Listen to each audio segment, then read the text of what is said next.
Yeah, man. What's popping? What's happening? What's going on? You back in the lab with your favorite neighbor, your man Mark Nash. He is I am here. Another great episode of Breaking Beats. Feels so good to be on top where we belong, man. We're gonna talk about a little boxing on this late night, early morning stream.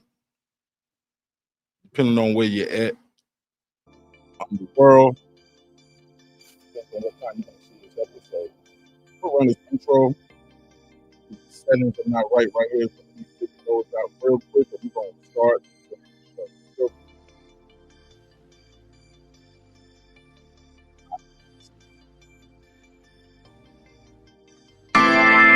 This is my passion. This is what I love to do.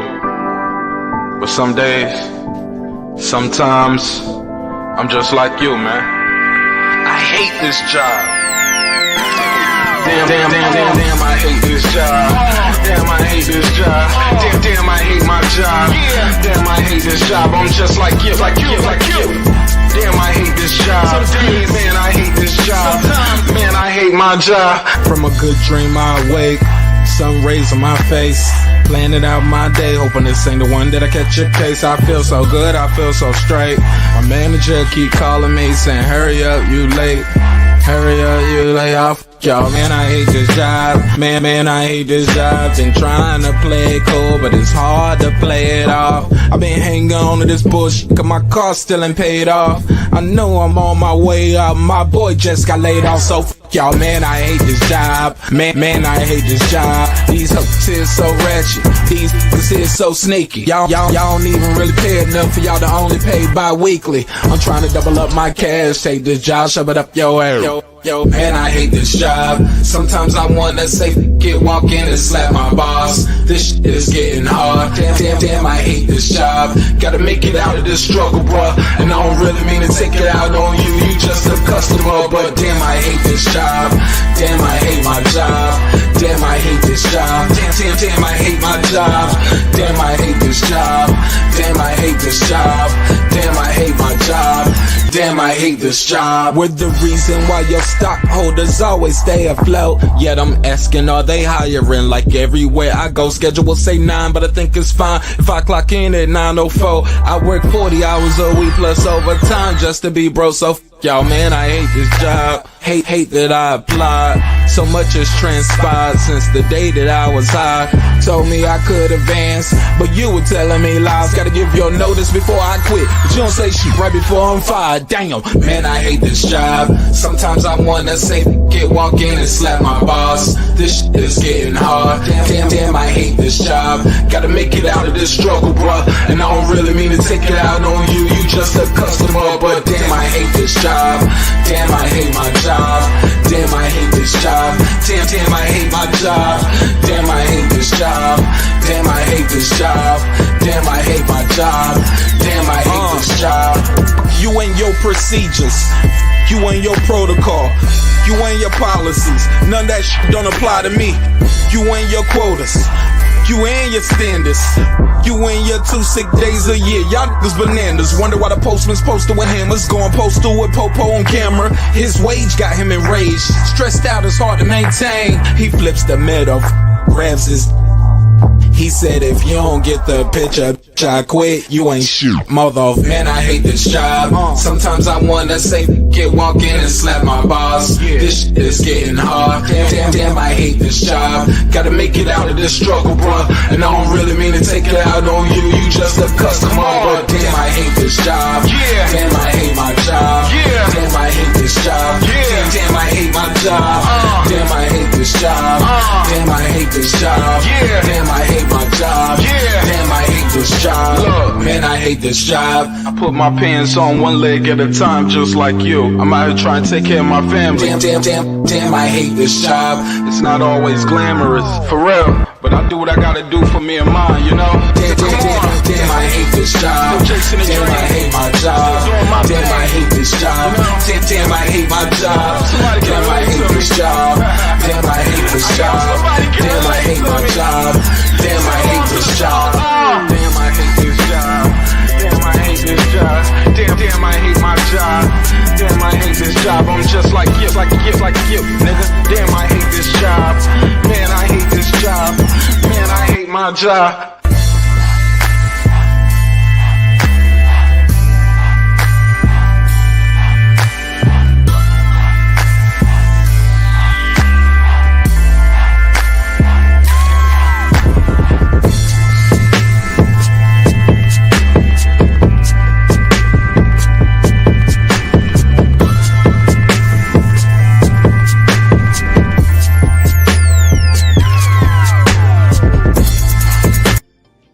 The views and opinions expressed in this program are those of the speakers, commentators, experts, and or the host.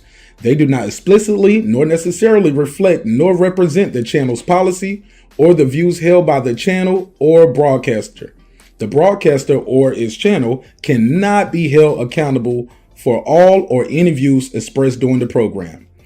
Basically, if I didn't say it, don't come for me. You come for the person who said it. And please don't sue me for somebody else's words. With that said, let's start the show, motherfucker.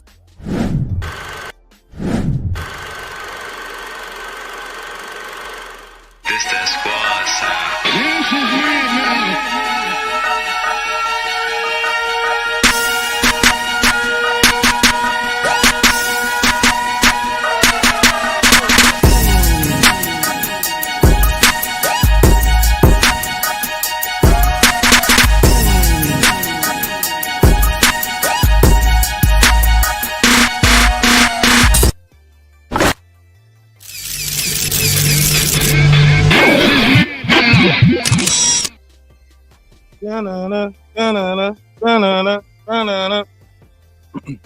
Yeah, man. I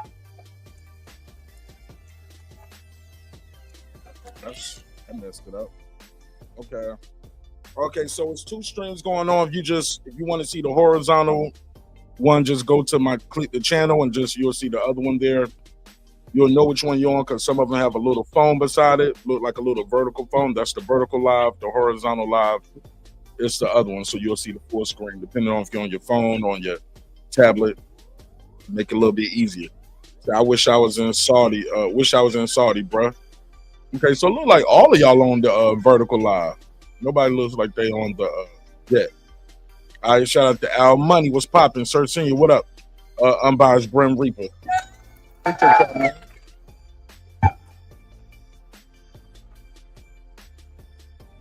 I'll talk about it, man. Final predictions.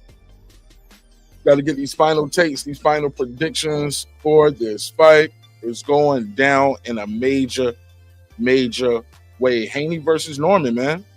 Norman versus Haney, however you want to put it. Been a lot of disrespect going on, man. A lot of disrespect from what I've seen. I don't like it. We'll talk about it on this episode. But yeah, I don't think they're really showing my boy Brian Norman giving him his just due.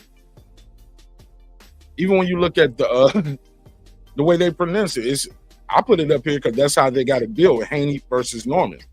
I didn't see his name as champion front until I looked at the fight bill today. They finally moved his name to the front, but no respect for the champion. Third title defense and still not getting no respect. Come on, bro. Sir Singh said he was first in the building. Salute to you. How it look out there, y'all? How it look? It look clear? Look crisp? Don't look too blurry, do it. Look crisp. Find some different things in here, as y'all can see. He said it's okay. Norman gonna take the respect. Yeah, man. This is let me show you. Let me share the screen.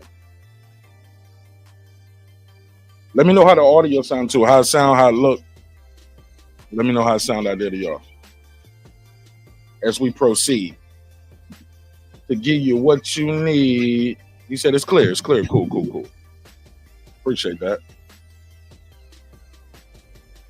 Somebody said the Haney X. My thing is, a lot of people keep talking about Brian Norman Jr. Actually, matter of fact, before we get into it, let me tell y'all thank you for your time and energy.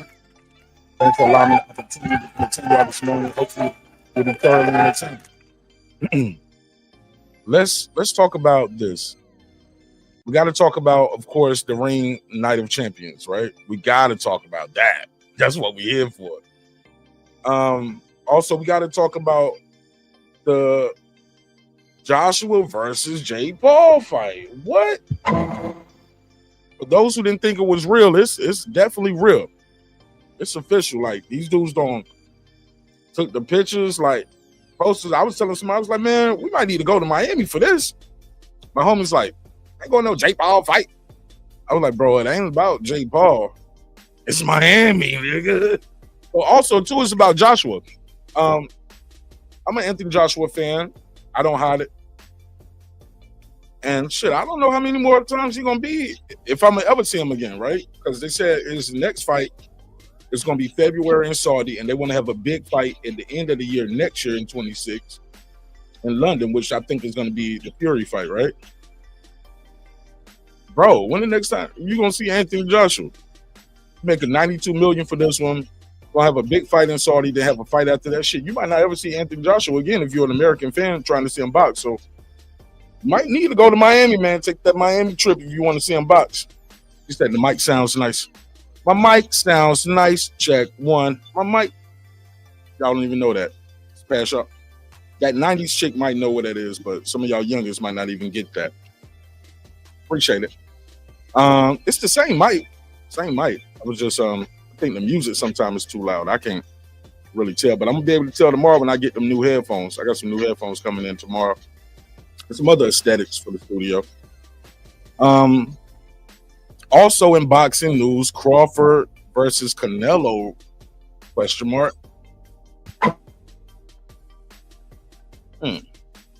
People saying Canelo activated that rematch. Oh, snap. I'm definitely showing my age tonight. Talking about oh snap. And my mic sounds nice, check one. Yeah.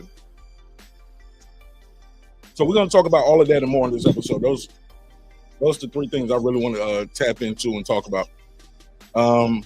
Brim said, you know what it is, Mark Nash. People didn't experience the journey and the process of Junior's growth, so the context is missing. Yeah. But come on, man. Oh, I forgot about that. Thank you, Sir Senior. He said, what about old boy popping dirty for clenbuterol? It's an epidemic. No, I thought he popped dirty for Ostarine. So was it clenbuterol or the Ostarine? I thought he had the Ostarine dream. I thought he was on the Ostarine dream. Oh, and my boy Joe Parker was on that.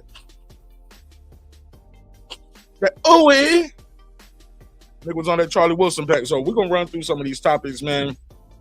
Y'all like me. It's Friday night. You just came back in from having a good night out, or you can't sleep still, or whatever it is. I just appreciate your time being here. Let's get into it. He said, yeah, Matias was on that Asta. You on that Asta, man. You on that Asta Papa. You gotta love it, man. So let's jump right into some of these topics, man. Let's jump right into some of these topics.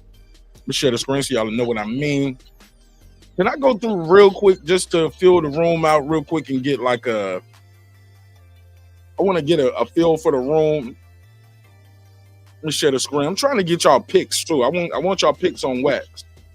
She said she liked the new view. Yeah, I'm changing some things around here.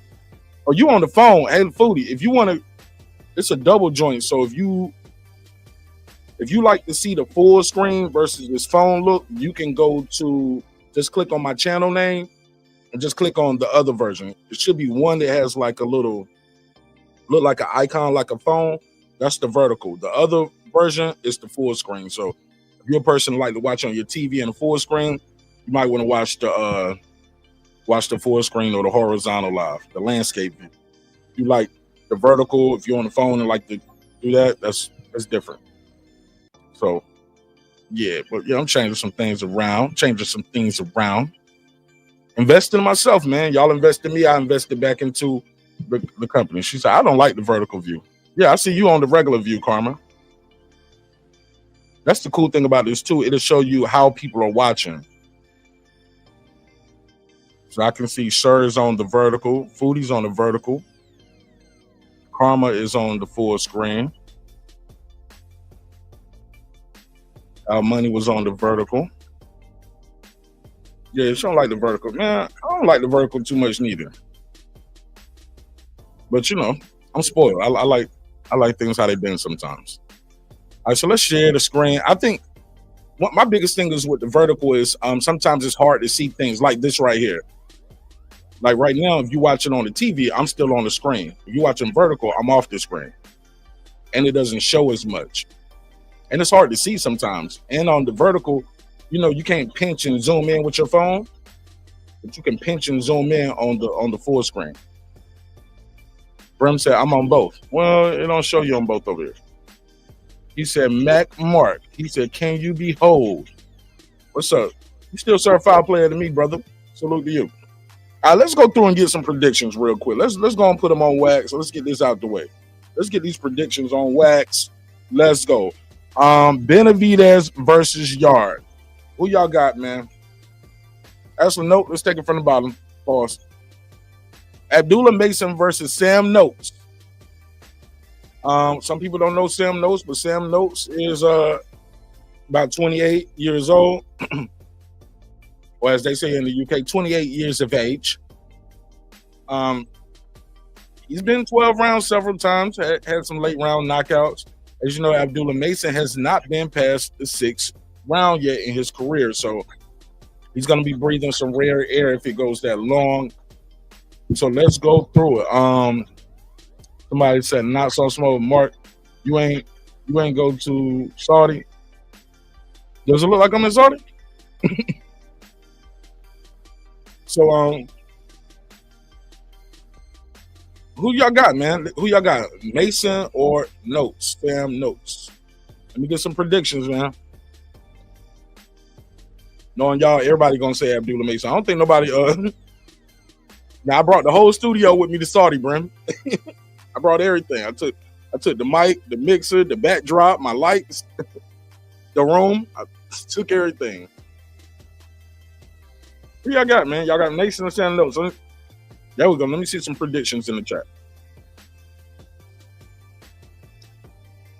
Nah, I couldn't go. Not soft spot. I couldn't go, man. I couldn't go. But we do got representation out there. We got representation out there. The whole team out there. My boy Lake is out there. Shout out to Lake County. Lake County went out there.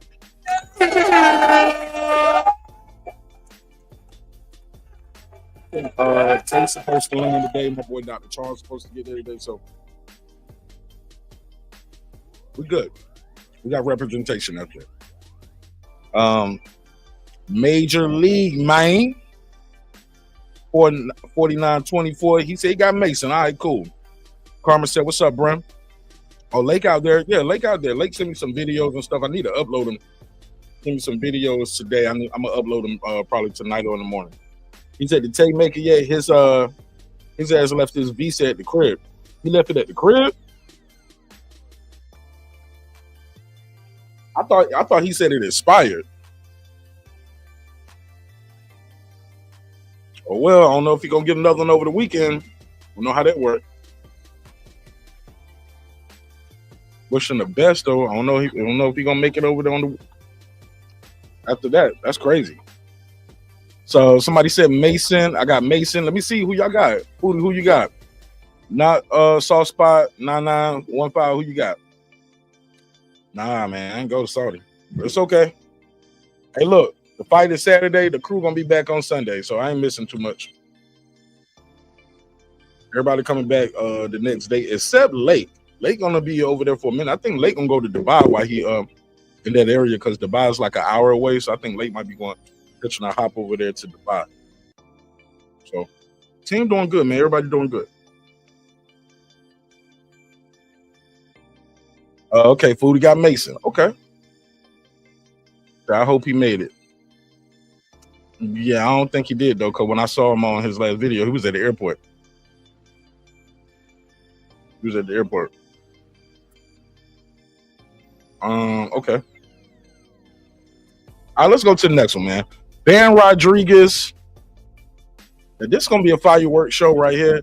What Late told me though, Late told me he was like, man, we got to get out more, man. He said, it's like just as black folks and just people in general. He said, them Mexicans came over there for Ben Rodriguez.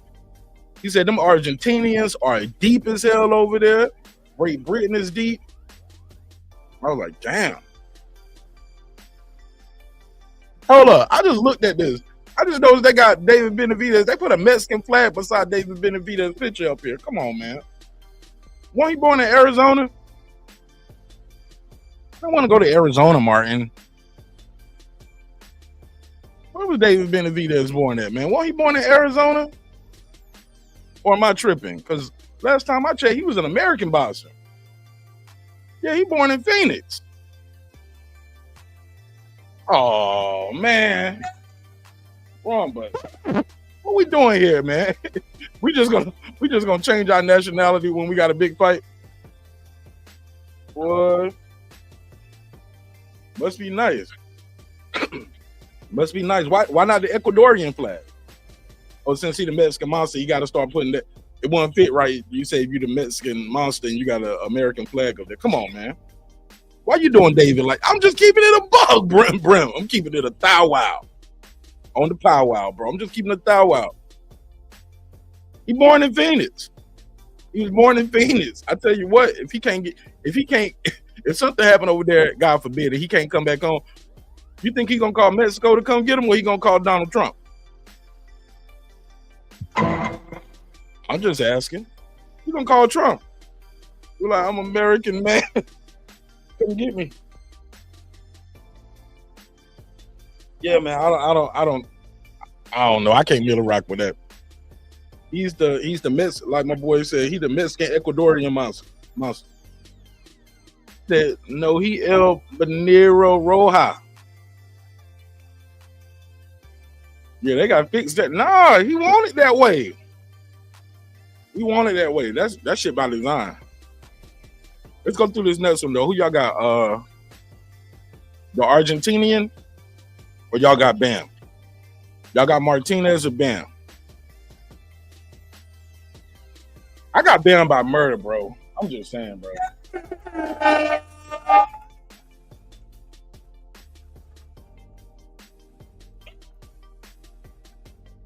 Ben Rodriguez is super good, man. Super good, man. He is exciting to watch, man. He's fun to watch, bro. He coming to get it too. He go out there trying to get it from you. So I mean Martinez is 18-0, 9 knockouts, so that means 50-50. 50-50. 50-50. 50-50 fight. Far as when he goes in there. He's gonna stop you or he gonna get a UD. Yeah, I can't. Yeah, man, I got Ben Rodriguez by murder. I think he's gonna stop him too. Say, what up? We were just talking about you. He said by the time he told me, I was already on the flight back to the States from my layover in London.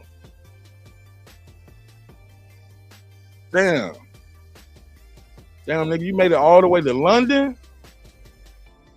Shit, I would have been over there. I would have just stayed in London. I would have been watching the fight. I'd be like, live from London town. Big Jones, nigga. Live from London. I'm like, well, since I'm here, he said I booked another flight from Boston to Riyadh and the flight delayed. They said, so where you at? Matter of fact, let me just see if I call him. Hey, you up? I mean, well, I know you up. You're on the phone talking to me. I said, are you somewhere you can talk? I'm gonna call you real quick. Rachel Donaire with the flair. What's up, ma? How you doing? Long time no see it. Y'all got a big fight coming up as well. They're gonna be over there in Japan. Y'all fighting in Tokyo, right? Or Yokohama? Where y'all fighting at, right? Y'all in Tokyo? Y'all gonna be fighting in Tokyo or Yokohama?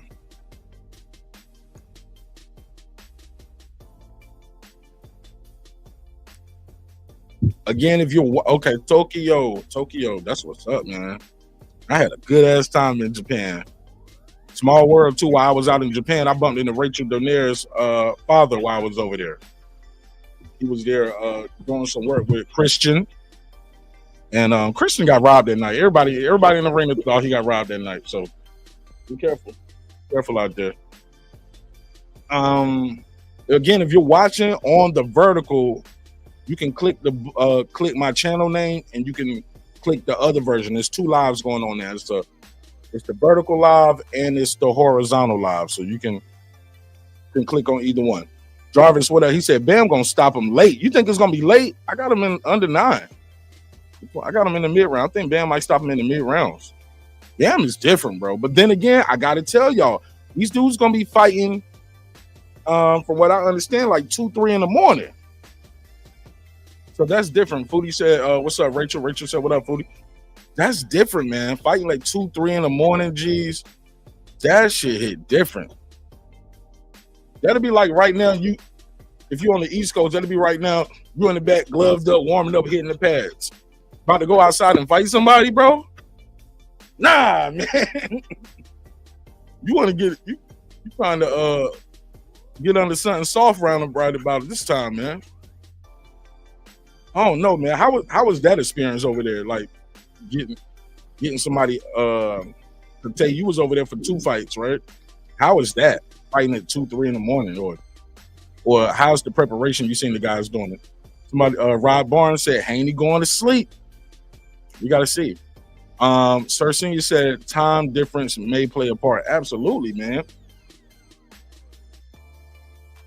I mean, it was early in the morning for you guys when the Brian Norman fight happened, but it was just like a regular night for us over there fighting in Japan. It was no crazy accommodation. Y'all just had to accommodate over here, but over there, they making the fighters acquiesce. And he said it was cool. Man, ain't nothing cool about fighting at 3 in the morning. Get off the gas, bro. Never heard of it. 3 in the morning.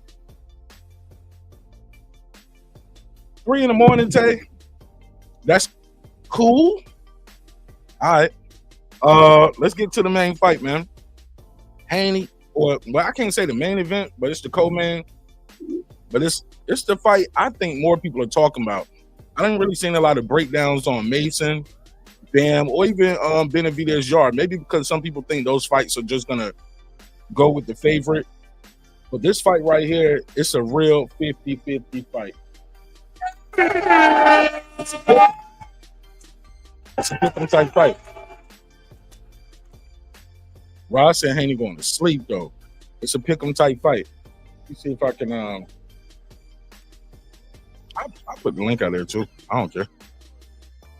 If you're trying to click the link, you're gonna have to go to the community tab, or you're gonna have to go to leave the vertical and go to the regular page, because it's hard to click the link on the vertical.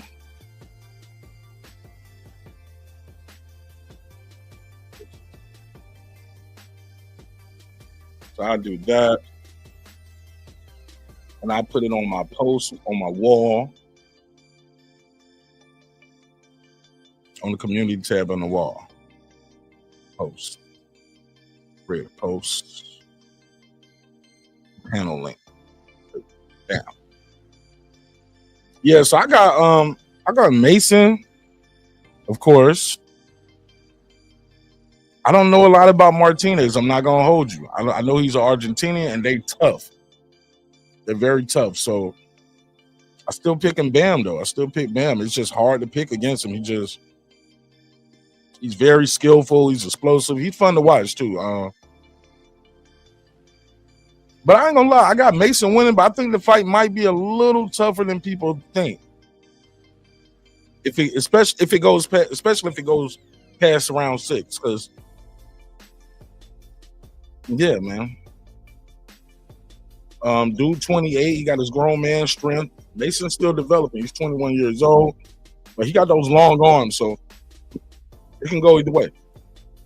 But let's get into it. Brian Norman versus Devin the Dream Team. Who y'all got? And tell me why. I'm gonna put the phone line out there. I want y'all to call in. Put the phone number on the screen so you can call in and voice your opinion. I got the link pinned out there. Let's get those predictions, man. Don't hide your pick now. I don't want y'all to be like after the fight tomorrow, everybody calling, well, I knew this was going to happen, or I knew that was going to happen. I need it on wax, or you got to show me a bet slip for me to believe you, because I don't believe you. I don't believe you. Niggas be lying. Wrong button. Shots fired! Shots fired! I don't believe you need more people. We don't believe you. You need more people. So you have to tell me the truth. Not the truth, but the truth. So let's get those predictions in. Call in now, or either click the link. Let me know who you got. Norman versus Haney. Do I have to say who I'm picking? Do I have to say it? Y'all already know where I'm at with it. Norman, gang. Okay.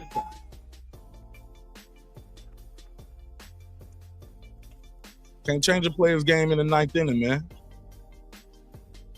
He said, I want Haney to win. So I want Haney to win. This is what Sir Senior said. He said, I want Haney to win so he can try to get the Ryan rematch and get his face back. But not that. Sitting in the pocket with Brim Reaper. What up, family? What up, my brethren? Peace and blessings to you, man. Figured I'd pull up on you for a little bit while I got a chance at work. I'm grateful. I'm grateful for your time and your energy. How's the family doing? How's your mom? Mom's all right. You know, I'm trying to find a way to get to see her in the next couple of weeks. But, you know, how's the family on your end, man? You know, my mother, I mean, they're great. Everybody's fine. Everybody's doing it. You know, my mother, oh, man, they so wonderful. I can't complain. I mean, who would care? Hey, look, that's why I asked. Yeah, I mean, yeah. They got me about to roll up a joint. And I can't find my bait. So I'm going to have to go old school and roll the paper up. But, man. Yeah, man. We here, baby. We here. Man, them 4 months took forever, but we here. I ain't gonna lie, went by kind of fast, but kind of slow. It did. You know, but slow, bro. Like there might be an upset on the other 3 fights that we're talking about. It's a potential possible upset on there, and I think no fight is going to be easy for anybody tonight. What you mean? You don't think nobody gonna have an easy fight? Nope. Okay. Puma gonna give Bam all he worked for. So same thing with Noakes. Those are the 2 fights I think they go to the scorecards. I think that Puma is going to take a beating on the back end of the fight, but I think he's tough enough to make it to see the scorecards. Oh, really? Puma beat Ioka twice in Japan, bro. So I'm not going to sleep on Puma. I think Bam got more skills, though. You know what I mean? And I think that's what's going to separate him when we get into the deep waters. But Puma going to make it tough for him, though. Okay. Noakes I'm not quite as convinced, but I just think Noakes, because Noakes' power, I think Abdullah is going to wait and take his time with him. You know what I mean? And Noakes is not going to make it easy for him because he's going to throw some big shots. But I do see Abdullah winning that by UD as well. I mean, he could get the stoppage, but I just got a feeling that he's going to fight a smart fight, not a reckless fight, and he's going to get a UD out of that. Okay. I got read a couple of these before we go to the other joint. I see somebody said Debo Devin 5. Yeah. Dang, I don't know if they trolling when they say that now. You know what? Because Coach Malachi ass, he's the one that started that shit. Yeah, bro. I don't even know if they trolling or if they serious. That's why I'm like, call in, voice your opinion. I'm not, no matter who you got. Like I said, man, I'm fair. I'm fair. How my boy used to say, I'm fair, but I'm firm. But you can't even say that no more. Pause. I know, firm, right? Fair and firm. Whoa, okay. Firm. I'm fair, but I'm firm. Pause. But Yeah, so That ain't really pause worthy, but that's a damn shame that we making that a pause. you better not, I don't want no nigga ever telling me how firm he is, my nigga.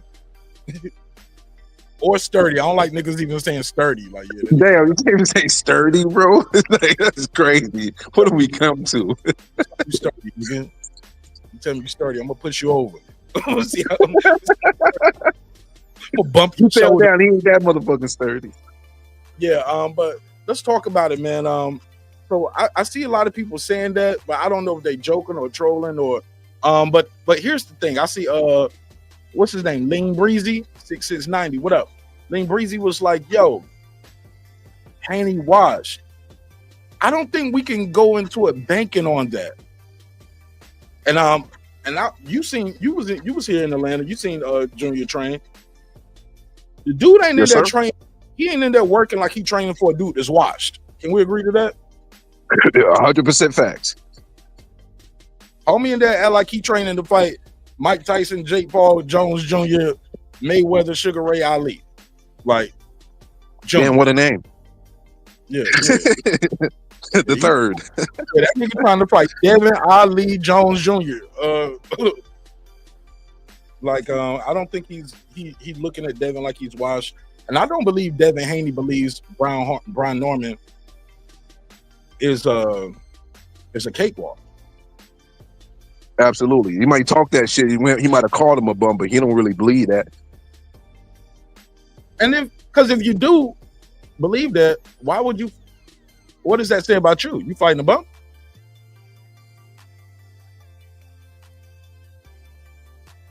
I don't know. If so, you need to go in there and do like Boots work, like what Boots did with Lima. And I don't think because if he's a bum, that's what you do to bums. You get him out of there early. Yeah, you don't supposed to be in there with him. If they don't belong in there with you, you get them up out of there. So you know what though? I don't think Haney's washed though. I don't think Haney's washed. But is he possibly gunshot to the big shot? Maybe, but I don't think he's washed though. Okay, I was talking to Shelton Moore today. He said what he believes is okay. Perfect example. Remember Broner fought Maidana, right? And he became gunshot after. Yeah, but during that fight though, he put up a valiant effort. He kept fighting. He was fighting his ass off. He lost, but after that, he was never the same. Right? Haney put up a big effort against Ryan, but his next fight, he wasn't the same. We don't know. And I don't, that's my biggest fear with this whole thing. Be going there and spark him, and people like, well, Haney was washed anyway. I don't care about that fair. I don't. If it play out that way, so fucking be it. Norman's on a whole other level now. I want them to give him his props though. I don't want them to say he was washed. But you know, there's gonna be people gonna take props away from either fighter, no matter the results. That's just the nature of the game. Okay, we call Haney in a lie. Hold up, I got to talk about that. We call Haney in a lie. This last face-off. Did you see that when they asked Devin Haney? When did you start hearing about Brian Norman Jr.? First of all, the first thing he said was, "Man, we don't know about this guy. We just heard about him. We just heard about him. I don't know who this guy is. Just heard about him last year." But they did that face off, and he said, "I heard about him after the Bud fight." He was like, "No. It was after the Tank sparring. You heard about him after the Tank sparring. That was years before. So that is a cap. He was in high school, bro. The first time he sparred Tank, he was still in school. I think he was in school both times. Brian Norman Jr. That's why I just can't believe Devin's gonna knock him out. Terrence Crawford couldn't knock him out. Now, granted, they only sparred for like 3 rounds. Him and Tank did more rounds than that. But I'm like, bro, and he was a kid sparring Terrence Crawford. He was a kid. People that say Devin by stoppage, I laugh at them. This delusion of grandeur. I think they say that because they saw B get dropped by Boca Chica. And again, that's why I said the context matters. People don't understand the journey and where Norman has been, and where he's advanced to since the Boca Chica fight.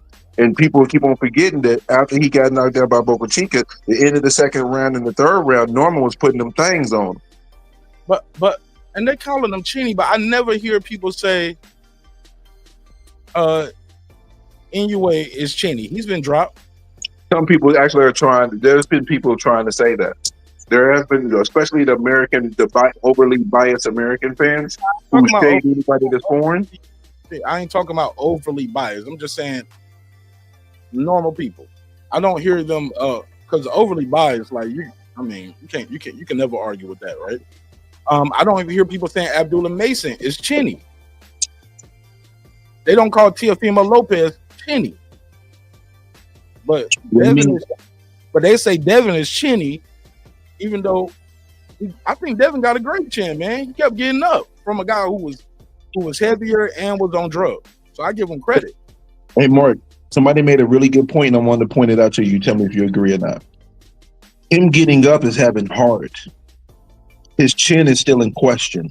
So he can be chinny with a lot of heart. That means he's chinny enough to get knocked down, but he got enough heart to get up.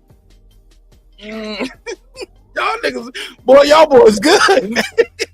Y'all boys know how to.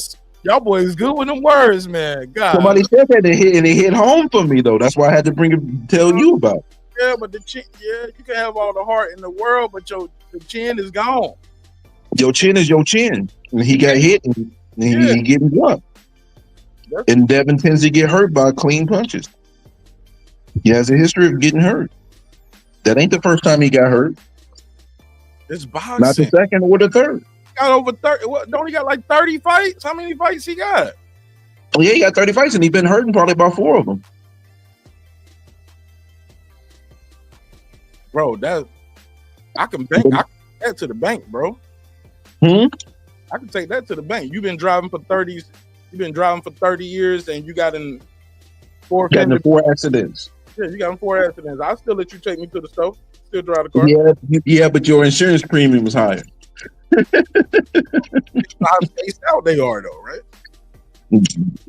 Yeah, that matters. It can't be the last 4 years in a row. You keep getting. Yeah, like if you got one from 8 years ago, then one from 4 years ago, and then one from 1 year ago, it's enough space to maybe say, okay, you're not a horrible driver. You just had a couple moments. Yo, my boy said Devin got cheap insurance on his chin. Wow, he got the general. He got the general. I'll be quicker than that. Somebody said Haney said he got hard. Oh, Haney is the one who said he got hard because he got up on Ariel Helwani, so he agrees. Shout out to Big Money Wait.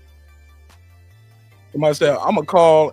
He said I'm gonna call when I cash out on Devin and Chin. Call in now. I want to hear it. I want to hear from the audience as well, man. 404-692-1766. 404-692-1766. I give you 2-3 minutes on the clock. Just tell me what you think of the fight, who you think gonna win, and why. Yeah, shout out to Power Punch TTV. Yeah, I mean, T.O. got dropped. T.O. got dropped in the first round. And look, T.O. get dropped by guys who are not power punchers. Mm-hmm. Got dropped by Kambosos, got bloodied up and lost to Kambosos. You get what I'm saying? No PDs. No excuses. But everybody got a lot of excuses for him. But you know what? It's how you know what it is? It's how you respond after you get knocked down. It kind of tells the story, though. Bro, he got dropped by Sandor Martin like 2 or 3 times. They only counted one. They only counted one, but when he got knocked down, was he wobbly? Was he looking like he had to need a lot of time to recover? No. It's the 10-8. It don't matter. No, it does matter. If you get hit and it take you 2 minutes in comparison to when you get knocked down, you get up and you're already looking like you got your faculties, there is a difference. Yeah. I get you on that. Yeah, because some of them are balanced. Some of them, but you still got dropped though. It's still a. Yeah, it's still something to drop, but again, all knockdowns ain't created equal. You know what I mean? Fair enough. I agree with that. You're right. Because when Haney got hit by Linares, he didn't get dropped, but he was hurt. Yeah, and Linares clowned him like he did the Olay, like showing him the way to his corner. Yeah, and the next round, Haney didn't recover till the 12th round. It took him a whole nother round and a half to recover. I didn't feel that punch though, so who knows what he felt though. So I got to give him Linares. He caught with a. Keep in mind at that point too, it was round 10 when he got hurt. At the end of round, he had been whooping Linares' ass 10-0 the whole fight, and he was trying to get Linares out of there. And I remember watching that fight. Keep in mind, I'm not a Haney hater. I'm not a Haney-iac, but I'm not a Haney hater neither. I told myself, and I told the audience, and I told everybody who would listen, I said, this is what happens when you don't fight your fight. And you go in there and try to fight the way fans want you to fight. So I got a question for you. Shoot.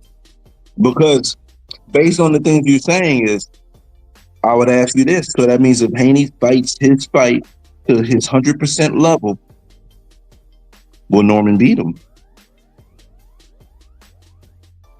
Keep going. I'm listening. That's my question, because the thing is, you're saying if Haney if we take Norman out of the equation, right, and you just speaking on Haney, if Haney's 100% on his game plan and now he's fighting, you're basically saying that he's the fighter that's going to win almost every fight he's in if he stays on his game plan. I did not say that. I did not say that. I did not even basically say that. I never said nobody's gonna. I never said nobody's gonna win. Listen, let me add my extras on it. You can correct me after. Yes, sir. Go ahead. Add your extras. All right. Well, okay. Let me rephrase. Based on what I'm getting from what you're saying is that if Haney is 100% on his game, he tends to win his fights. Would you agree with that? That he comes out looking very. If he doesn't get caught when he's 100% on his game. Bro, the boy is good, man. I don't care what look. I'm Team Norman all day, but I'm not gonna sit up here and act like Devin Haney is chopped liver, bro. No, but what I'm trying to say is this: if he goes out there and fight like Devin Haney normally fights, I think he'll still lose to Brian Norman Jr. It's gonna look like it's not gonna be a pretty fight. It's not gonna be nice. It's gonna be ugly. But I don't think he's going to be afforded all them rounds because I know how Brian Norman Jr. can fight. This shit might end up looking like Quentin Randall versus Brian Norman. Not an exciting fight to watch, not looking good, but I'm a get to you, bro. I'm gonna cut the ring off. I'm gonna get you to the ropes. I'm gonna beat up on you a little bit. You're gonna try to hold, move, all the stuff that Haney does well. Brian Norman has tools to counteract that, in my opinion. Yeah, you giving me the answer I was looking for. That's what I was looking for. I don't think I answered the question well, but you answered it exactly what I was looking for. Yeah, even when he fights how Devin Haney can fight in most fights, I think he can. I think Brian Norman can still win that fight and will still win that fight because Brian Norman, you gonna have to make him respect you, bro, and he's not gonna respect you. Yeah, I just don't see it happening that way for Devin Haney. I just can't see it. But I'm biased. But keep in mind, I'm biased because I've been watching Lil B fight for so many years now. Me too. We on the same boat, and yours is probably even deeper than mine because you've been there for a clip. You know what I mean? So many spar wars with him, and I got sparring on tape that y'all ain't never seen that I can't release yet. But it's part of the documentary though that we're gonna put together. But right. Because a lot of people are using your footage for this for the sparring to see Norman a little on a deeper light. I tagged him a couple of them. I've been laughing my ass off because that sparring is so old, and the only reason we even put that sparring out was because Cadell Albright was out here. He had showed a little clip of B. He hit B and B slipped, but or B slipped and he kind of threw a little punch at the end, and he was trying to and he kind of played around like, I dropped him and all that stuff, and he was trying to get clout off of it. And then once I dropped the full sparring, he retracted his statement. Yeah, well, it got dropped again because he was talking about how Haney would easily win, and people like, hold up, you talking about Haney? Well, boom, this what happened to you though versus Norman. That's why your clip started circulating again because of what Albright said. Yeah, but he a Philly guy too, so a lot of those dudes, they just got so much loyalty to Boots and Bozy and that gym and that whole team up there. So, anything Norman, they going against it. Yeah, man, and that's what I don't respect about some of them. Like I like honesty more than blind loyalty, bro. Like, move that blindfold off and just walk on your own. Don't hold a nigga hand and expect them just to lead you to the store every day, my nigga. Some days you got to walk to the store by yourself, and today's that day.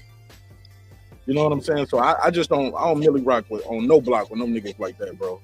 Like, that's why you and I kick it. You know what I'm saying? I can rock with you because we can be cool, can be cordial, be homies, we can have respect for each other. But bro, you can go totally left and I can go totally right, and we can still be cool because we got a difference of opinion. Yeah. On boxing, on life, about family, about it's like these dudes gotta just get in line, bro. I was like, nigga, that's part of the reason why I got out the army.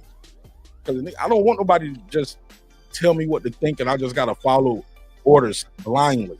No, bro. I'm a soldier for God, not for men. You know what I'm saying? Yeah. Somebody said the whole channel picking Haney. What channel? Not this whole channel. Say this one because I'm the host and I'm not picking Haney. And I'm the only person on the panel, and I'm not picking Haney. I respect him though. I respect. Much respect due to Devin Haney. Man, I got respect for him, bro.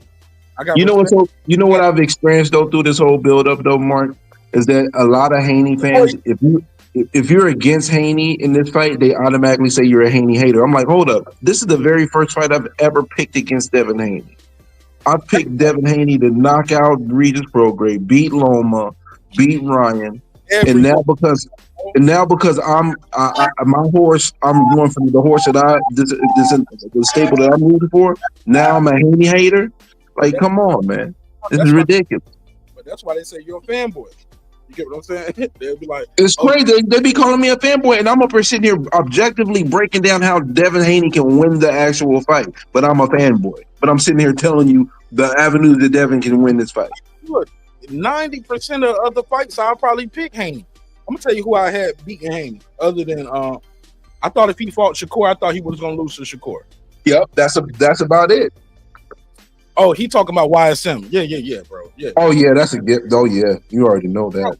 They always picked against some shit. Most of them picked against Bud on most fights too. You know what I'm saying? Because the back and forth between Boots and Bud. So it is what it is. It's gonna be what it's gonna be. Facts. That's just the game goes. Somebody said, "Can I send my Cash App?" Oh, you sent one? I ain't look at it. My bad, bro. If you sent one, I read it off on the show. But you can. But it's not required though. It's not required. Oh, shout out to AKA I got money already, motherfucker. But shout out to my boy Sir Cap though.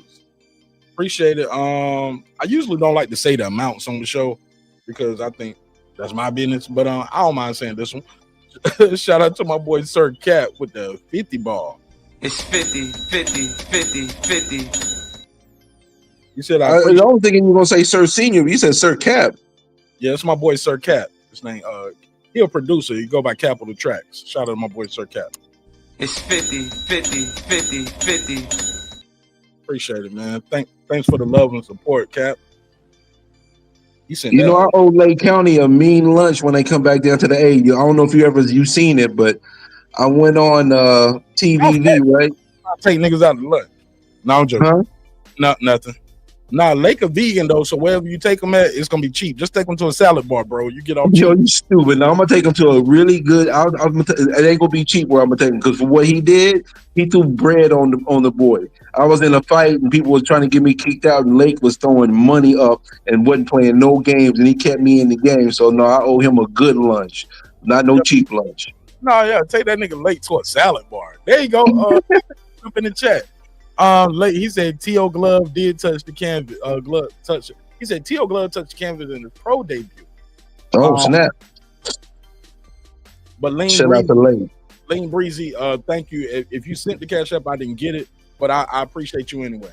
And I can read your comment out loud too if you want to put it there. Somebody said who like Haney. Somebody said I was talking about YSM. The boom, big money. Let me get Lake County the drop for his donation. reporting live from Saudi Arabia. Give you the $2. You give him the $2. All right, pay him the $2. Oh, pay the $2. Hey, Lake, Worldwide Lake. I'm about to Worldwide Lake, baby. I'm gonna send you the link, Lake, on WhatsApp. Try to click the link on WhatsApp, bro. So you can tell us what's going on over there in Saudi Arabia. We got boots on the ground, brother. We got boots on the ground, no innings.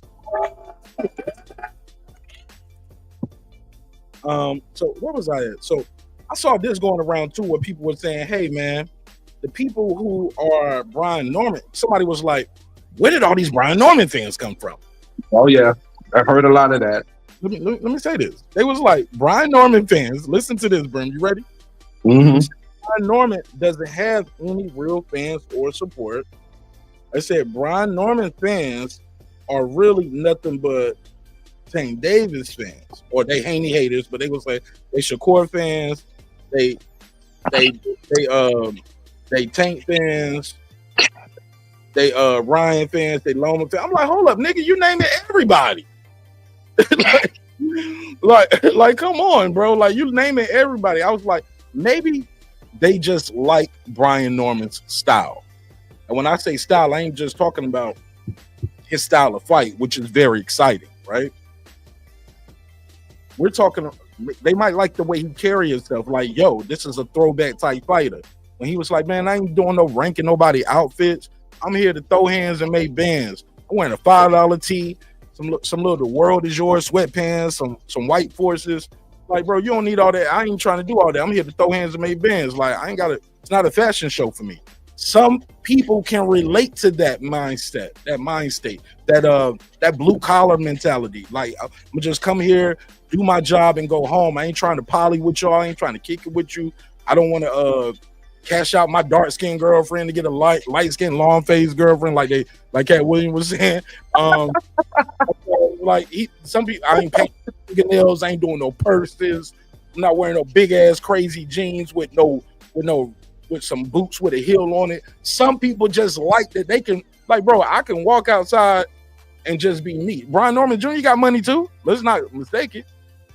But you don't see him with no big ass rings and diamonds and big watches and chains everywhere. That don't mean he can't afford it. Y'all think he in there fighting for free? Y'all think this nigga he a professional fighter? This is his job. This is what he do. He don't work part-time at the garage and tow trucks on the weekend with his dad and nothing like that. No, man, nigga, that's what he do. He fights. World-class professional pugilist. So some people can identify with the character and the personality of that. You know what I'm saying? So I don't think all of the Brian Norman Jr. fans are because they hate Haney. Some of them just can identify, can relate with the young man. But once you add to that, oh, he be knocking niggas out. Okay. He from the South, which is like an untapped market in boxing. Atlanta, Georgia is an untapped market. It's a lot of people in Atlanta, but it's an untapped market when it comes to this sport. So just the South in general, right? Most people stop at DC and Maryland, maybe Virginia, then they skip North Carolina, South Carolina, Georgia, and they pick back up on boxing in Florida. You get what I'm saying? Mm-hmm. And I ain't just talking about fans. I'm talking about the people who put on events, the people that put the money behind the event. Yeah. I know. I'm doing this thing. So, and I watch how the events look, who's putting them on, who's not. Shout out to Christy Martin. Christy Martin definitely be tapping the market in the South. But it's relatively small. Shout out to Jake Paul. Jake Paul does a lot of great work in the South, especially in Florida, around the Orlando area. You know what I'm saying? Like, and giving fighters a shot, give them a chance. And paying people pretty well too. So there's nothing but respect on this side, wherever you from, wherever you getting it. Right, Louisiana got some fighters out there, but it's the untapped market. Jarvis, if you got a channel, or matter of fact, you got a channel because you typing in the chat. You in Louisiana, start covering boxing, bro. Start going to your local gyms out there. Tap that market, bro. Get on fighters some shine. No matter if the world don't know him yet, you know him. Do that work. Because when I interviewed him, nobody know him, bro. And if you go back and look at the first video I did, it said boxing rising star, Brian Norman Jr. Niggas laughed me out the room. When I was talking to him, I'm like, "What's up, champ?" Calling champ. People laughing at me like, "Champ, this was 3 years ago, right? 5, bro. I thought the first interview was like 4.5 years ago, but I might be off. 4.5, 5. Yeah, 4.5, 5. But yeah, Thank you. On 3 years. I know 3 years ago I was Mark Nash and he was Brian Norman. 5 years ago, nobody really knew me or him. Lake, I see you right there, but it's telling me your device is not connected. Cut your camera off. Make sure you got that camera cut off, Lake. And I can bring you on. Shout out to Jarvis on Louisiana. Power Punch TV said Fex, he said Fex was mad. I didn't F with him before win or lose. I'm rocking with bro. Yeah, he said Fex was mad. I don't know what you're talking about right now. I'm sorry. I don't get it. I think he missed the word. Yeah, he might have missed the word. Power Punch TV said Turkey gave him $4 million. He could have came to the press conference like Frank when he fought Tank with a new chain on. Yeah, man, we ain't got to do all of that. I remember being that Lil B fight his victory party. I almost felt weird. I was like, man, I should tuck my shit in. I told my boy Cap, I said Cap was laughing. He said, why you say that? I said, he the richest nigga in the room, bro. He got more money than the nigga who owned the club. And he ain't got no jewelry on, not an earring, not even a watch. And he loved watches. He a watch guy. He is a watch. You know, when you said that, it made me think about when you interviewed me about before the fight, when I said something about how he conducts himself and he ain't worried about those things. He's like, let me tuck my chain in. Little B got to make me stop wearing jewelry, nigga. I'm gonna keep my watch though. And I ain't taking my ring back. I mean, Hillsburg and K's don't want this shit back anyway. You're like, nigga, we hustled you for that shit. For some rocks, some shiny rock, nigga. Yeah. Shout out to Tay Jones for putting a lot of fighters on and having people pay attention to him, because he did that for Abdullah too. Shout out to Tay Jones for taking that punishment, nigga. I was there for his sparring too. Tay Jones, you were thinking B was giving you punishment? That nigga Tay Jones took some punishment, nigga. I saw that shit. That nigga was getting punched on. Respect. You know, when you said we were talking about the Louisiana brother covering the boxing, that just made me think about the fight I missed. I was supposed to go to that Fortuna and Speedy fight because that happened here in Connecticut. And I had to work on that Saturday night. I was about to go drive to Mohegan Sun and watch that daggone fight. I was mad about that. No. I tell you, World Combat introduced me to him. When I somebody said, who introduced Norman first, Mark or World Combat Sports? It's either between Tay and World Combat, because not me, because they both introduced me to him and put me on to him. But World Combat gave me the face to face, and that was the end of 2020 or end of 2021. I want to say it was the end of 2020 though. He got signed with Top Rank at the end of 2020, right? Yeah, I think he might have just signed with him, but I know it was the end of 2020, bro. Actually, shit, the video is up, so the video tell us, because that was part of the reason why me and World Combat bumped heads, because I didn't drop that. He hit me up. He was like, man, what's up with the video? Da, da, da, da, da. I was like, oh, my bad. Shit. I had personal shit going on, so I was moving a little slow on it. He was like, well, he got a fight coming up in a month. Like, you should have been had that out. Like, he kind of pressed me a little bit. But not disrespectfully, but he did kind of press me. I was like, all right, so I stopped everything and I did that shit that day. Which probably even made him even more mad thinking back. He was like, nigga, you could have been did this in one day. You did this shit one day, my nigga? Like, what? It took me like 4 hours. I just went through the footage, put that shit together real quick and knocked it out. And man, to this day, it still look good, man, if you watch the training footage, because I was in that bitch with the drone. Like, no, most people ain't hitting the heavy bag with a drone over top of them showing the overhead shots in the gym. It was just mostly guys in there with steady cams or handheld shit with their phone, or they might bring a gimbal. But to be in a boxing gym with a drone, my nigga, flying that shit around, getting those this shit was just different. You know what I'm saying? And it was during COVID. I remember World Combat had a mask on still. And I had a mask on. Wow. Yeah, that's a long time ago. Somebody else jump on the panel? Yeah, that's Lake the Great, Lake all the Lake way. the Great. I'll be back in a few. I'm gonna go to the check, and I'm at work, so I'll come back. Lake, shout out to you, my brother. I'll be back soon, Mark. Yes, sir. Appreciate you. Appreciate you. Lake the Great, talk to us, champ. How you feel?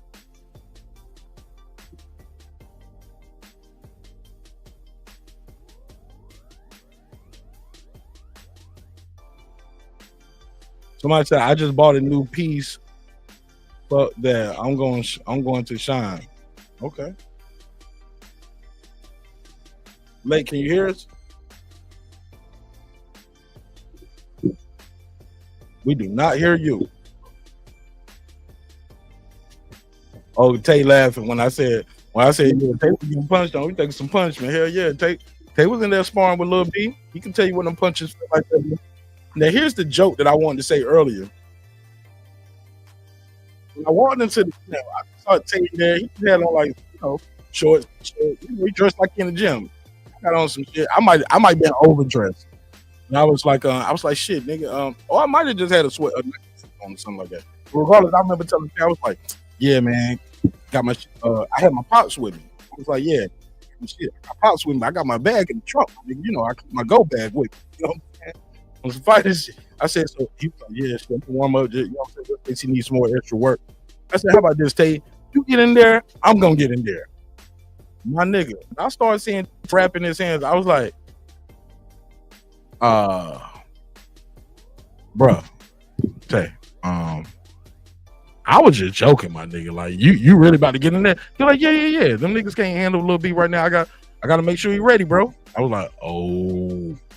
I was like, if he depending on Martin Nash to help him get ready, he just ain't ready. I can't help him. Nigga, I'm 40, shorty. I can't help him. I was like, I can do it. I can go in there and move around with him, but he better not punch me back. I throw some punches. Like, if I'm in there with Lil B, all he doing is working on defense, my nigga. Because if he hit me back, I'm pressing charges. I'm showing him top rank, Grand Night City. That nigga better not hit me back. I'm being there like a little kid. Don't hit me back. I'm like, I just got this dental work done, nigga. This shit is not covered. For boxing, I can't be getting punched back, nigga. Like, okay, body work only. Body work only. Body work only. Late, can you hear us, bro? Can you talk to us? Can we hear you?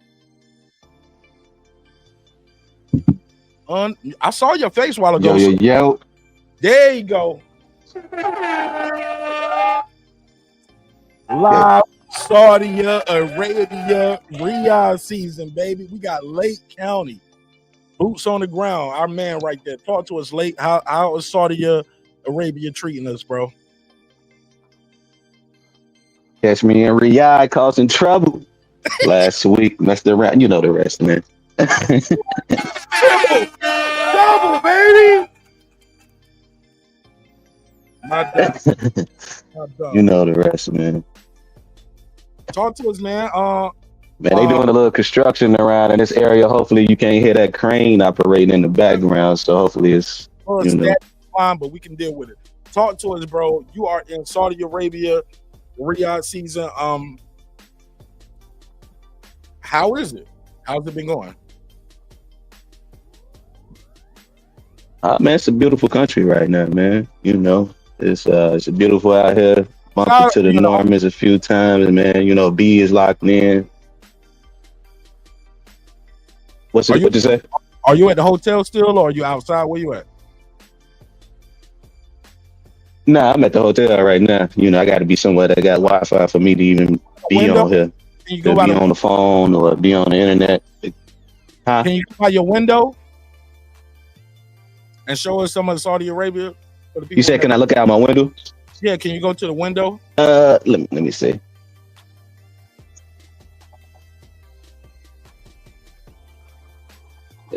I'm by this construction site.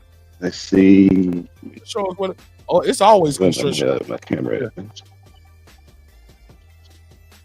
I believe they always doing like they got. I'm right here by this big old building right here. Oh, that's what we trying to do. They building that building. Yeah, I was talking to the senior. He was telling me how everything is like I see it right there. It's like concrete built. Like they using that sand to build that concrete. Yeah, concrete. Everything is solid, built, real solid.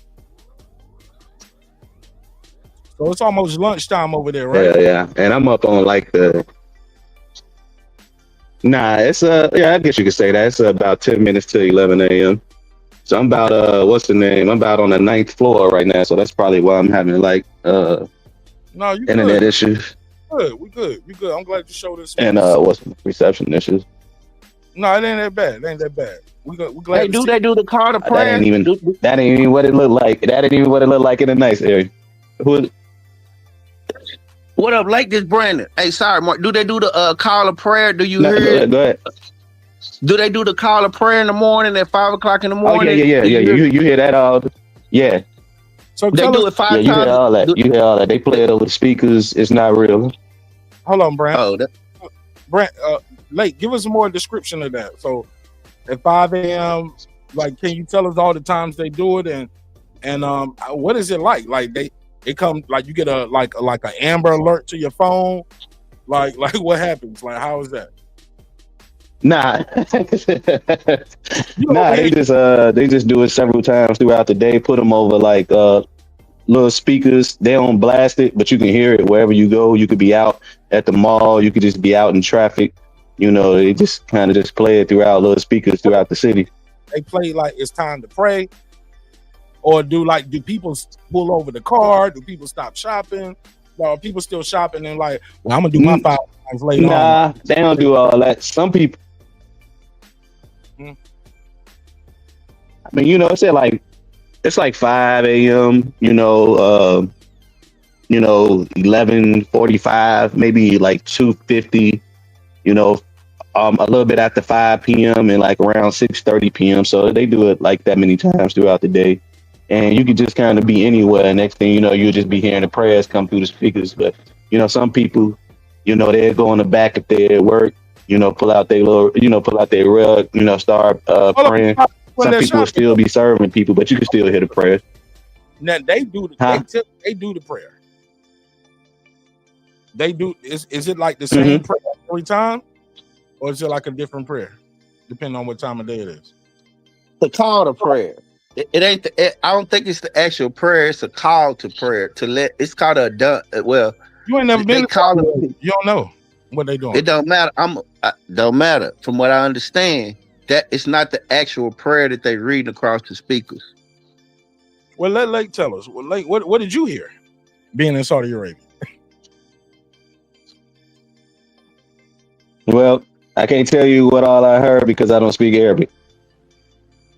That's the hustle right there. The niggas could be telling you, buy now, hurry up and buy it. You know what the fuck? No, I'm joking. Got respect. What I'll do. let me respect. I'm joking. Hey, Lake, can you snatch your boy a rug? Man, they got them everywhere, man. I could look around for them. Lake, I could look around for something for you. No, for me. They got them everywhere.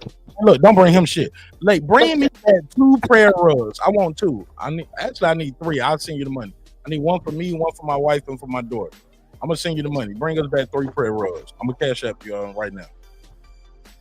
I'm glad y'all talking about prayer rugs and prayer, but because as Americans, this is what we come over here and look for.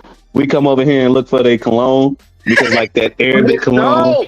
It's supposed to be like that good. It's supposed to be that good joint. Man, hey, man, I bumped into a herb. Some of that good joint.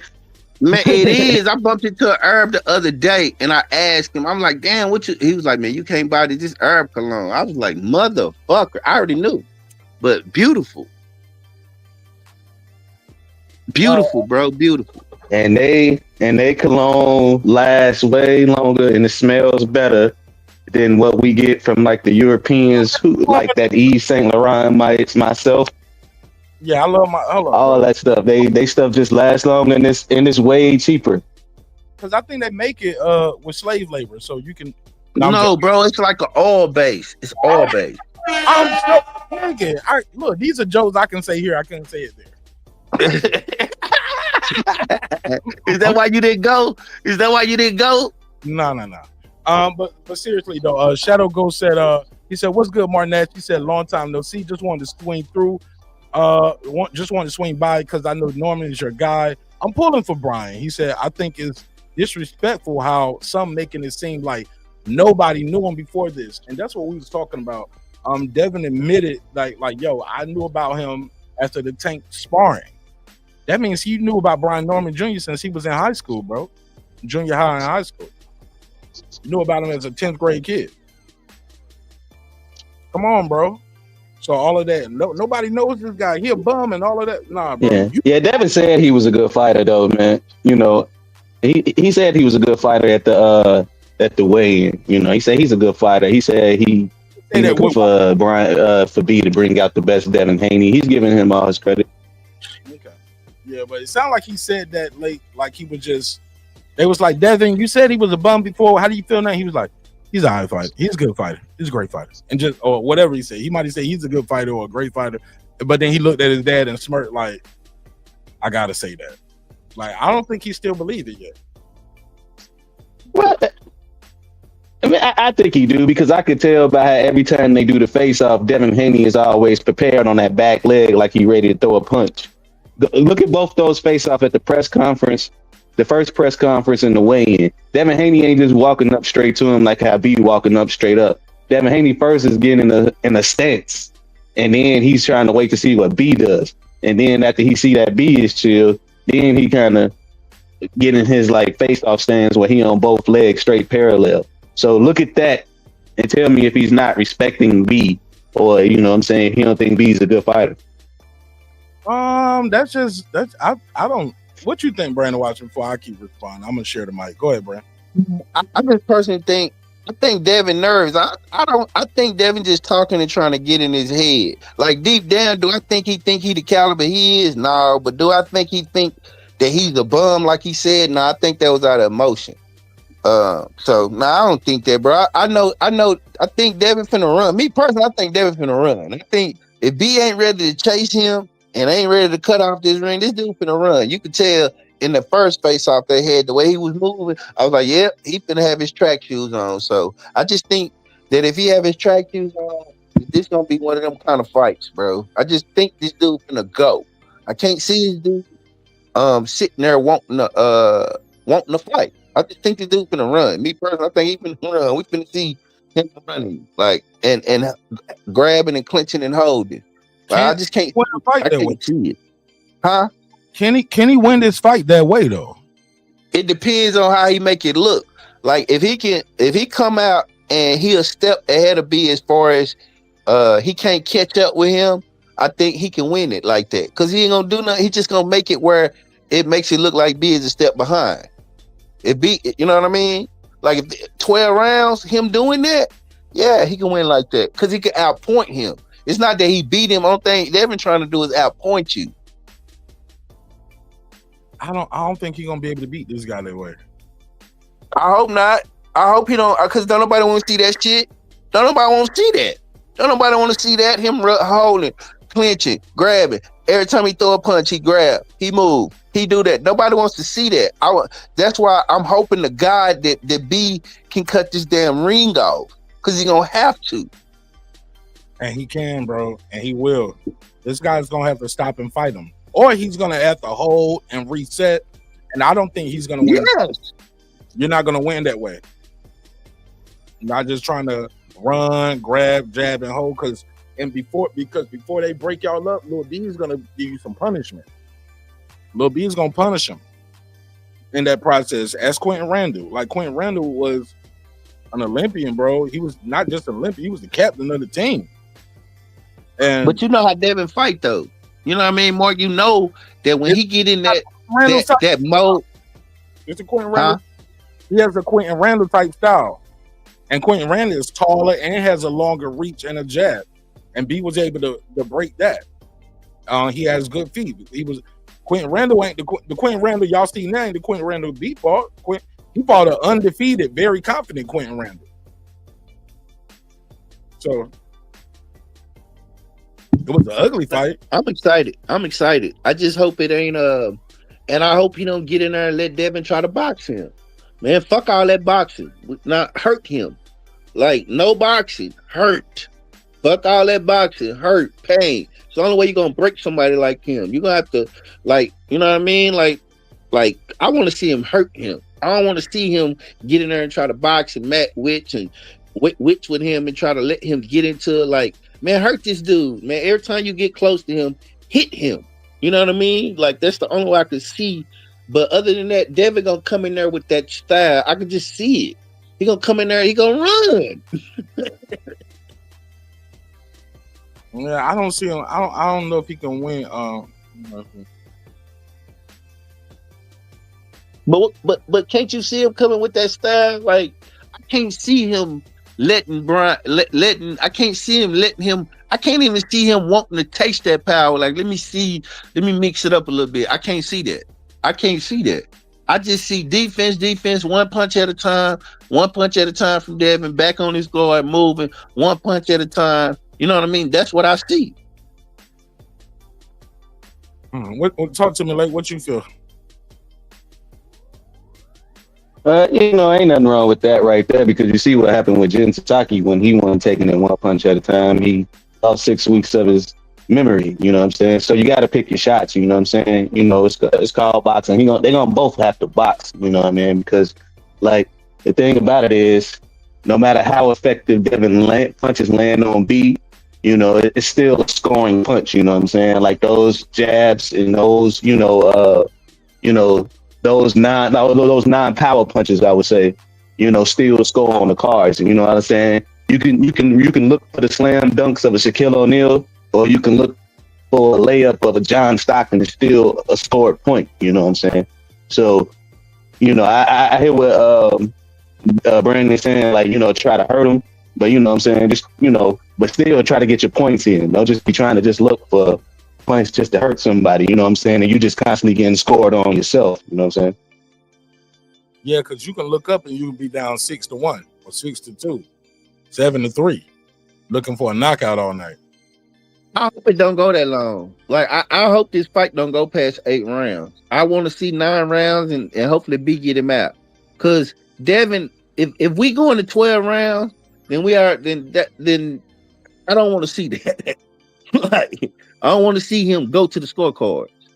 You think you don't think he'll get a fair shake or something, or what? No, I don't. Or you just like knockouts? No, I don't believe he's gonna get a first shake because he's not with the promotion card who putting this on. He lent out. Shake putting this on. Devin got a 3-fight deal with this man. No, I don't. No. Everything is set up. I think that if it goes to the cards and it could be contested, that he gonna get that nod because everything is set up for him, for Devin to go the other way. He got other fights that they already got planned behind the scenes. You know what I mean? So no, I don't know. You're not gonna get a first shake. You're not.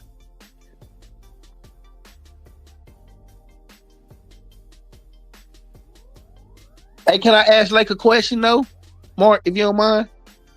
Yeah, Saudi Arabia. Let me say this one question. Let me say one thing off of what you said.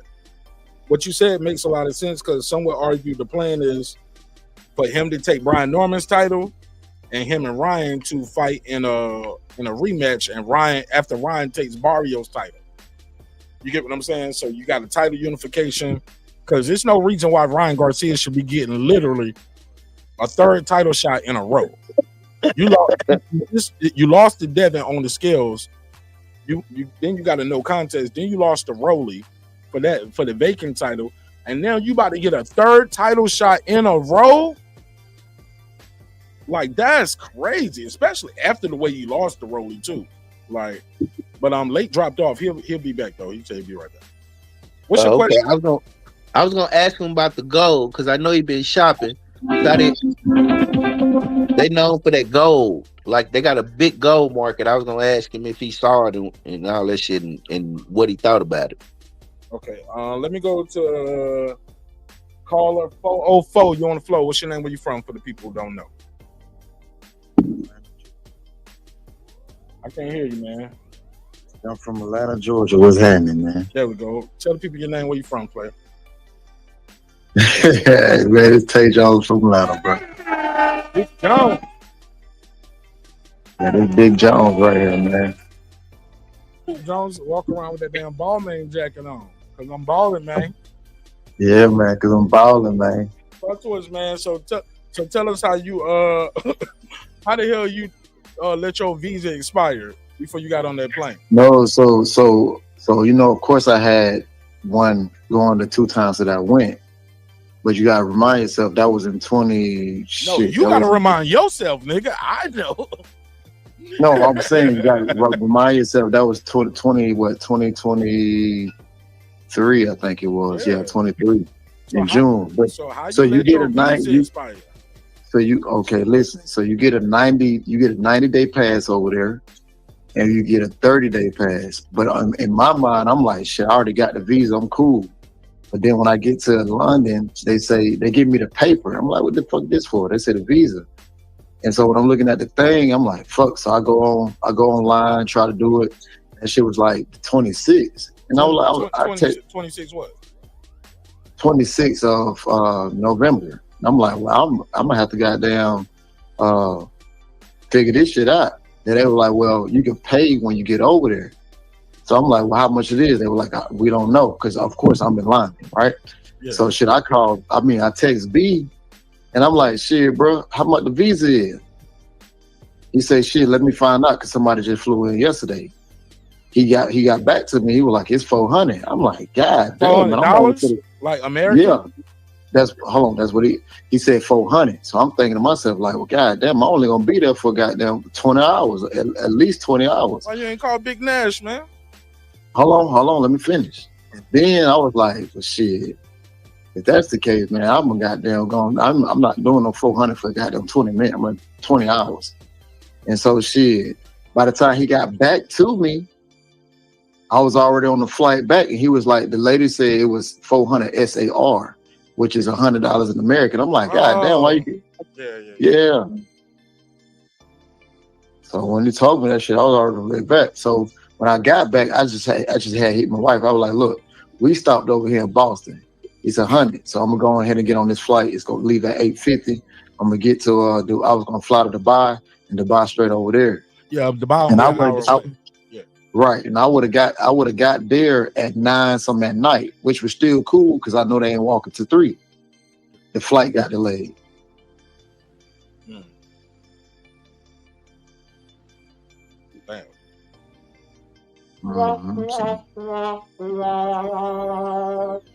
Well, you been around halfway around the world for nothing, nigga. Did you get $400? $400 wouldn't stop me. Shit, fuck that. Swipe it.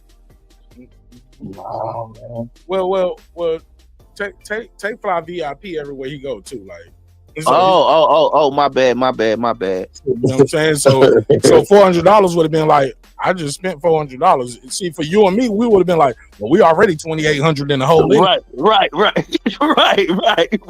Or when you already don't spend that, but Taylor like, shit, I ain't pay for this flight. Not how me and you pay. Right. Because we done looked at it like I'm already down. I'm already in London. I coach too. Tay don't fly coach. That nigga be flying like that preferred season and shit. Like once you said VIP, it's already understood. I fly coach. I don't mind getting where I fit in, Paul. Yeah, man. Yeah, I be coach. Long as I can pay for that extra row, I'll be all right for them long flights. Like that Japan flight, I had an extra row coming and going. That was cool.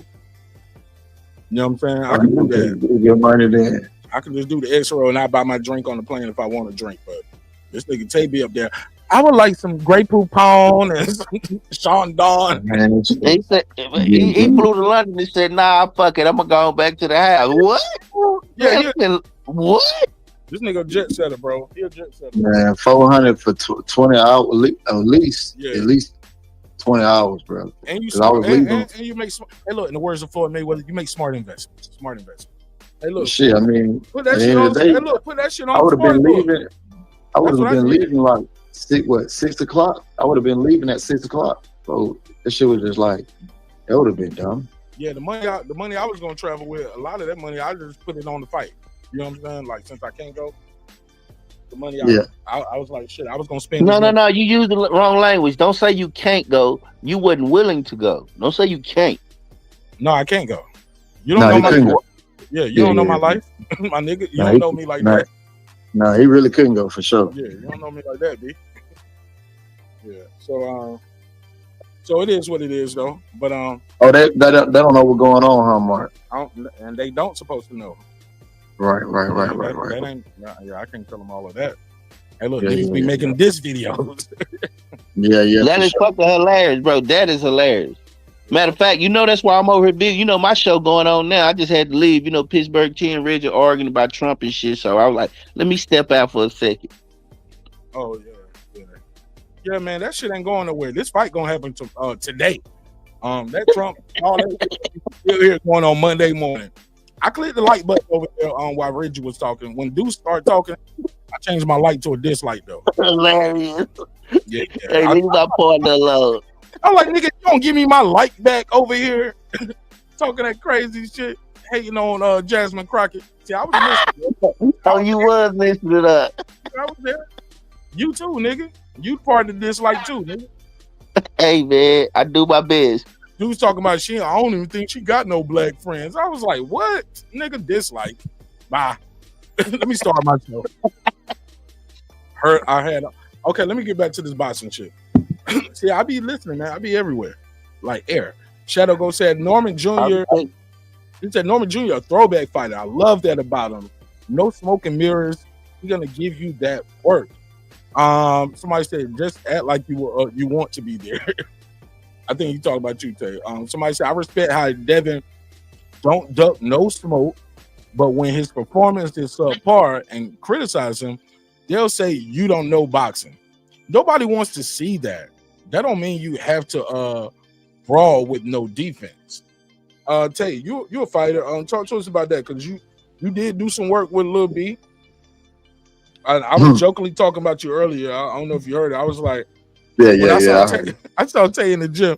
I said, shit. I see you over there, warming up a little bit, doing some jump ropes. I was like, oh no, actually, I don't even think you would jump rope or nothing. You would just walk around gym. I was like, hell yeah, nigga, shit. You need some extra help in there. You get in there, I get in there. You do around, I do around. We'll switch our areas around. You're like, all right. I looked over, that nigga Taylor was rapping his hands. You talking about with the war? You talking about with Brian Norman? You talking about you were gonna get in the ring, Mark? Yeah, nigga, I can fight. Nigga, I'm better than you. Man, get the fuck out of here. Man, you get the fuck out of here. Yeah, I ain't say I was gonna win. I said I was gonna help. Yeah, all right. I wasn't trying to fight him. I wasn't trying to do no real sparring.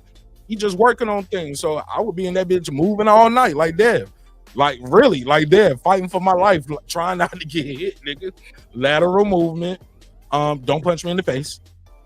He'll just be doing body work, trying to slow me down to the body and just moving around. Man, I saw that nigga Tay wrapping his hands. I said, oh, you about to get in there for real? I'm like, what, my I just had my my surgery, you know what I'm saying? I don't think my VA insurance gonna cover it.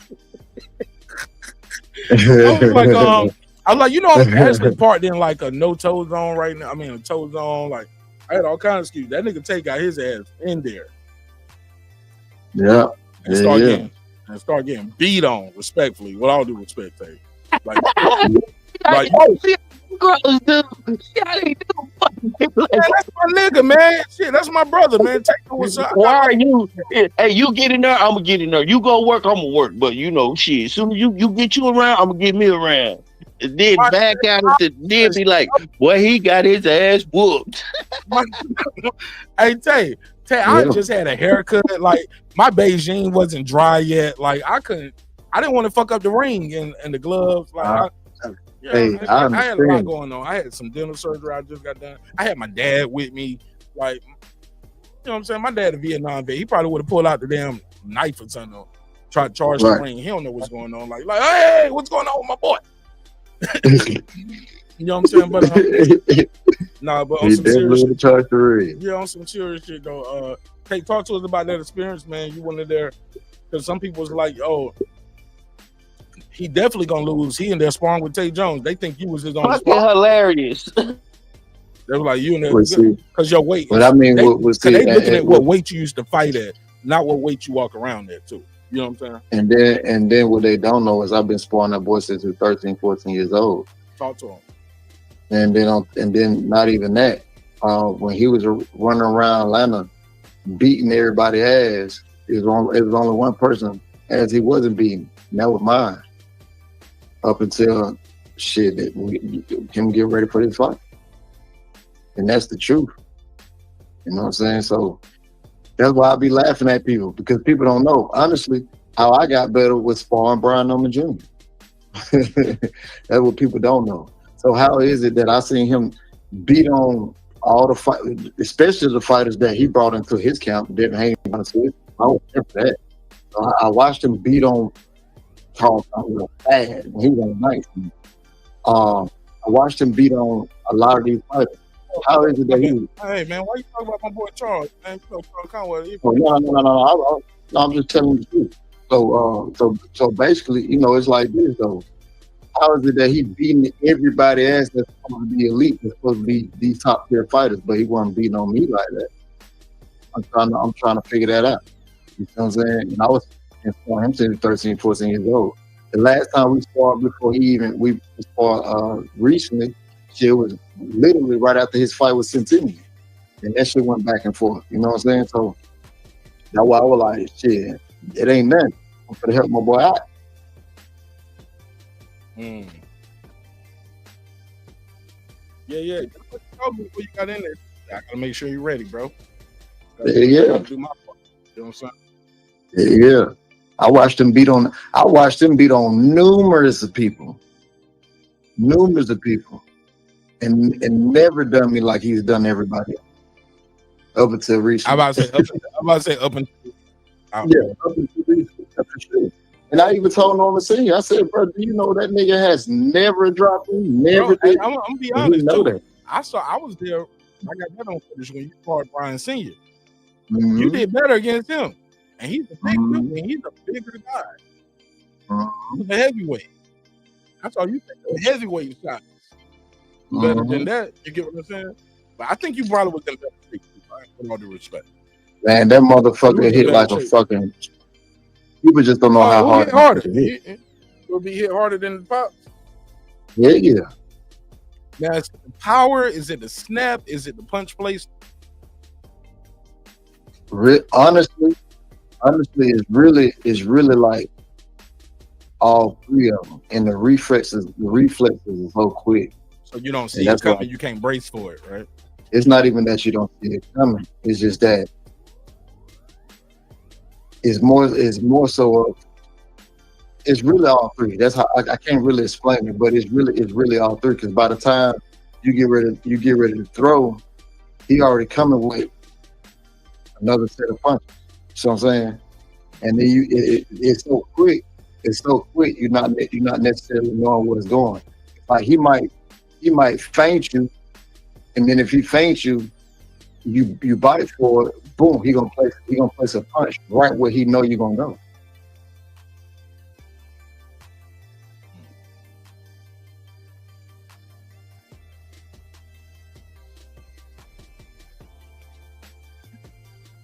So when you see this fight, man, I heard some people saying, "Hey, look, where all these new Brian Norman fans come from? They ain't nothing but Haney haters." And I disagree with that. I was like, "Yo, but you man, gotta see. Hold on. Let me set the table. I believe some people just like Brian Norman Jr. because they can identify with his character, purses. He ain't walk around with IG models. He ain't trying to hang out with rappers other than me. And his big brother Dre. Shout out Dre, like for the most part, he ain't hanging out with rappers and just doing all kind of rapper shit. You know what I'm saying? Right. He's not in the blogs. He's not doing that shit trying to get popping. He just, I'm gonna throw hands and make bands. You know what I'm saying? Right. And make deals. You know what I'm saying? So I think that's of it. Nothing to do with Ryan. And granted, some of that is but that happens with any fighter. Whoever's the adversary to that guy is going to root for the other person. But to say everybody who's rooting for Brian Norman either Ryan guy, tank guy. No, bro, I'm not a tank guy or Ryan guy, but I'm still going for Ryan. What's your take? And my take is this, man. Listen, you gotta understand, people gonna hate. You know what I'm saying? Especially when you're part of a coach. When you're part of a coach, those people gonna ride for who they want to ride for. But then at the same time, you're gonna have people who do have a disdain for Bill. You know what I'm saying? You got people who have a disdain for Devin, right? But at the same time, when you look at Junior, I mean, bro, his personality has truly come to a light. Bro, I literally go down my timeline and people laughing and enjoying themselves watching him. You know, even if they are picking Devin, I still see people say, "Man, I ain't gonna lie, I'm liking dude. I fuck with dude." You know what I'm saying? Yep. So I'm seeing that. So people who are saying those type of things, they just, you know what I mean? They only gonna be one sided, and that's how they are. You know what I'm saying? It was literally the same thing with Bud and Spence joint. You know what I'm saying? People started picking up like, damn, Bud really cool. You know what I'm saying? But then you still have people, man, Bud fake, Bud this, Bud that. But they only want to push their narrative. But if you look at everything Brian Norman has been saying and doing, people rock with it. And you can tell that it's genuine. You know what I'm saying? Genuine people gonna rock with genuine people. You know what I mean? You're gonna have people who say, damn, he pretty dope. Like, for instance, I seen Camille Mosin say, damn, I fuck with dude. You know what I'm saying? I've seen different people come out and say different things. You know what I mean? But you're gonna have those people who subjectively have to stay in their little coat and say things like that. Can you unbiased and tell us Devin's path to victory? Just to play Haney advocate right now. Like, does he have a path to Devin? Yeah, because I heard somebody pull up today. They was like, "Hey, look, Mark, if Haney goes in there and just stays on his jab on his bike, he can win this fight. You did. It's gonna be an easy fight." I was like, "You got Lil B fucked up." Like, I said, he's definitely gonna lose. It's gonna look like the Quinn Randall fight. It's gonna be ugly, but Brian gonna win damn near every round. I say he got to do something to Lil B respect. Exactly. You have to do that early. You know what's gonna overwhelm. You know what's funny? When he was sparring, man. I don't think he was there. I think it was a day, 2 days later, the day you came when he sparred, but a couple of days before that when he sparred, I was telling the other corner, I was like, bro, I don't know what you're doing, but you gotta fight that motherfucker to respect you. If you don't fight him to respect you, trust me, it's gonna be a long fucking night. So Devin Haney has to fight him, because what people say that he can't do is actually his best attribute. Somebody asked me the other day, what's one thing Devin Haney shouldn't do? Well, you shouldn't try to box with him. And everybody laughed and thought I'm like, no, that's actually his attribute. He just hasn't had to show it because he hasn't had those type of fighters to show him. But he shouldn't box with him. But if anything, he needs to fight him. And that's going to, me personally, I think that's what this fight come down to. Fuck boxing, who gonna fight? Because you got to fight him to make him respect you. If you don't fight him, he's not going to respect you.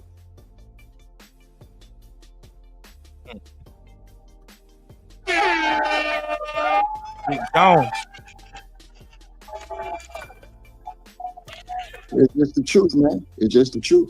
Let me get Late to drop with the $2 super chat. He said, "Damn, we gotta get better internet in Africa." Shout out to my brother County, all the way in Saudi Arabia. We got boots on the ground, ladies. I'll give you the $2. You give him the $2. All right, pay him the $2. Oh, pay the $2. Appreciate that, Late.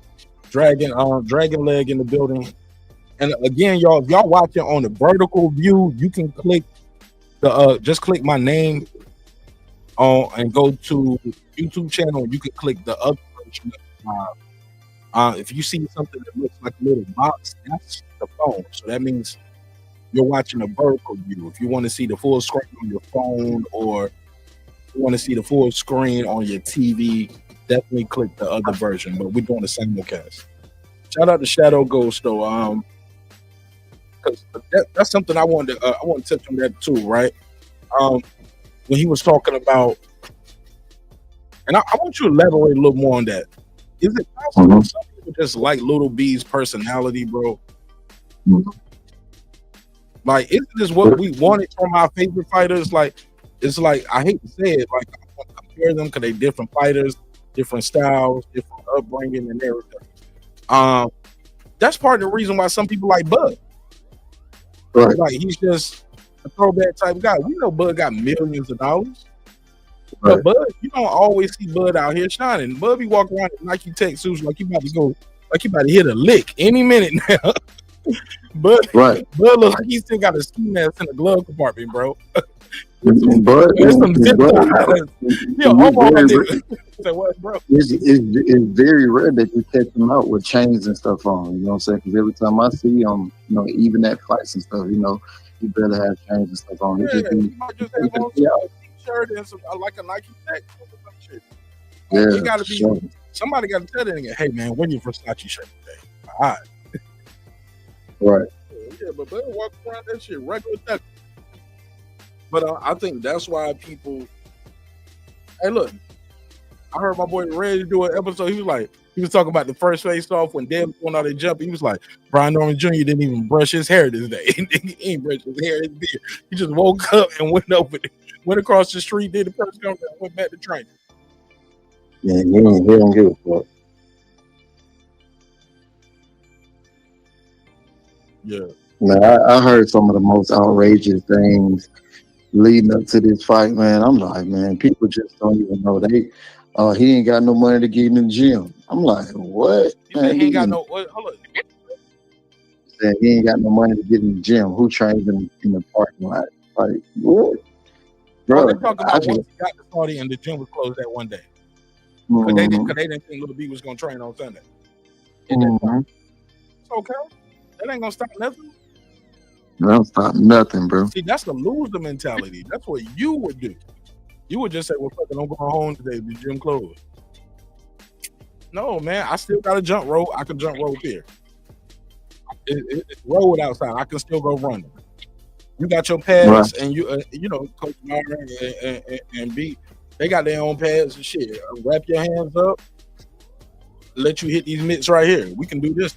We can go through the motions. We can do what we need to do. Man, bro, listen, bro. Look, we got plenty of people who sometimes don't even train at the gym. You know what I mean? Niggas can go to the hotel and lift the mattress up and put that shit against the wall and point that if we need to. Man, that'd be something. Yeah, that's a clear mentality. Yeah. No, come on, bro. They don't know about getting it out the mud, man. You know what I'm saying? I remember Lil B trying outside in his backyard. And I love what Brian said when it happened. It's like this builds integrity, it builds character. No, that's what it builds character. So it just build character. And he said, it was like, say it again. What you say? He said, it build character. Yeah, that's what character is. That's integrity. Doing what you're supposed to do when nobody's watching. Man, people gotta understand that the boy mind is so strong. You know what I mean? The boy mind is so strong. They don't understand. The boy getting out a lot of knowledge and power from reading books, taking lonely walks through the woods and stuff like that. They don't know that about him. You know what I mean? Like, he's really an introverted dude. You know what I mean? And people don't really know that about him. You know what I mean? So it's just, you know, people. He still is. He still is. But people don't know that about him. You know what I mean? And he's really a private person. So he probably want to go. People don't even know how funny he is. How creative he is. Like, but I used to tell people. I told people that about like a lot of these athletes, other athletes. Like, usually, it's rare, bro. It's rare you need a Pac-Man Jones type personality. You get what I'm saying? Or Adrian Broner type personality. You know what I'm saying? Yeah, my brother fool. And you kind of the opposite. Like, little by little, over these years that I know you, I see you come out for your shit, like, publicly. Like how you are privately, I see you show a little bit more public. But usually when you're very good at something, shout out to my boy Kev. Usually when you're very good at something like it takes away from something else. You get what I'm saying? Mm-hmm. So I don't have time to go to the prom, and I don't know how to do I can't dance that good. You know why? I won't out there doing to teach me how to Dougie, my nigga. I was in the gym doing push-ups on my knuckles. You get what I'm saying? We just don't. I don't know how to milli rock. I'm out here really shooting jumpers, 80 jumpers a day. You know what I'm saying? 5 times a day type shit. You know what I'm saying? Right.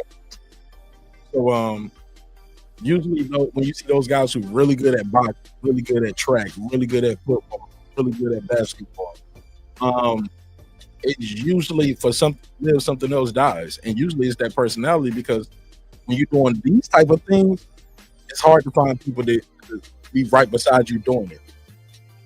Right. You get what I'm saying? You got to go by yourself.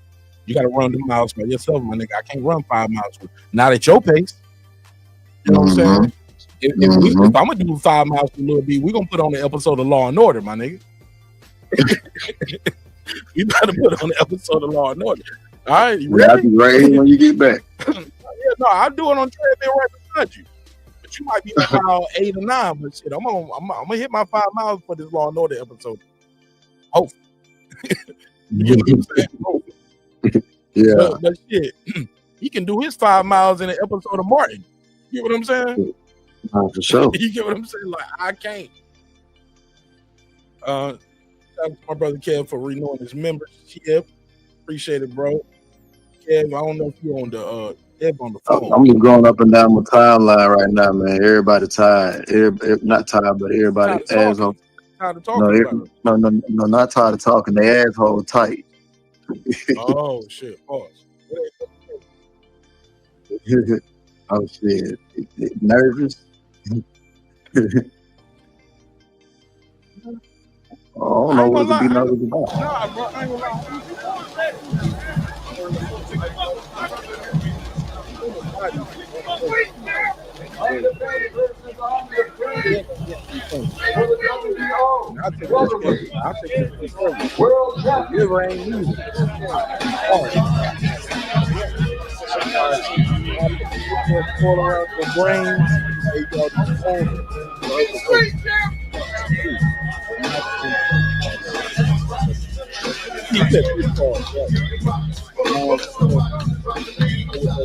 Challenger, two-time world champion Devin the Dream Haney. The defending champion, the assassin, the undefeated Brian Norman Jr., the world champion.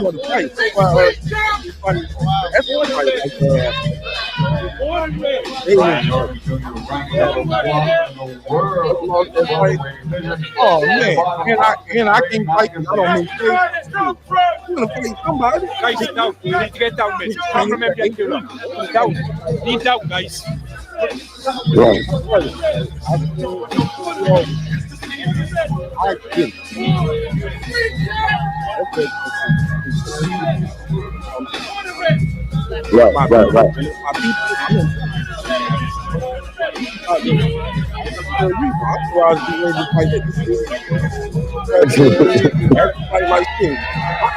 My big man against your big man. I put my little man against your big man, homie.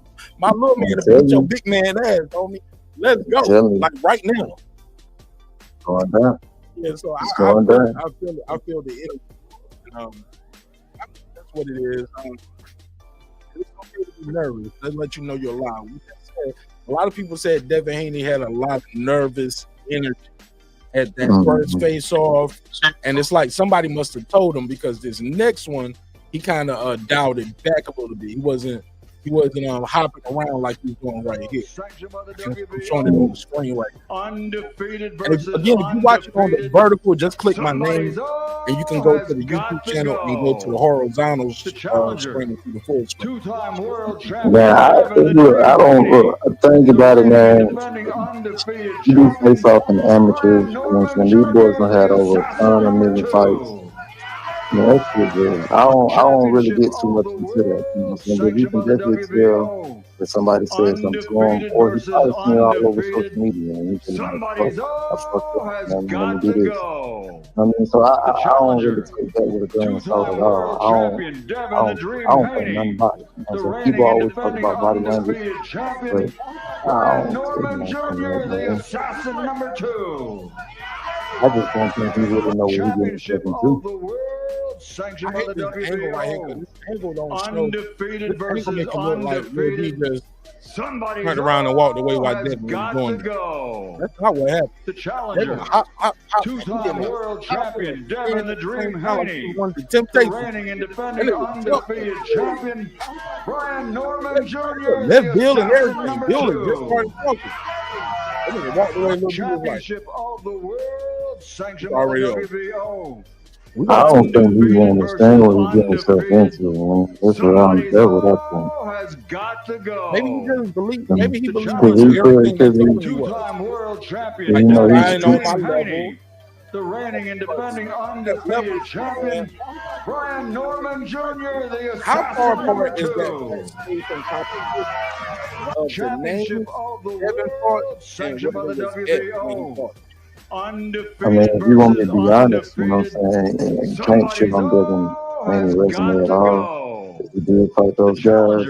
But if you put a little beat with those guys, probably knock them all out. And defending undefeated champion Brian Norman Jr., the assassin number 2. You could play the same thing for 10 days. You put 10 days against those guys, sanctioned by or the knock them all out. Undefeated versus undefeated. There's only one guy that was younger, I think he was 30, 31, and that was Cambosis. Everybody else was 34 plus. Two-time world champion Devin the Dream Haney, the reigning and defending undefeated champion. Look, bro. Hold on flat. I can't hear it clear. My bad, bro. Appreciate that. Thank you, late. Damn, man. That whole time. Damn. He said we couldn't even hear y'all.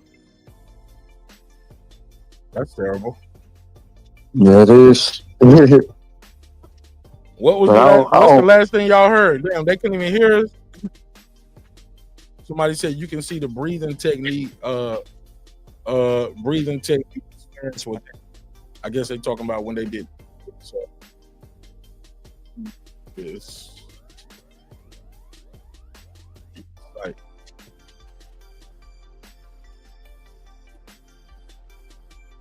I guess he's talking about this clip. Oh yeah, I'm looking at he breathing heavy. Who breathing heavy?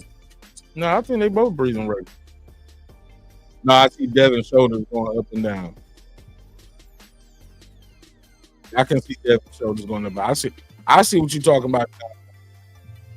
Let me zoom in. I see what you're talking about. First, I'm like, well, they both. I'm looking at D's stomach, but now I can see Devin's shoulders going up and down with the. You can see the breathing and Senior laughing. Yeah, I see it right here. Y'all see the little green circle? And there's another clip when he was saying something about his shoulders, but I know what he meant by that though. I can't say.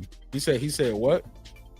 Senior said something about his shoulders. They had another clip that was floating around and he was talking about his shoulders. But I can't say it. No. Devin's shoulders. I know what he meant by that, but I can't say it. Lake County City J said you know too, but I can't say it.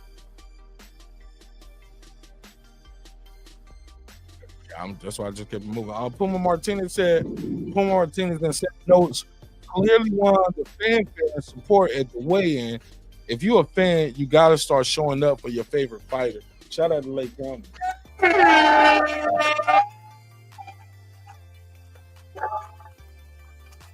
I got 5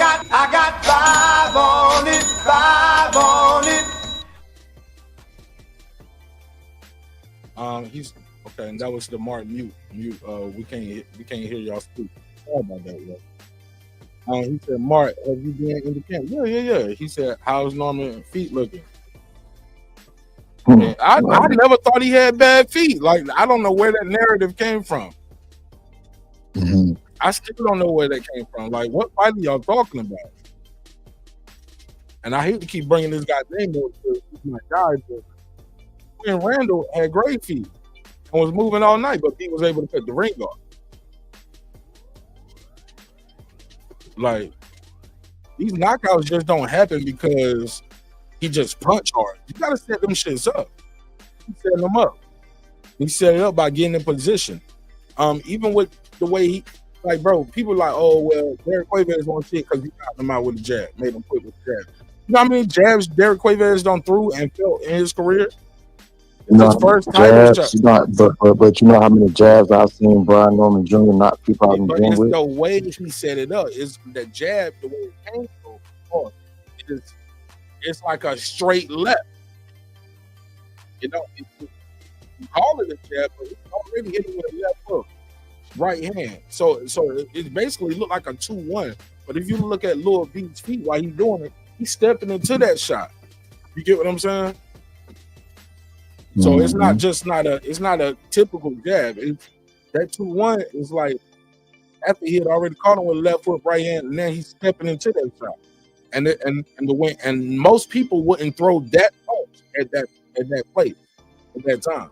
Lil B that shit. Just threw it straight from the shoulder. You know what I'm saying? He didn't wind up and cock it back, nothing crazy. Boom.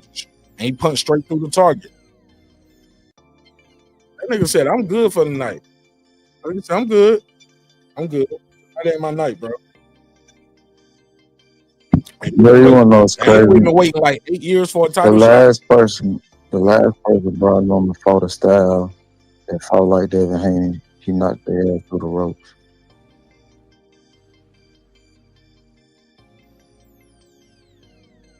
You gonna tell people the name? Angelo Snow. Angelo who? Angelo Snow. You think he fought like Devin Haney? He got a style like Devin Haney, bro.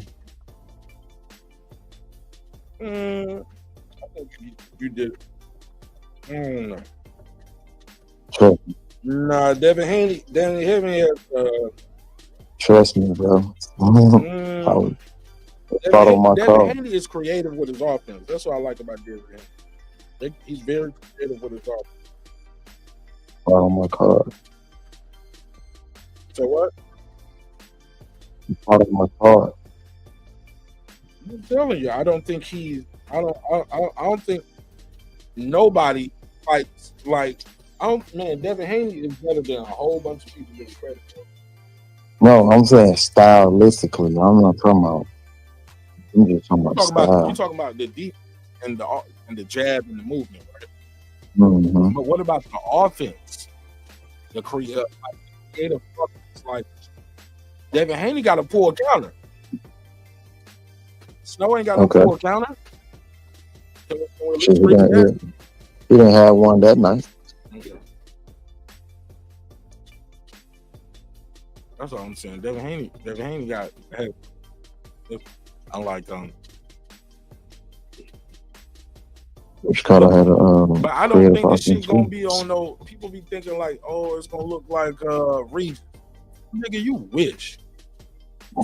You fucking wish. And this ain't no knock to the Ruger, but let's just keep it a buck.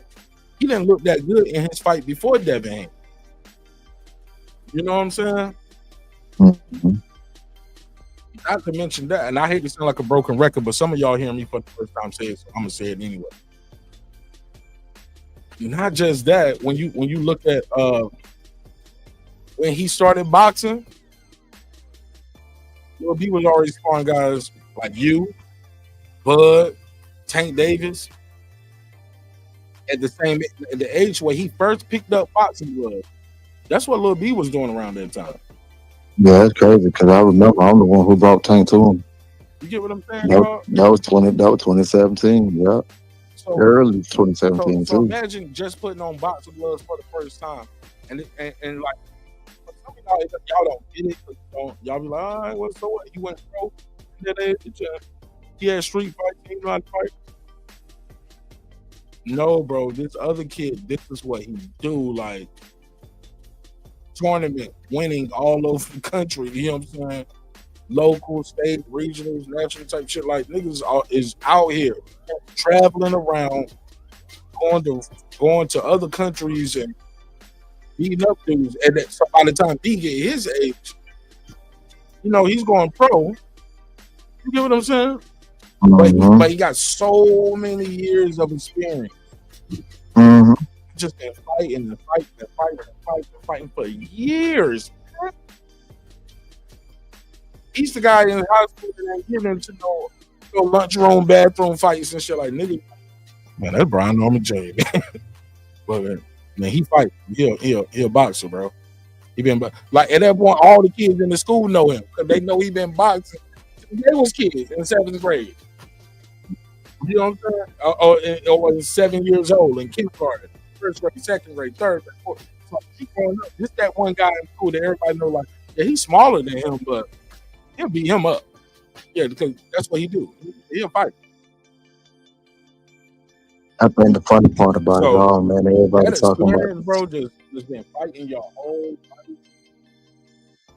I think they give you an edge. I think everybody, the people just not familiar with them. You know what I mean? But that's what gives Devin his edge, though. That's what I always say gave Devin his edge. Yeah. He been fighting these dudes, but then when you match him up with guys who've been fighting their whole life too, when Devin fought him, most of these dudes ain't been in their prime. His resume of his guys not in their prime. Mm-hmm. He didn't fight a prime Regis. I know it did. He didn't fight a prime Ramirez. He didn't fight a prime Ramirez. He didn't fight a prime Loma. He didn't fight a prime Gamboa. None of these in their prime, and most of them was out of their weight class or been in their weight class too long. They won't get more. They won't Loma's weight class. They won't Ramirez been at a weight class too long. Regis been at a weight class too long. You know what I'm saying? Mm-hmm. Even in the buck, I don't see him beating all these. He's not fighting prime guys. He's not Mayweather fighting Corrales. And some will argue Corrales had been in that weight too long too. I was like, well, he was still a knockout artist. What's up, Hero? So I'm like, nah. Like y'all are like just gonna beat my dog. Y'all got that shit fucked up, man. Homie worked too hard, bro, for too long. You don't have to come. Devin, I told him like this. Same thing. I think Senior said the same thing. I said if he go in there and beat my boy, shit, he on my pound for pound list because I can't see him. And then when you talk about knocking him out, shit, I put him top 5. Top 5 on my pound for pound list. Go there and knock out my boy because I seen how hard my boy trained 4 and 5 hours a day, 6 days a week type shit. You gotta make him take a day off. And even then, he'll do something like walk up a mountain with the family. You just gonna go walk up a mountain. That's his day off. He's gonna go walk up a mountain, bro. Like, he was like, this is what I like. He started, like, you know how they say when you become a champion, you get a little bit better? That's what I've seen with, bro. That's what I've seen. The mindset change. It's like, this is what I do for a living. This is my job. My job is to work out, run, eat healthy, throw punches.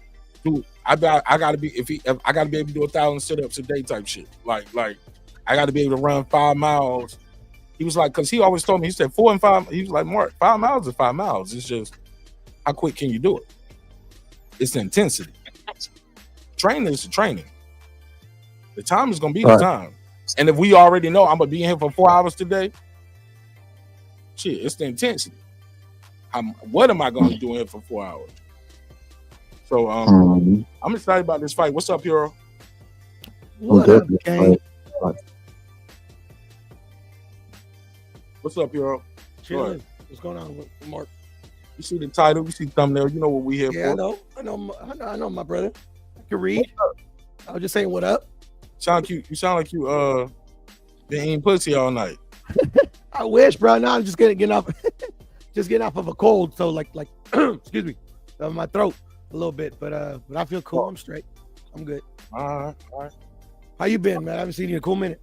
Man, I'm working, man. Working, trying to take care of the family. been just watching the champ train and just locked in, bro. Just locked in. I'm with that party. Same here. Other than watching the champ train.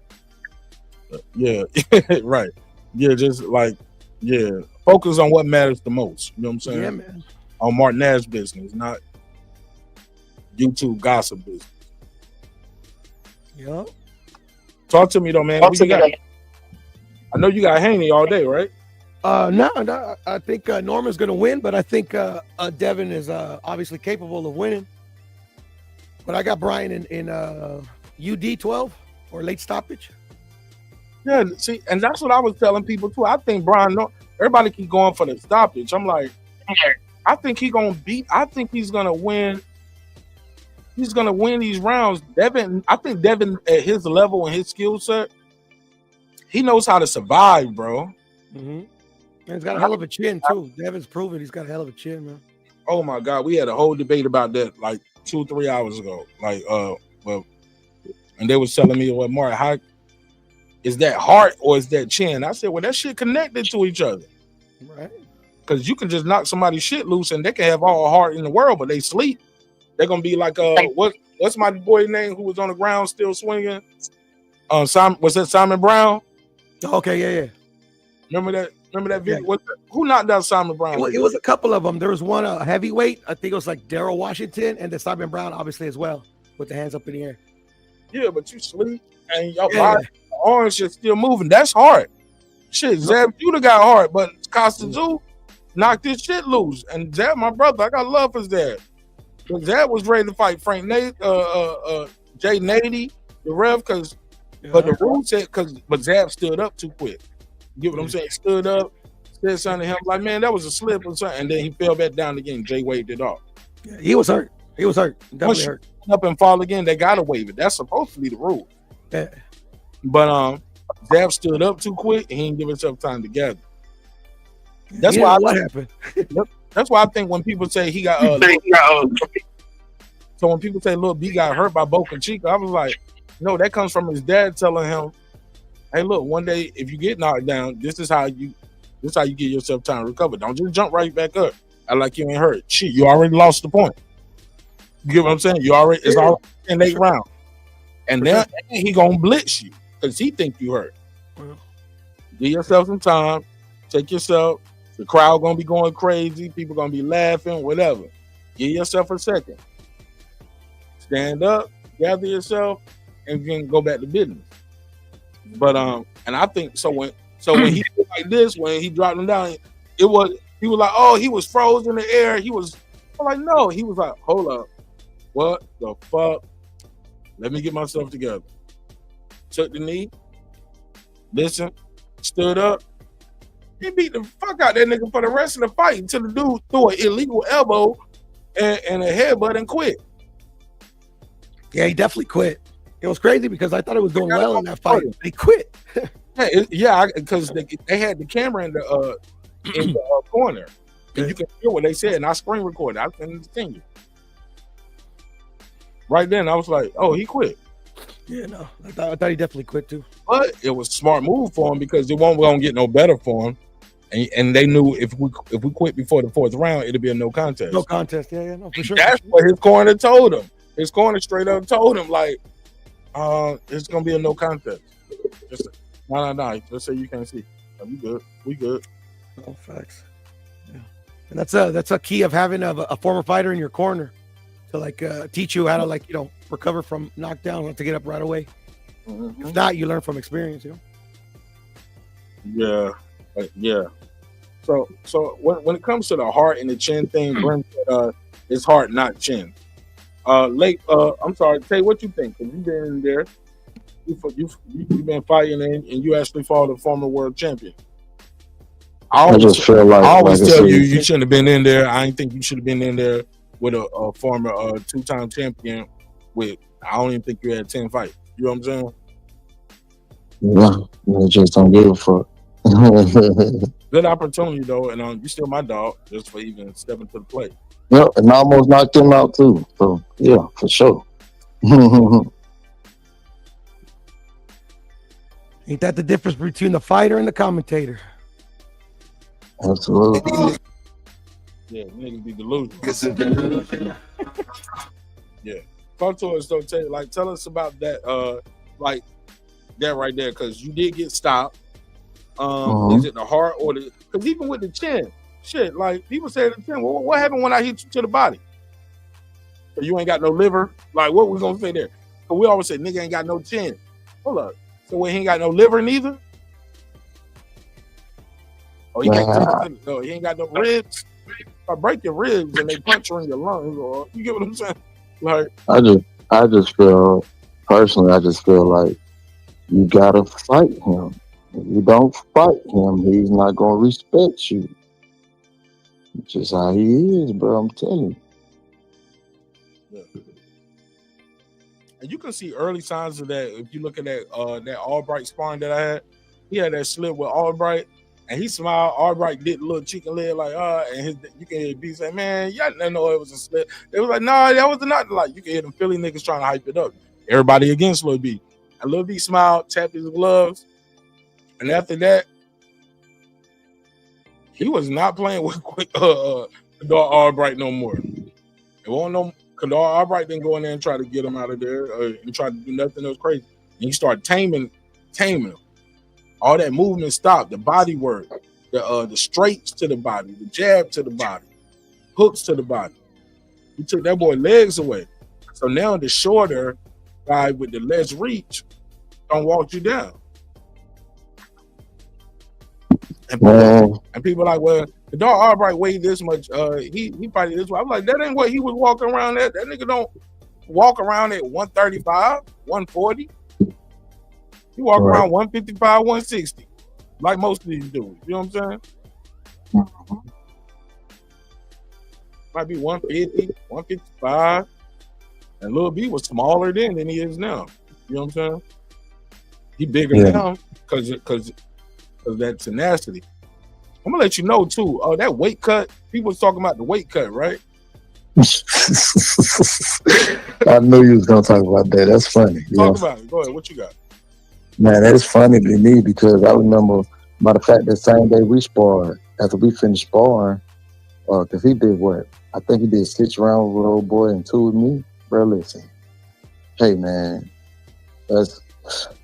He was fit with 53, 54 then. And then we went out to eat after that. Like, I don't know what people be talking about, man. That's the crazy part to me, man. And then over in Saudi, I think you got to have like a pre-weigh-in check or something like that.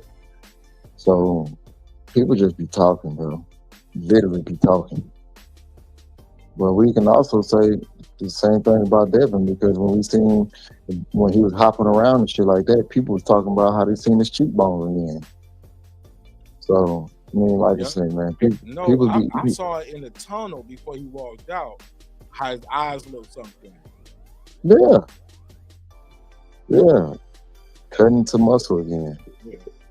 That's the part I want to talk about, though. Oh, I just wanted to talk about, the whole, muscles don't win fight thing. But then, throughout the whole last 4 months, there's only been one person posting with shirts off flexing. And then somebody admitted, we went and bought some muscles. I mean, do that. So also, too, with that, though, if you just go in there and you ain't used to it, the muscles gonna need oxygen. What if Haney start gassing in the mid to the late round? What if them muscles and them shoulders and them arms and that back and his chest so big? And I'm like, yeah, but muscles need oxygen. And if you haven't been used, you ain't used to that. Yeah, you ain't used to that, although you've been training for it, but you don't supposed to put that on during camp, though. That's the crazy part about it. You can finally gain. They was like, well, he gonna be fighting at his regular weight now. I'm like, yeah, but maybe he is too much too quick though. The way you put him. So he basically openly admitted he was weight bullying, or that don't pertain to him. What his fans have. or that don't pertain to him. Devin still ain't fighting at his fighting weight. The guy walks around at like 180. That's what I was looking exactly, because even when I seen him in New York, he was 180. I saw him in Vegas, he was bigger than what I thought he was. Like I was like, damn, he's a bigger dude than what you think. You get what I'm saying? Mm-hmm. Mm-hmm. Like Boots was too. Like when I saw Boots, I was like, this nigga my size. Yeah, Boots is big, bro. When I saw Boots, look at that picture with me and Boots. Boots look my size, my nigga. Like, and I might have been like 230 on that picture, but the way I carried it, I ain't. But he all muscle, so it's all dense. And that's the crazy part about it, man. Junior been fighting and sparring these guys at that weight for the longest. That's the crazy part about it, man. All these guys be bigger than him.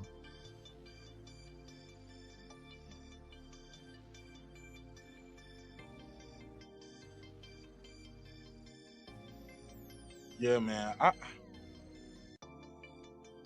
I just don't I don't think it's gonna just be like you said, man, where he just all this levels above. Man, Because I'm like, listen, like I tell everybody, man. I know Richardson Hitchin. You know, I like Richardson. So Hitchin, however you say his name, like I like, bro, right? But I was there when they sparred. And they told a bold-faced lie on whatever interview that was. And trust me, the whole gym would tell you the same thing. But I think he's a better fighter than Devin. Defensively more sounded than Devin.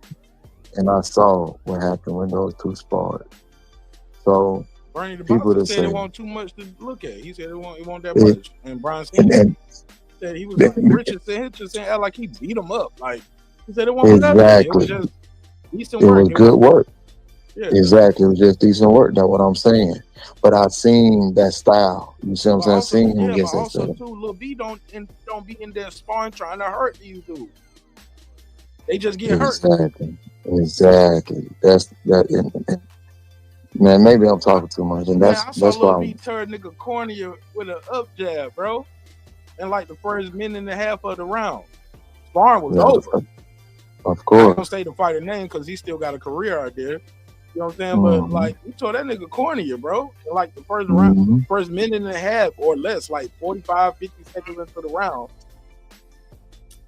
shit was over. Yeah. Shit is over, bro.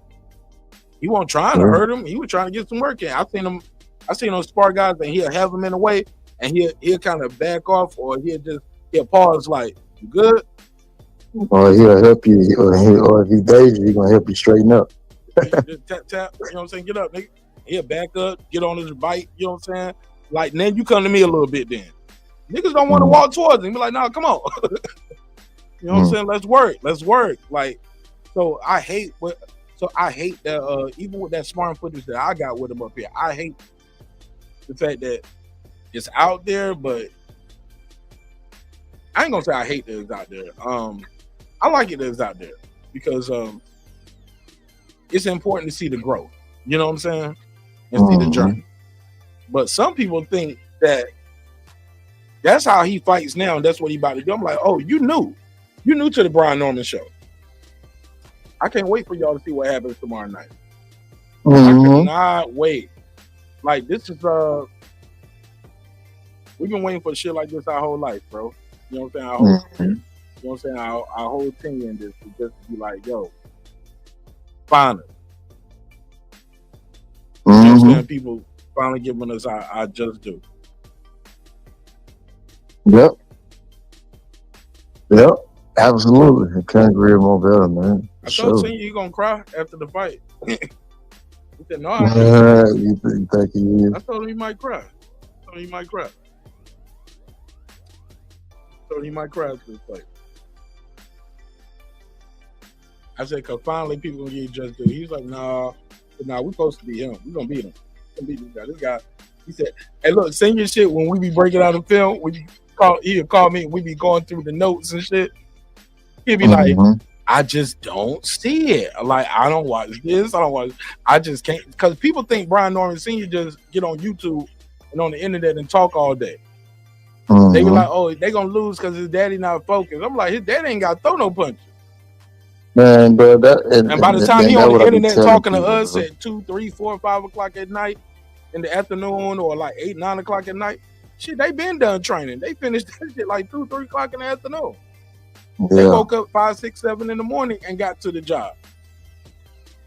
It's you know crazy, bro. So 3, 4 o'clock in the afternoon, 5, 6, 7 o'clock at night, 10 o'clock at night, nigga, we done for the day. We been done. What about people saying Brian Nolan Jr. got to Saudi Arabia too late? That's funny. It's 2 weeks. Bro, listen, man. It's 2 weeks. But what they won't tell you is he's not a party guy. He don't drink. He don't smoke. He has no vices.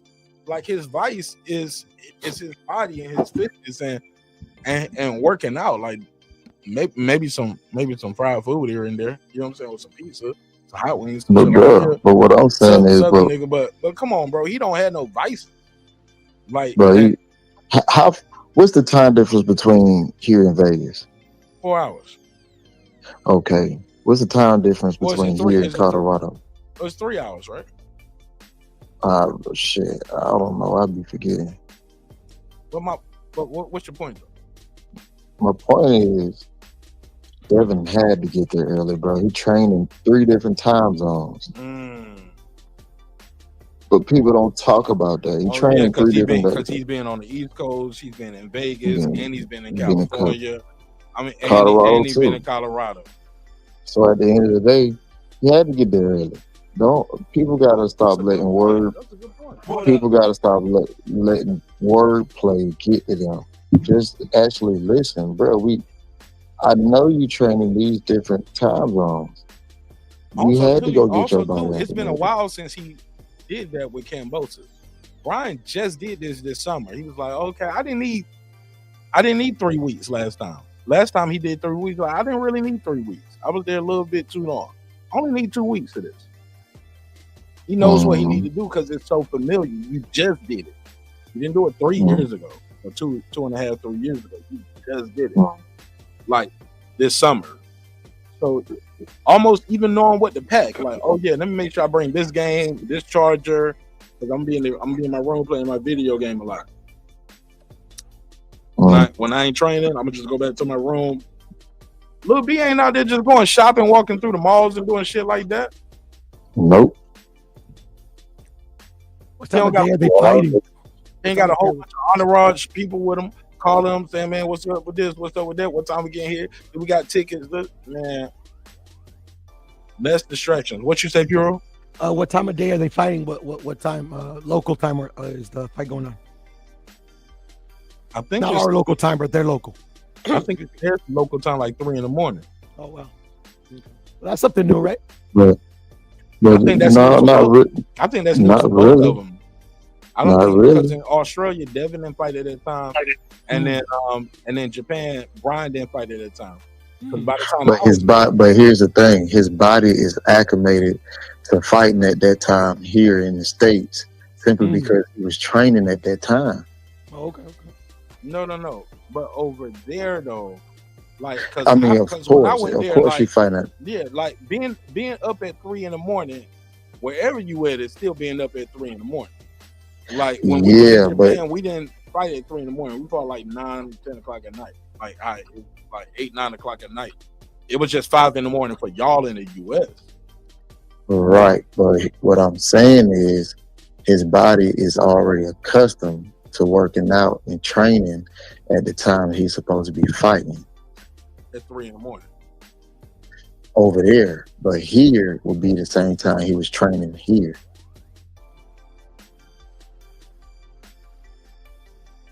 Yeah, you just got to get your sleep pattern right. That's it. Ain't no different. The body is already accustomed to working, training at that time. It's the mind. It's the mind you got to get accustomed. That's it. And that's why I say it was cool. When you asked me in the chat earlier, that's why I said it was cool. Because I really didn't, the first time I really didn't know how it would play out. Like, we was training 2, 3 in the morning. You know what I'm saying? So, like, it was literally like the same time when you think about it. Like, damn, it's really the same time back at the house. B55 310 said Martin Nash prediction. Man, you already know, bro. You don't. He's going for Devin. Oh yeah, I can't wait till I drop. If you gotta ask who I'm picking or why I'm picking them, you must be new to the show, but it's cool. I'm glad you're here. But yeah, I'm Team Norman all day, man. Twice on Sunday. Man, I can't wait to drop them better odds video I did at the airport, boy.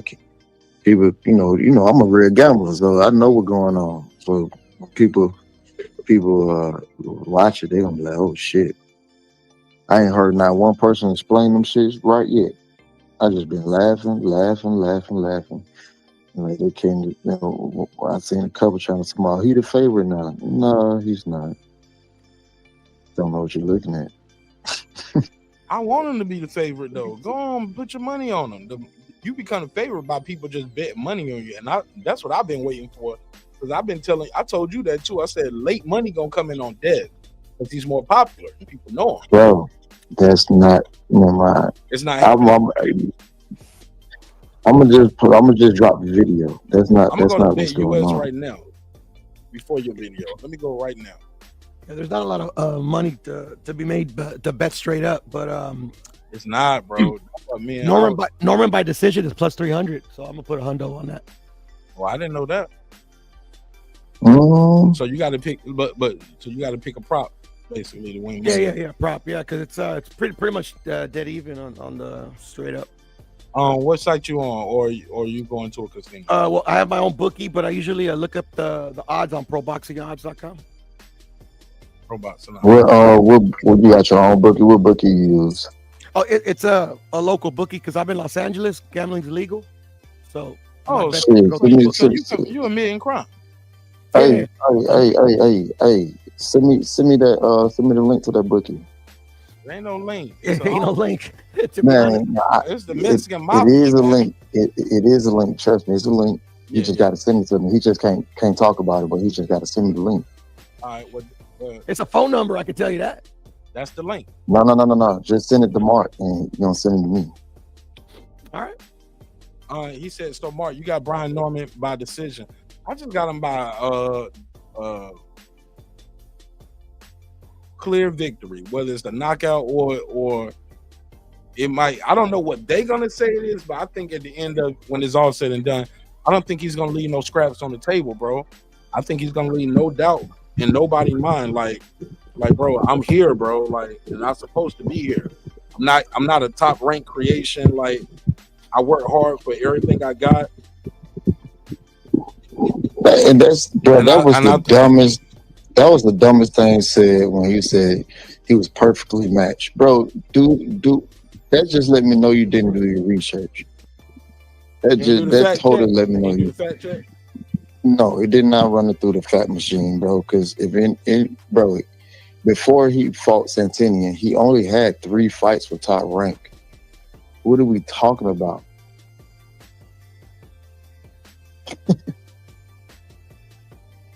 Elaborate, because people don't get it. Go ahead, bro. You can't say top rank moved their fighters right. Everybody know they properly match. Well, Martin Nash made 1 fight against Olympian, and the other 2 fights, top rank, he fought the best opponent that he can get. I'm sorry. People didn't hear you. Can you say that again? Yeah. Martin Nash made that Quentin Randall fight for sure. For sure. Yeah, that happened. And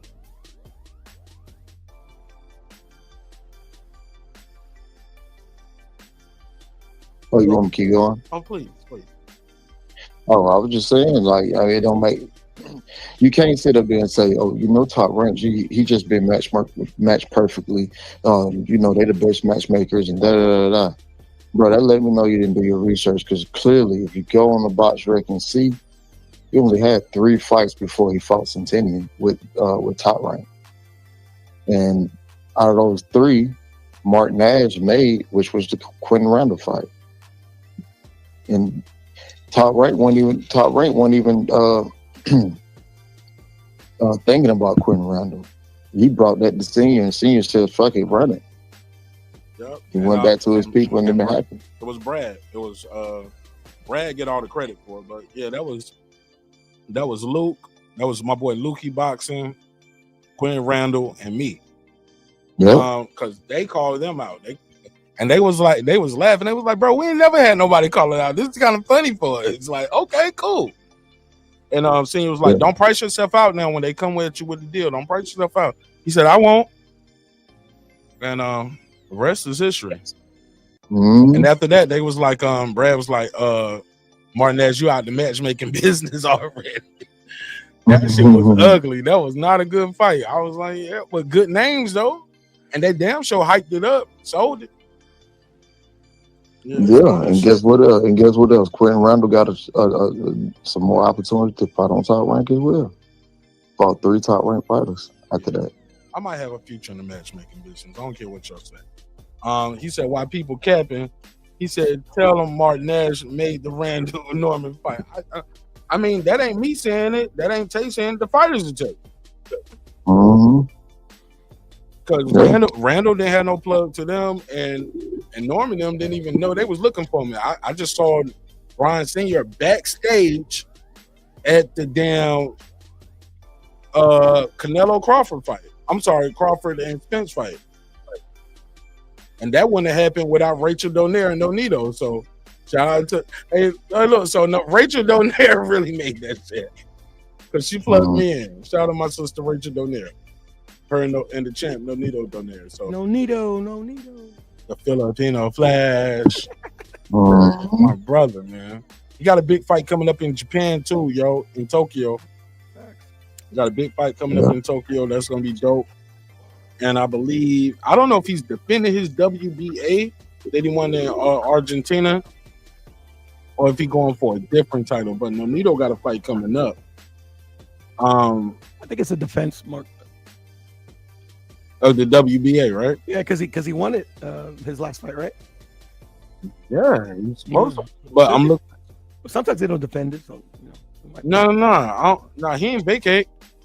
No, I know, but sometimes they'll. Well, I don't know if they do it as much now, but back in the day, like fight champions would have like non-title fights every now and then.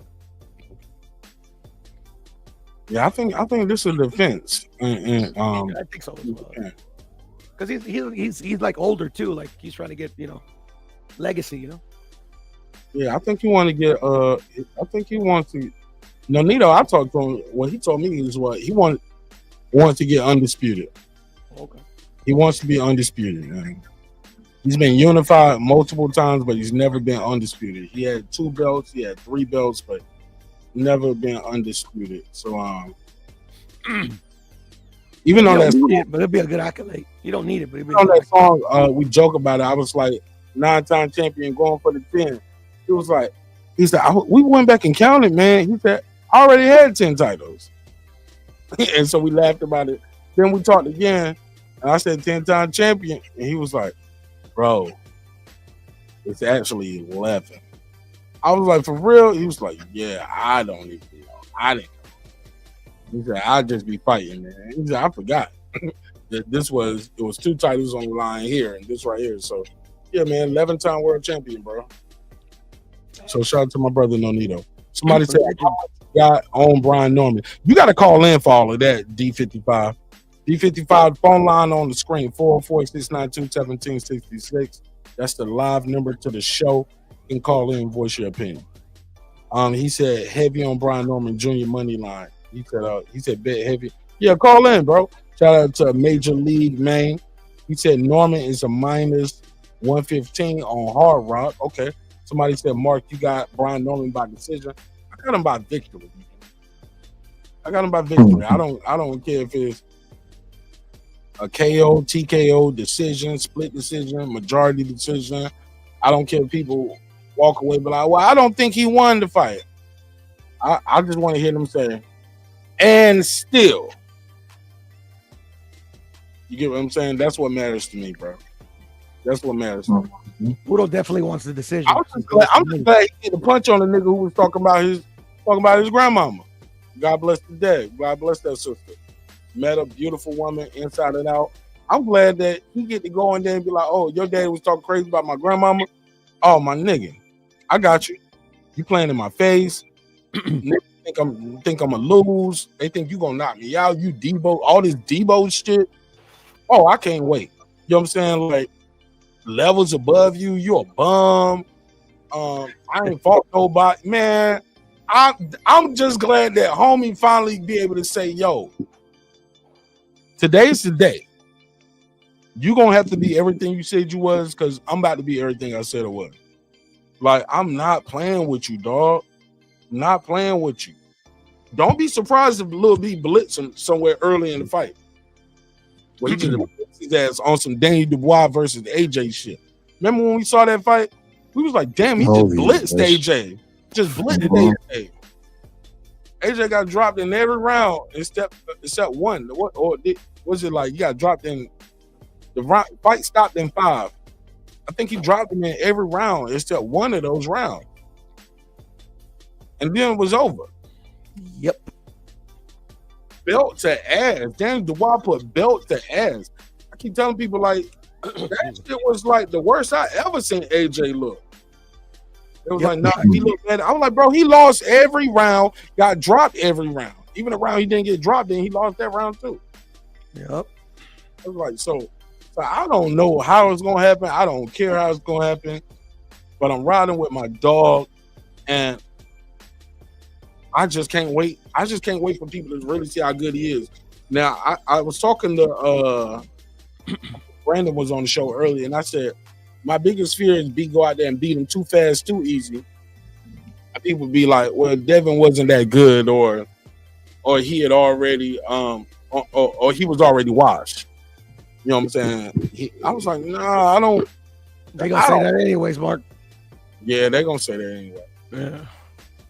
To be honest, the best thing to do is to try to get him out of there. You know. So there's no funny business on the cards and stuff like that, you know. And on the flip side, by some slip of a banana peel on the way to the ring wall, and Brian Norman twists his ankle and break his leg and his elbow, Devin wins. My G, you know what they're gonna say? Brian Norman was never that good, and he didn't have no experience. He was, you get what I'm saying? Yeah. Like I want both these guys to get their credit, because it's rare you see two young undefeated champions go in there and just like, yo, I'm gonna put it all on the line. And if both guys supposed to be kryptonite to the other guy's style, depending on who you're a fan of. Devin ain't got no chin. Brian Norman got a good left hook. Brian Norman ain't got no feet, where Devin can dance and move all night. Depending on who you like and what style you like, you can find a way to make a pick for your guy. You know what I'm saying? But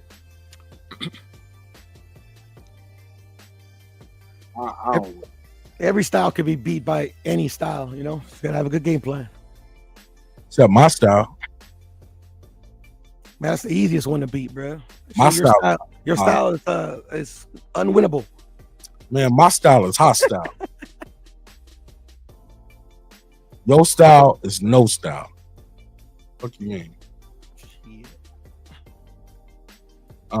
Somebody said my neck and my back. Somebody said he did hurt DVD and ran in with the uppercut. The dumbest mistake he ever did. Yeah, but he landed a good shot. Nope. Hurt is what he was feeling the mother 4 rounds. He landing a good shot ain't the same thing as hurting the guy. I think you got to get that clear too, because sometimes you land a good shot and the guy take a couple steps back. That's one thing I saw Lil B do in the Derek Cuevas fight, and I didn't like it. He hurt David Cuevas, and Lil B get like a little strut, like, all right. Like he does some shit like this, right? He might have been like this. He was like, start walking towards him. Once you start walking towards him, Derek Cuevas caught him with a check left hook. Lil B ate that shit. But he got caught. But he got caught nonetheless. You know what I'm saying? Yeah. And then careless get caught, you know? Yeah. So it like all of that, like, oh, I heard him, it's almost over. Nah, man, it ain't over till they raise your hand. You know what I'm saying? So facts. Yeah, but don't listen to me, man. Like I said, I'm the wrong one to listen to, bro. Like I said, I get nervous before all the fights. You know what I'm saying? Like, I always get nervous. You know what I'm saying? Not because I don't have faith, but it's or belief in my guys. It's just like I said, these are people that you spend time with them and their families, and you get invested. Unfortunately, it's hard to stay non-biased and impartial. You get invested. You know what I'm saying?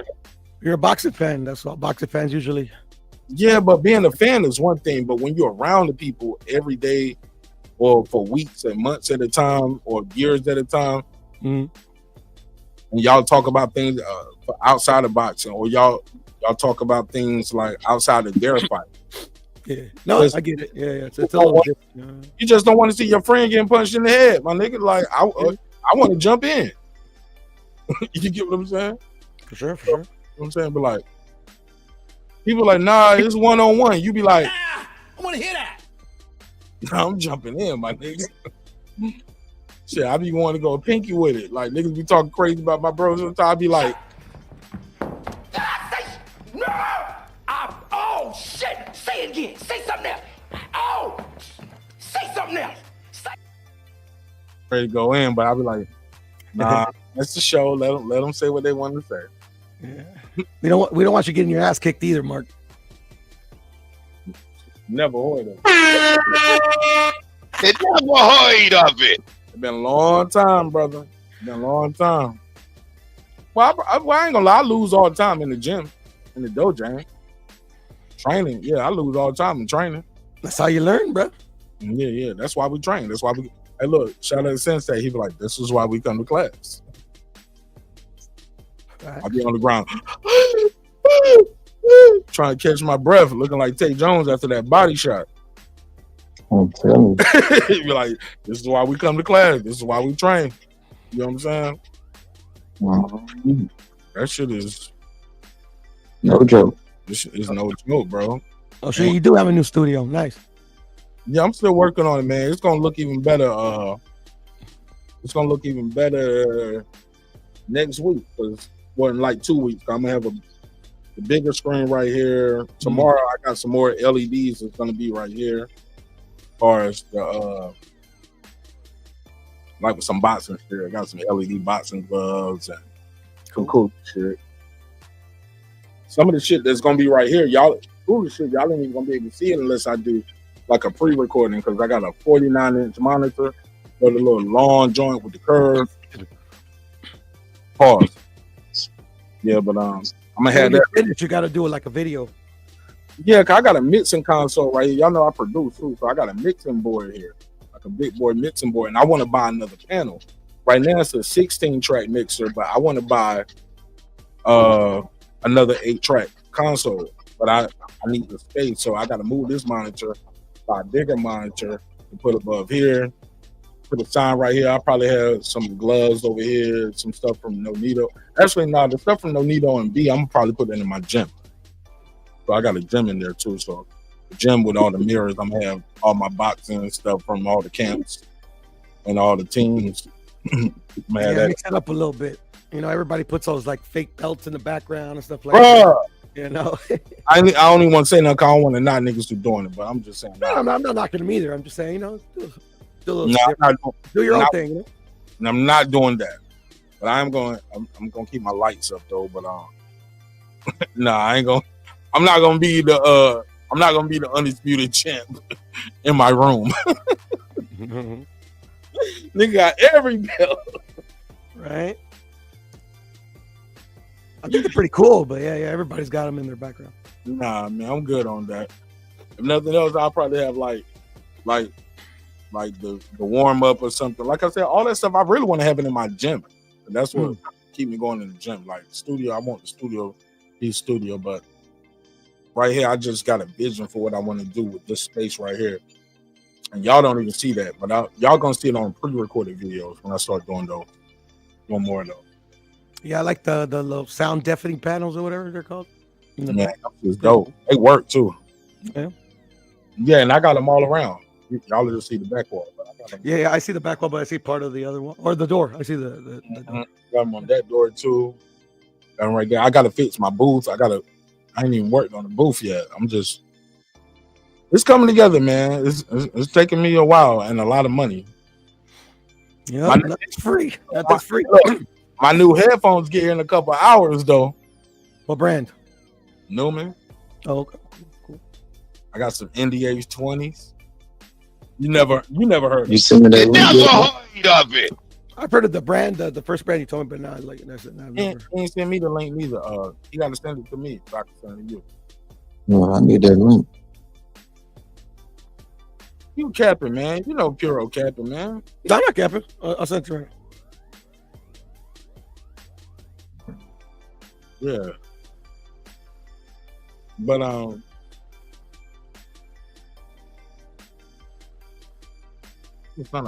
yeah, but they call it NDH 20. Shit's dope. Shit's dope. It costs more than some niggas' outfits. A lot of niggas' outfits. But there's some dope joints. Look them up. I'm gonna do a review on them when I open them up tomorrow. I'm gonna do a quick little unboxing, put it on the joint. But I like them though. My boy had them, but the mic I got is a Newman too. I ain't got the Newman U87 or the technical, but yeah, I love those Newmans. Somebody said, Mark, are your headphones better than the Raycons? Yeah. Hell yeah. These is dope. The specs are crazy. But I can probably about. Yeah. The Raycons are more for a user experience. The headphones I'm getting, they're more for like mixing. Like for in studio when you want to mix and you want to record, and especially since I'm using a Newman mic, it'll be a good reference of clarity of how they want that mic to sound. So, but this studio, this one right here, this is a Rode mic. It's like $100 mic. It's cheap. That one right there is like almost $1,000 mic. That's what I do vocals on. And the reason, and someone's like, well, why you don't use that one for the podcast? Because that mic picks up everything, which will make this a bad live stream. It'll pick up the fan in the background. You can hear a car passing, everything. This mic, a podcast mic, the Rode mic, it only picks up what's right in front of it. So that's the difference. I know I'm a techie, man. That's what the T in Breaking Beats stand for. The T is for tech now. I know. I love doing my mastering, engineering, and mixing. I love technology. I'm a gadget guy. I love buying new gadgets. Someone saying Mark can't sleep like me. Mark took a nap, man.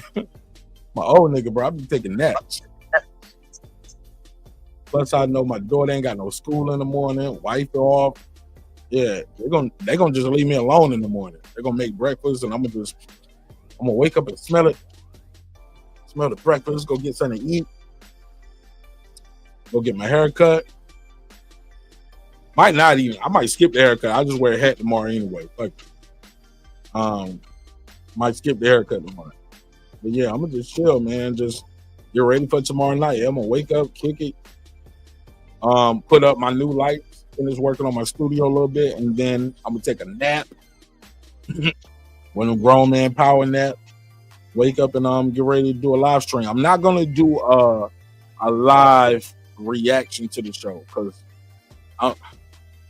nigga, my little ticker be jumping like this, Puro. Which one? My heart. Yeah, nigga, my heart be jumping fast there. Nigga, I was at that Bud and Canelo fight. Mm-hmm. Heart jumping out my chest, nigga. Oh my God, my heart was jumping out my chest, bro. You gotta breathe, bro. Man, I was just like, oh my God, I can't believe I snuck in this bitch and I'm friends. Nigga, I couldn't believe I was on the floor. I was like, that's dope, man. I was like, I'm just ready for them to get this shit started. I was like, at any minute, somebody gonna walk up and be like, these are our teeth. Get what I'm saying? So I was just like please just. You're sitting in my seat, homie.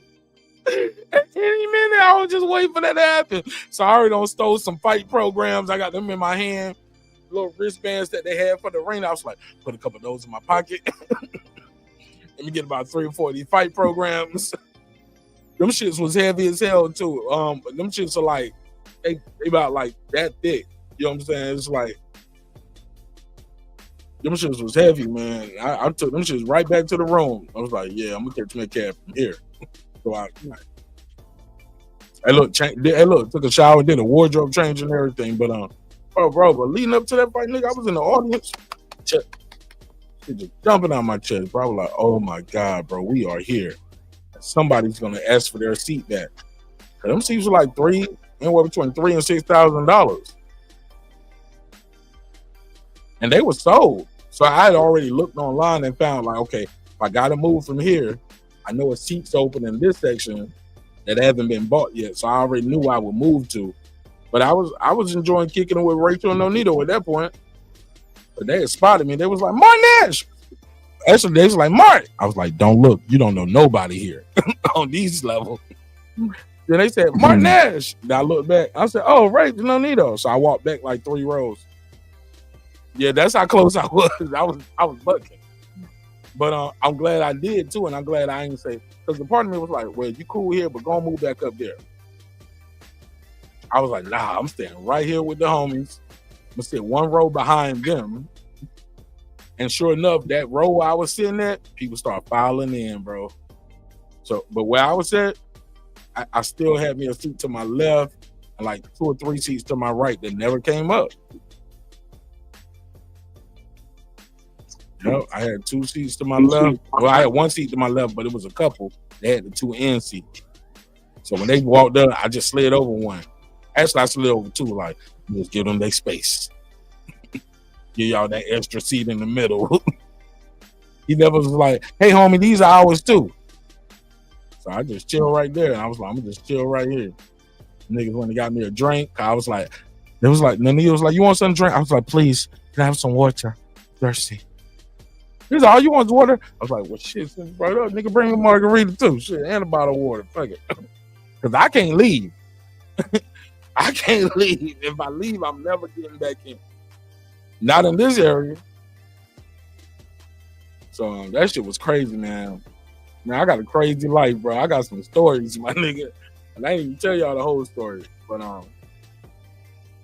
I'm blessed, yo. I'm so blessed, man. I had a ticket, but I had no ticket to sit right there. Not on the floor, and just to be on the floor again, bro. And the irony, I watched it with Rachel again, like, because actually, no, I didn't see that. But they didn't. They went back to the hotel. So the Crawford and Spence fight, they went back to the hotel. Shout out to Nonito, he fell a little short that night. So they just went on the left. 25 Santiago, no? Yeah. He fell a little short. Yeah, man. So I should stay for the rest of the event, and then I kicked it with them after the fight. Yep. Shit happens. Yeah, he could have won that fight too. Looking back, man, I still think he could have won that fight. He could have, but he got his ass whooped. It happens. He couldn't pull the trigger, man. Couldn't pull the trigger. Mark. And I thought he was gonna win too. But go ahead. Go ahead. Oh, what's up?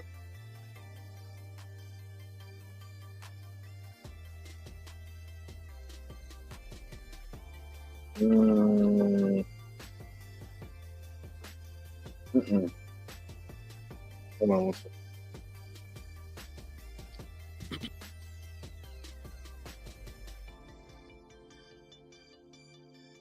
No. No, not from me. I'm talking about from my man right here. Nah, he ain't telling me shit. No, I'm sending it right now. But the thing is, like, I gotta hit up the homie because, like, you know, like, he doesn't know you or whatever. Like I said, it's just a random dude, bro. And my best friend got me through it because he bets football. Hey, bet online on Bet US, bro. Like, no, I know what I'm doing, bro. I just want to see what the book look like. That's all. Yeah, Pure ain't saying me shit. No, it's literally just a text number. Like, you ask them, like, what's the line on a football game or a boxing match or baseball game. He sends it to you. and then you put it in. The only thing is it's a cash business. So like literally like I would have the cash app you and you would put the cash up for me. Well, that's only if you lose. You don't have like lines on the, so you don't have like lines on the website. No. He doesn't have a website or anything like that. No, he's a bookie. He's a straight cash bookie. A street booker. Yeah, it's a street bookie. It's illegal over there, like you said. Yeah, I'm in California. The gambling's illegal, bro. Yeah, I know, but a lot of people have.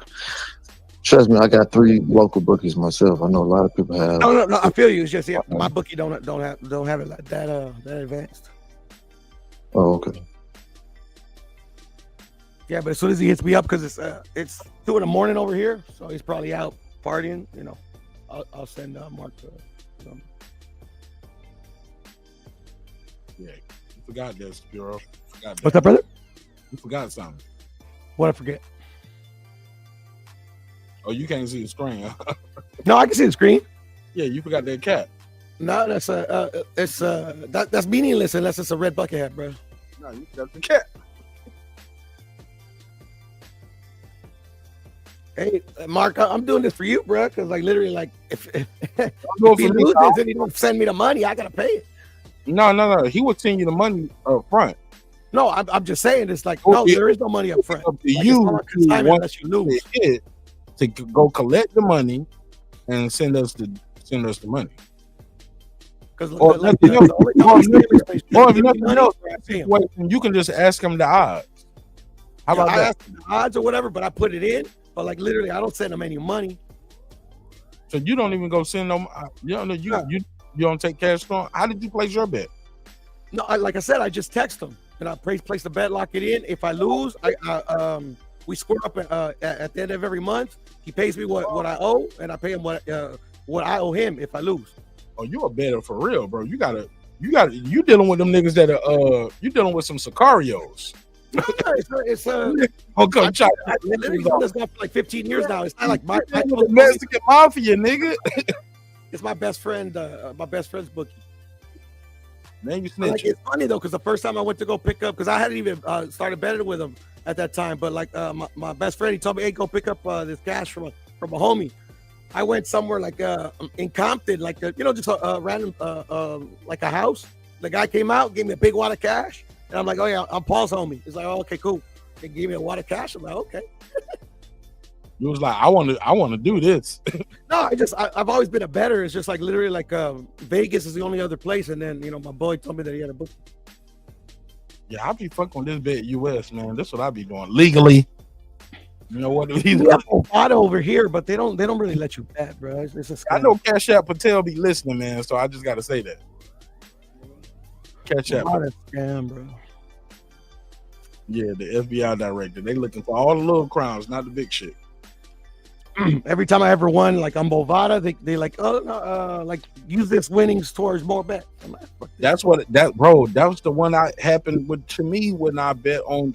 I was talking to Tay about that. I was like, yo, when I first started betting online, my first online bet ever was T.O. versus Loma. And I just knew T.O. was gonna win. I said, man, I like Loma, but as a fighter, but he gonna lose to this guy, man. And he was such a big underdog. I was like, man, it's no way T.O. is this much of an underdog against Loma. He's too young, he's strong, he's coming off that Comey win. So I called my boy Mike on Sports. Mike Gross, the boss on the bottom. He used to be on the bottom voice. I called Mike. I said, Mike, I bet online. I think Mike live in Arkansas. Or he's from Indiana and live in Arkansas. He's from Arkansas and lived in Indiana. I can't remember. I was like, Mike, how I bet on this shit, man? He said, shit. And he was giving me some sites. And like I said, I remember winning, and I remember it was like difficulty getting my money out. So I just ended up just betting the money back and pretty much until I lost it. Yeah, I even try to use it a VPN. So, because like if you live in Nevada, you can bet online through like MGM. But yeah, they got that thing locked down, bro. Not even VPN works. All right, so look, the odds on Haney by knockout is plus 900. Yep. Y'all think that's too high or too low? What you think, Tay? You go first. Knockout for Haney. Should that odds be higher on that? Should it be like higher than plus 900? No, it's about right.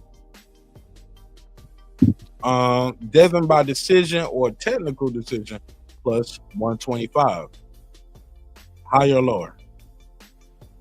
That's about right. Puro, what you think about that Devin Haney to win by knockout? I got that at plus 13. Shoot, I don't even know. I'll say plus 10 because if I get 10 dudes in a room and I think Devin Haney is gonna knock him out, I think I will be by myself. It will be 10-1. Yeah, okay. If you put it that way, yeah, for sure. I'm gonna just try to break it down in layman's terms like that. Yeah, I get this many people in the room, 9 people in the room. Is 9 people gonna bet me Haney gonna knock him out? I think I get 10, 11 people say he might win by decision, but he ain't gonna knock him out. I think it'd be higher. Yeah, no, I mean it could be higher. I mean, I don't think it could be any lower. But at the end of the day, like especially when it comes like like because every sport's got like their own kind of like ways to play it. Like you just got to know like the fighter. Like Devin Haney's not knocking this dude out. You know that's like a long shot, and that's what the 9-1 represents. You know. Yeah, that's what I be in with it. That's how I try to gauge it because I remember. What's up, Pittsburgh T? I remember. Shout out to Hot Rod. He said DM. The link is on the community tab. Matter of fact, I'll put the link in the chat again. You on the regular page? There you go. Yeah, I forget you content creators be putting on the community tab now. Because a lot of times the link might not show up if you do a vertical live. Right now, I'm going vertical and horizontal, so it's simulcast. So I've noticed that. So it'll show up. I love the fact that they do that now, and I don't have. Hey, look. Hey, I'm locked in with StreamYard, bro. I paid them $200 a year still. So it's like $16.66 a month. When you do the math, it's $16.66, bro. For some shit they charging niggas $30 and $40 for and 50. Like I locked in early and they try to raise the price, but I had an email from them when they told me my price would never change. If I lock in now. They sold the company, but they kept the name the same. I told them niggas, I was like, man, I'm gonna sue y'all niggas for this. I was crying in that email like a bitch. I was like, this is fucked up. How you gonna charge me this? I got an email right here said excuse me. Nigga said, thank you for your concern. We'll look into it. They ain't reply. Then they said, sorry, unfortunately, we can't do nothing about it in the email. Then I got a third email that said, how was our customer service? I said it won't shit. I was crying on the other shit. I told you, man, that's fucked up. I think it was bait and switch. I'm gonna get with other content creators. Maybe we should have a class action lawsuit because you sent me this email and I know you sent it to other people, and I sent them a copy of that email saying my price would never change, no matter how much y'all improve y'all site. Excuse me. The nigga sent me that. It was like at the further review. Here you go. Man, and my price ain't went up, so I get all these new dope features, and I still pay less than $20 a month. Yeah, I remember when it used to be $20 a month, but some people used to pay month to month. I never did the month to month. I always paid yearly, bro. Yeah, when I used to pay, I paid yearly. Yeah, and I remember I haven't paid for StreamYard in such a long time, but I remember, my price was locked in for the longest. Yep, I changed cards and everything on there. Hot Rod, what's up? Nice. Yo, what up, Rod? Good morning, brother. Good morning. Good morning. Top of the morning. How you feel? Getting ready to go to work, man. What's poppin'? I can't wait for this motherfucking fight. Man, working on a Saturday, bro. I knew you just woke up because you usually eat them Starbursts and Skittles after a hard football training, man. You just be out for the night. Girl, when you can make $2,000 a week, I'm working. You said how much a week? $2K. I'm working. Woo. No, for sure. I feel you on that one. Never heard of it. Boy, you a lawyer. You making lawyer. What's the point of taking a day off, man? Now, me personally, yeah, I do a little bit of everything. But back when I had my little career in IT, yeah, I didn't work on the weekends. I was like, I'm done. Puro, I'm in a warehouse making what niggas make at what they CDLs. Nice. Yeah. Yeah. Hey, but I can't wait for this fight though, y'all. I've been waiting for this fight. All you Devin Haney fans that think this nigga is this, we gonna find out. Cause I never thought the nigga was good. I never thought he was what y'all thought. Oh no, all right. Never good, bro. Then why Brian Norman fighting him then? Oh, hey, OG, Puro, he's going to bed. Already betted. Round through 6 through 8. Already betted. You got the mid rounds. You think he's gonna stop him in the mid, and that's what I'll say. I don't think he's gonna go in there and spark Devin Haney in 1 or 2 rounds. I was like, I just think I'll say I wouldn't be surprised if he beat him by a decision because Devin know how to survive. He got good legs. I understand that, OG, but I think Norman is the finisher. He Haney hurt. It's over. It's over. But it's about when you hurt him. You can hurt a guy at the end of a round. Yeah. And then stylistically, that matters as well. Devin knows how to recover, and like Devin recovers as well. We got to give him credit. And that's the problem. See, people think this young kid don't know how to cut the ring off. Y'all in the rude awakening. That's a lot. Go ahead. My bad. I didn't mean to cut you off. Let me mute my mic. No, I'm just saying, OG. What Pierre's saying with the style. See, that's the problem. You folks think this kid don't know how to cut the ring off. Y'all in the rude awakening, man. No, he definitely knows how to. He knows how to do a little bit of everything. But at the end of the day, it's all going to predicate on Devin if he gets knocked out or not. Obviously, Brian Norman is going to have a big role to play as well. But like literally, like if Devin feels that power, bro, he's gonna he's known to like clinch. And I know you guys were saying that like. I don't think this referee I agree, but I don't think this referee is going to pull a Harvey Dock and let him do that because you know how they. Who is the ref? OG, do you know who the ref is for the fight? My brain just froze. I'm gonna tell you in a quick second. Let me look it back up. My brain froze. That's very important. But I do know this. I know you get pre-fight like after the weigh-in, right? Actually, I'll bring in the Tay on this. Tay, talk to us about that. Because he's a pro. Say after the weigh-in, you have fighters meeting, and you have the training meeting, you have glove selection. Talk to us about that process. Because people think like this shit just randomly go. I'm like, no, y'all have a whole conversation. That's when you tell the ref and tell everybody, hey, look, this guy like to hit behind the head. You say it right there in front of his coaches and everybody. You're like, hey, look, this guy holds a lot. You tell the ref right here, hey, look, let us work on the inside, right, Tay? Talk to us about that. Right. So you have right after the weigh-in, you have the glove selection. You talk to the officials, who's governing the the sanctioning bodies. They're there. The officials, they're there. You talk, of course, you talk about your concerns, but a lot of times, the commission is there as well, right? Yeah, the commission. That's what I mean. The governors. So the day of the fight is when the referee walks into the room, and when the referee walks into the room, he breaks the whole fight rules down to you, tell you what he likes and what he don't like, and then you have an opportunity to say what you like and don't like.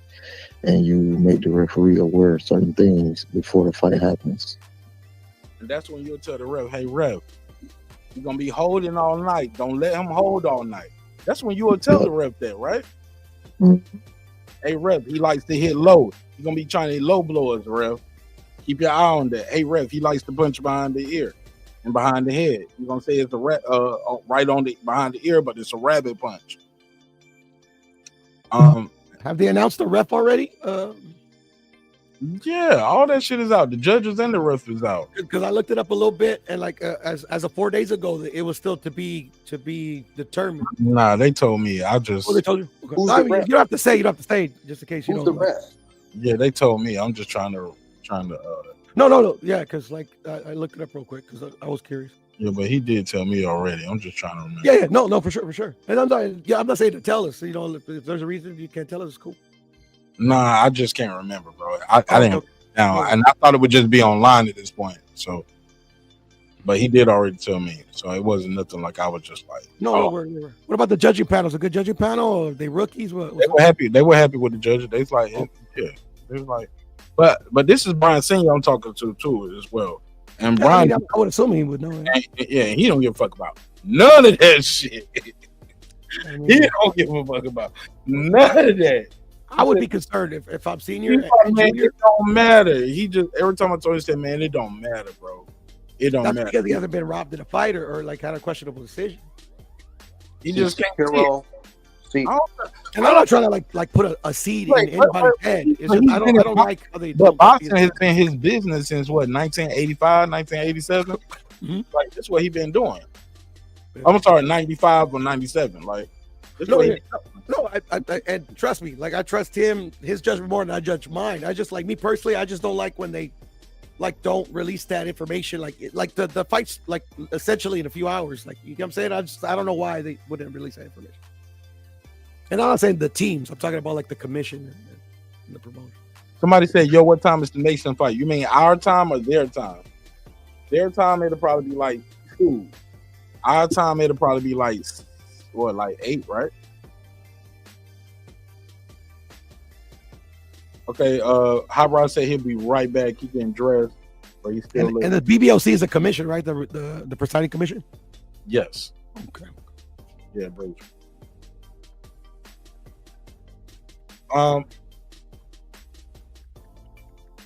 Damn, I hate Hot Rod getting dressed now because I was about to ask him something.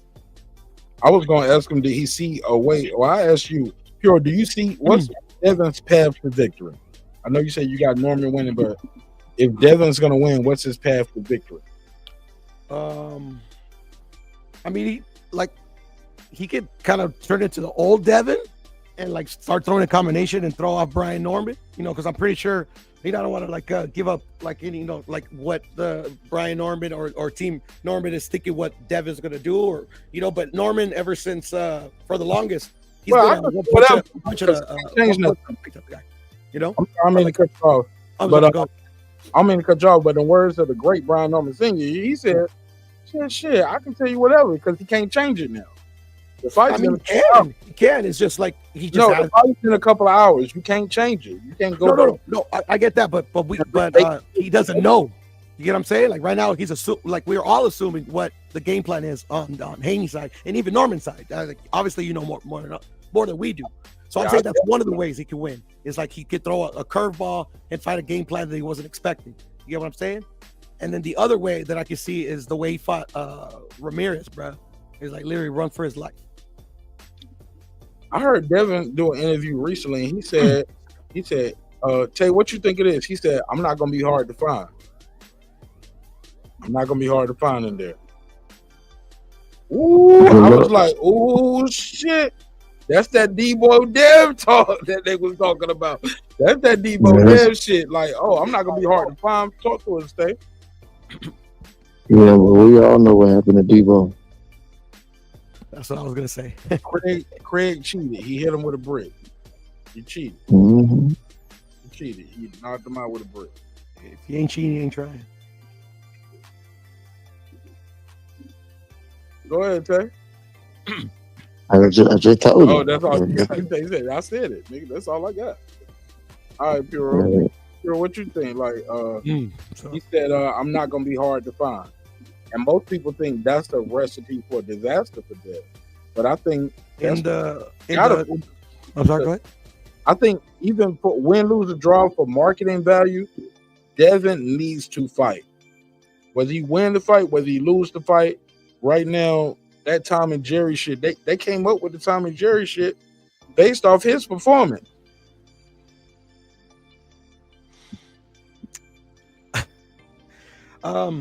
I agree with you, but at the end of the day, especially in boxing, winning cures all. So as long as he wins, doesn't matter how he looks.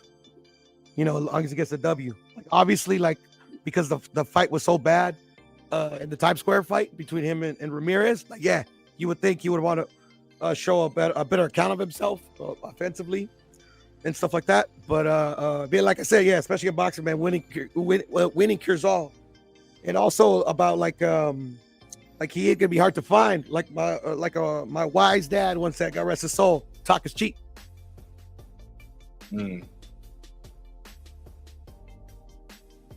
Talk is cheap. Okay. Oh no.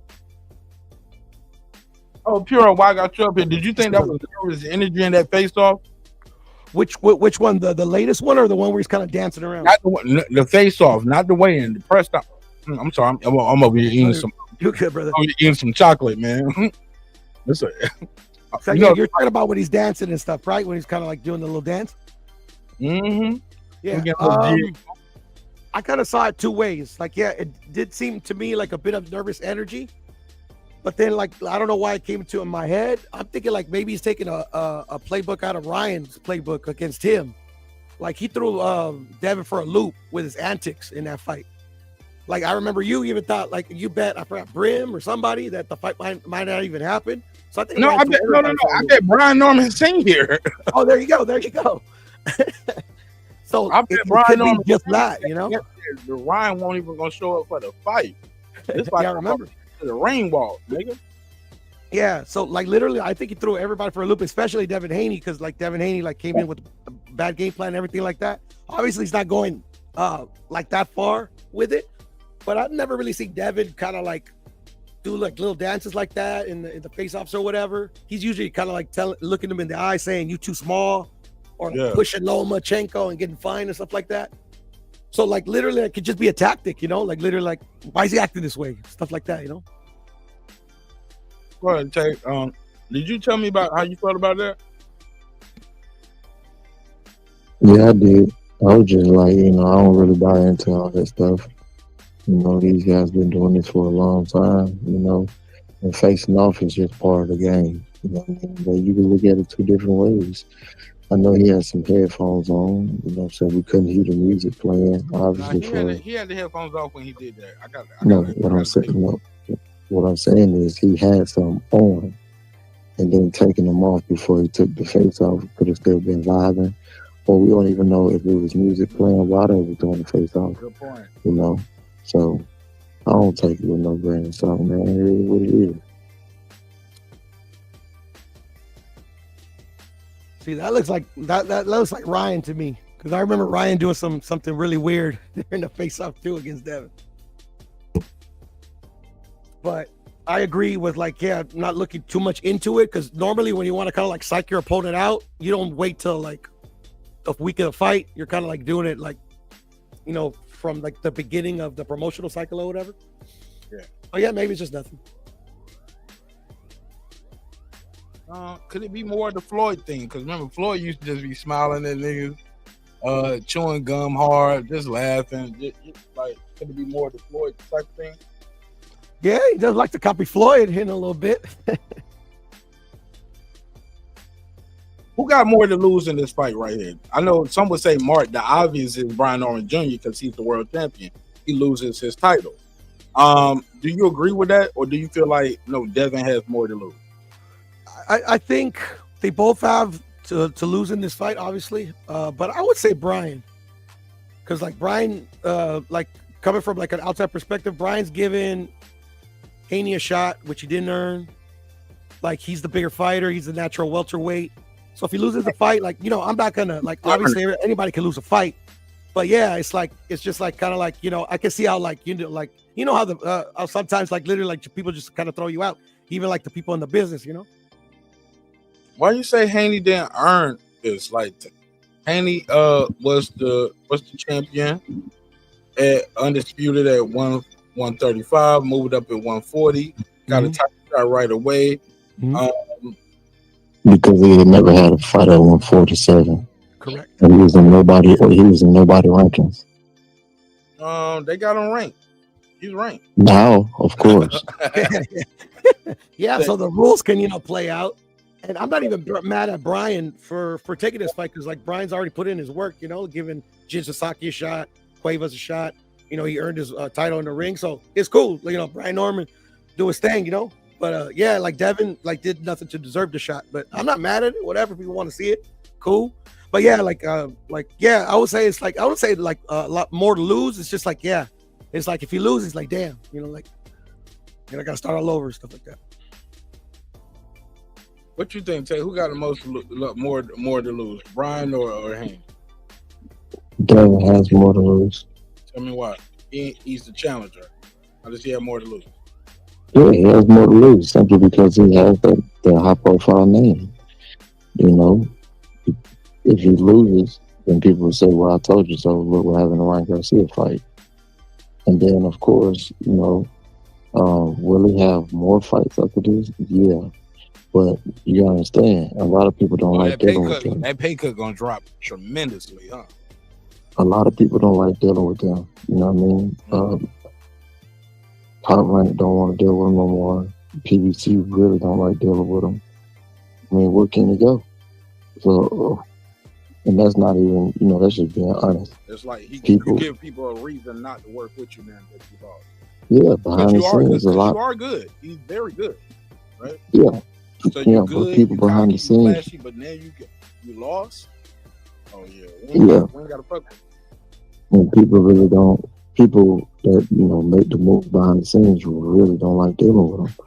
And that's why I keep saying. Now tell me why. You can't play the victim and the villain. No. He's the villain.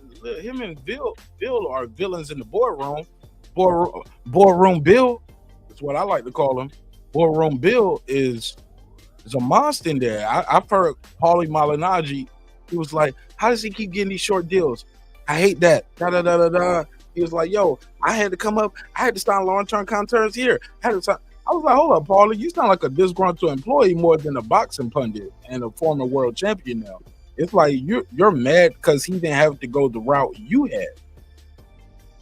That's not his fault that your business wasn't how his business is set up. You get what I'm saying? And I think that's the problem that a lot of people don't like with the team name. Like all that, I'm my own boss, I'm my own promoter. And some people be like, oh yeah, well you own your own promoter in name only. So fucking what? Y'all gotta pay me like that though. I ain't gotta put the money up. You gotta give me my promoter's cut for me though. You get what I'm saying? Mm-hmm. And my dad's my manager, so you gotta give him the manager cut. So we keep a lot of the money in-house. Don't let him put one of his fighters on the undercard too. Oh shit, you gotta pay me for that too. Pay my fighter, but you gotta pay me for the sign of my fighter to you. And look, and this money's still coming back to Devin Haney. So from the outside looking in, the promoters hate it. He playing the game that they built. I love what they're doing. Me too. But I just don't think it's I agree with Tay. I think he still got a lot to lose because when you're just cocky, you're just flashy, you're flamboyant, and you're talented. Don't give me a reason not to have to work with you, my nigga, because then you don't give me every reason in the world. I ain't got to work with you. And if so, it's going to be on my terms. Well, after your last showing, I can't give you this after that. We got to give you this, baby. You get what I'm saying? Got to work your way back up, champ. That's what they like to tell you. 100% understand. But at the end of the day, it's like he's following a model that succeeded in the past. But the thing is, like you guys said, you have to win for that model to succeed. Because like as soon as you lose, and they're not working with you, they're gonna stop giving you these shots and stuff like that. Yeah, if they don't like, it can be not like working with you. Like, how about this? Most people don't like working with Ryan Garcia, but they keep working with him. You think Oscar liked working with Ryan Garcia? Yes. No, I like the money Ryan Garcia. No, that's what I'm saying. No, those are two different things, bro. I think they're one and the same, to be honest. Look, a prostitute don't like sucking 30 dicks a day, but she like the money that she get from it. You get what I'm saying? Like, no, 100%. I just don't like the work in the process. Because here's the deal: Ryan Garcia is about to get his third title shot, bro. Mm-hmm. With 3 losses in a row. No contest, a loss, and another. You get what I'm saying? Because of his name, and that's what I'm trying to tell you. Then if he loses again this fight, again, I lost to this fight with everything he said, bro. It's gonna set him back. Say it again.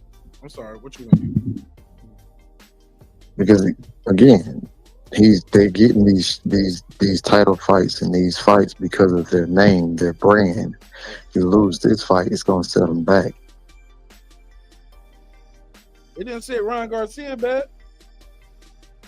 He lost the Rolly. He lost the Rolly. But he lost the Rolly. Devin losing to Ryan is not the same as Ryan losing to Rolly. Because of his name. Max. I think because of the opponent. And like, I'm sorry. I think we saying the same thing. Like Devin should be able to be able to jump right back on the saddle if he wants to. Because if he loses, he lost to Brian Norman Jr., best guy in the division. All right. But if on the flip side, Ryan losing to Rolly, bro, you lost to Rolly. How you get a Barrios fight right away? Next fight. What the fuck? How you do that? That's why people don't like boxing. Cause they were like, man, this don't even make sense. How you fighting for a world title? We just saw you get dropped, beat up, put belt to ass. Devin Haney is over there laughing in the corner like, hold up, bro, you fucking up the money. That's when they say it's fake. They be like, oh, the whole plan was for Devin to beat Brian and for Ryan to beat Barrios, and they meet at 147 for a unification. Huh? No. Which is entirely possible, Mark. No, that wasn't the plan. Ryan was supposed to beat Rolly, man. Rolly even said I agree. Yeah. They set Rolly up to lose. It was a decent enough name. But Ryan knew what the fuck was up. It was a cherry pick, bruh. Nah, because Rolly had already put belt ass. But that's his sparring, bruh. Yeah. Rolly's trash, bro. I'm sorry. I like him. He's it seems like a cool kid, a cool boxer, but nah, he's not good. Sometimes people got your number, bro. Santillan. Hey, look, and on the flip side, Santillan used to spar Rocha, and Rocha thought he was doing real good against Santillan. He thought he was gonna beat him easy. Yeah, that's what I'm saying. Sparring don't mean nothing, you know. But when the guy gets you in sparring, it matters, bro. No, I mean, yeah, I kind of. If you're coming from the aspect where like you learn something about maybe a potential opponent, yeah, you get timing, like you get at least a gauge of what the power might feel like with bigger gloves. But still, sparring is like literally, and then it all depends on the context of the sparring. Like literally, like Ryan and Rolly sparring was like. It wasn't part of the belt the ass and sparring. I don't know. I thought he started off well, but I mean, like Ryan was turning that around. But like for me, watching sparring just as a fan, like not as a like I'm a coach or a team member, like kind of scouting out a potential fight. Maybe that's different. But me as a fan, I would never put like big credence on like what happened during sparring, especially when they're wearing the gloves and the headgear. And like I said, if it's part of a fight camp, like he's there to prepare you for a certain opponent, not to kick your ass. You know what I'm saying? Shit, that nigga won't dare to kick Tay Jones' ass neither, but Tay Jones felt them 16-ounce gloves. He don't want to feel that 8-ounce glove body shot. Am I tripping, Tay? Or am I speaking out of turn? No, you right. Nigga, that shit, it hurt in the 16-ounce glove. Nah, I'm sure it does. I mean, if memory serves, it's been a long time since I've ever sparred. And you'll remember that shit when you go in there. You be like, oh, shit, you smaller glove.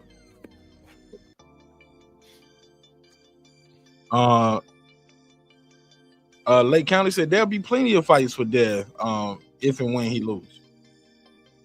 What weight class? At 47. He's gonna start at the bottom when he already went straight to the top in one fight. I don't see it. That's a different opponent. Styles make fights, right? I don't see it. I say if Devin Haney does get another fight and he loses this one, he's gonna do the same thing he did here. He's gonna go to 154 and try to get a title shot. Hey, he can fight Rolly after this shit. Rolly got a belt, or the winner. Why would Rolly want to give his belt up? I ain't say give it up, but shit, he might think it's beatable. He might think I kill Rolly. We don't know that because we don't know how this fight looks. You get what I'm saying? Yeah, but like we're talking about Brian Norman and Rolly Romero. It's different. Like Brian, what do you think Brian Norman would do with a Rolly? Man, I think Brian beat all of these dudes, bro. I think him and Barrios would be interesting. Only person like I would make it 50-50 with. You're talking about 47, right? Yes, sir.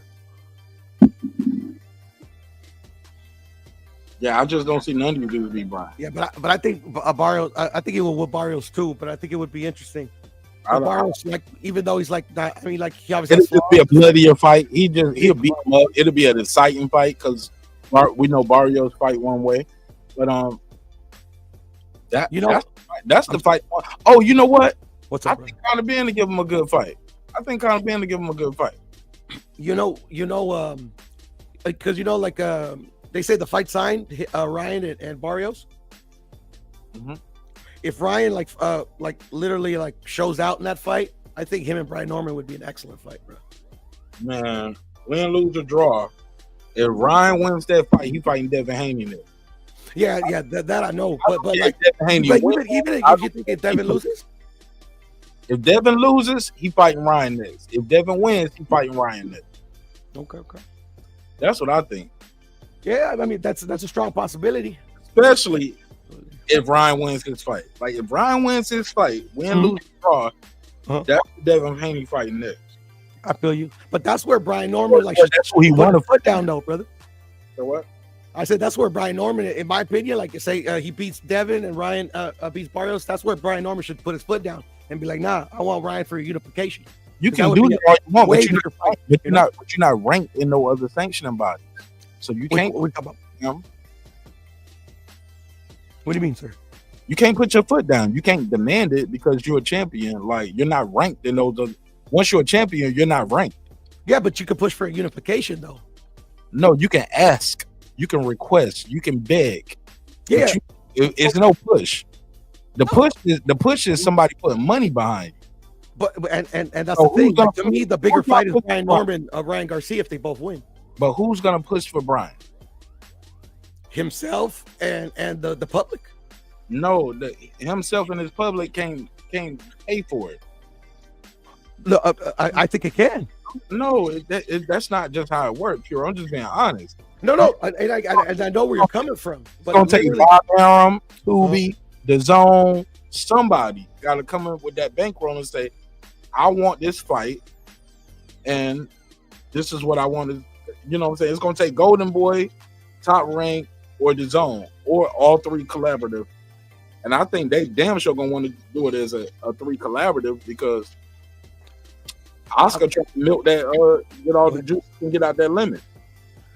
But here's the thing though too, Mark. Like literally, I don't think the bag is an issue. I think the money's there because of Turkey. Because this fight ain't happening. Like this fight, if Turkey wasn't in the picture, this fight ain't happening. Guaranteed. Guaranteed. You're right. I'm gonna tell you who's somewhere sitting mad though. Really somewhere sitting mad. Who, sir? All the Boots Sinners fans who was shitting on Brian Norman this time last year, talking about just take whatever we give you, 60, 40, 80, 20 type shit. And Senior was like, nah, man, we got our pad, we got his pad, but you're gonna pay us what we want. We know what this fight is worth. And sure enough, they end up knowing what the fight was worth because that's what they ended up paying Stanionis. And more importantly, a year later, people still calling Boots a duck for a different fight. You get what I'm saying? Yeah, I get what you're saying. Brian Norman made this fight. Hey, look, you can see how quick the fight can be made if you being fair. You just giving him what he asking for and make it fair. I hear you, but the only caveat is that Boots is gone. Yeah, man. No, they still talk about it. Niggas be in my chat all the time telling me. No. Obviously, yeah, they still talking about it, but I'm talking about like at welterweight. Yeah. Captain, what's your name, fam? That's Captain Kojo. Go ahead, man. You got the floor. What's on your mind? Yeah, man. So I just want to talk about this, card that we have today. It's actually starting because I'm in the UK, so I get the advantage of it starting, quite early in the day for me because the UK time is it's similar to Dubai. So I'm so sorry, some of you Americans, you're gonna have to wait a bit later. But yeah, in terms of the predictions, I'm just gonna go to the main events. So personally, I'm picking Brian Norman to beat Devin Haney. I think Devin Haney is overconfident. I think he's showing a lot of nervous energy, moving his head around, using his head size to try and intimidate Brian Norman. I feel like in this fight, you're going to see that styles make fights. And I think that this style will get to Devin Haney. I think he hasn't recovered from the Ryan Garcia fight. I don't think he's recovered from it. That's why he's fighting him in a very timid way, trying to do this Floyd Mayweather type of performance in his previous fight. So I don't see him doing that in this fight. I don't think he will be able to do that in this fight. I think he will get caught and he'll get dropped at least once or twice.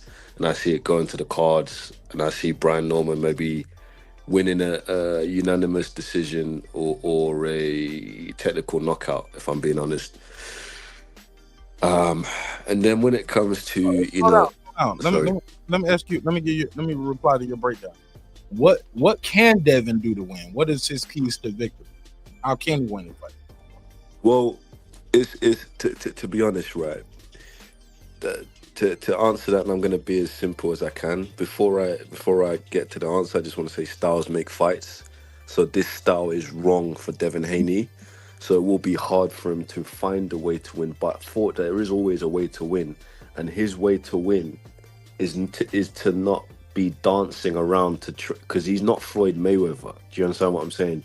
So that dancing around and running around the ring and pitter-patting and scoring shots, that's not going to work. He can do that for maybe 4 rounds, 5 rounds, and then that's not going to work anymore. So he did it for 5 rounds and he went 5 rounds. Shit, he up 5-0. Yeah. But this is the thing. He will be able to do that for 5 or 6 rounds, and then Brian will get to him and he will either knock him out not knock him out. The ref will stop the fight, or he will just keep racking up points. So he will score a 10-8 round, and then it will just take over from there. So I think that would be a mistake. But Devin Haney needs to come forward and start trading like a real man. If he wants to win this fight, he needs to trade. He needs to stand and fight, and then kind of like come in and come out, like trade, then backpedal a bit, then come in, trade, stand your ground. Like he has to stand his ground, use ring generalship, and then stand your ground as well. So don't get backed up in the corner on the rope. Stay in the middle of the ring, stand your ground in the middle of the ring, and start trading. Use straight shots, not looping shots. Straight shots to the head, straight shots to the body. Go into the inside, uppercut, and then backpedal. Come into the center of the ring again, uppercut, up. Like he has to use the center of the ring. All that going on to the ropes, no, that's not going to work. Good luck with that. So if he does that, which I think he is going to do, unfortunately, he's not winning this fight. I'm sorry. He's not winning this fight. So that's my breakdown for that. And then when it comes to the actual main event, Yarde versus Benavidez. Yeah, Yarde versus Benavidez. It's an interesting fight. I want Yarde to win. I want Yarde to win. Why? Because he's from the UK, or is it because you just like to see the underdog?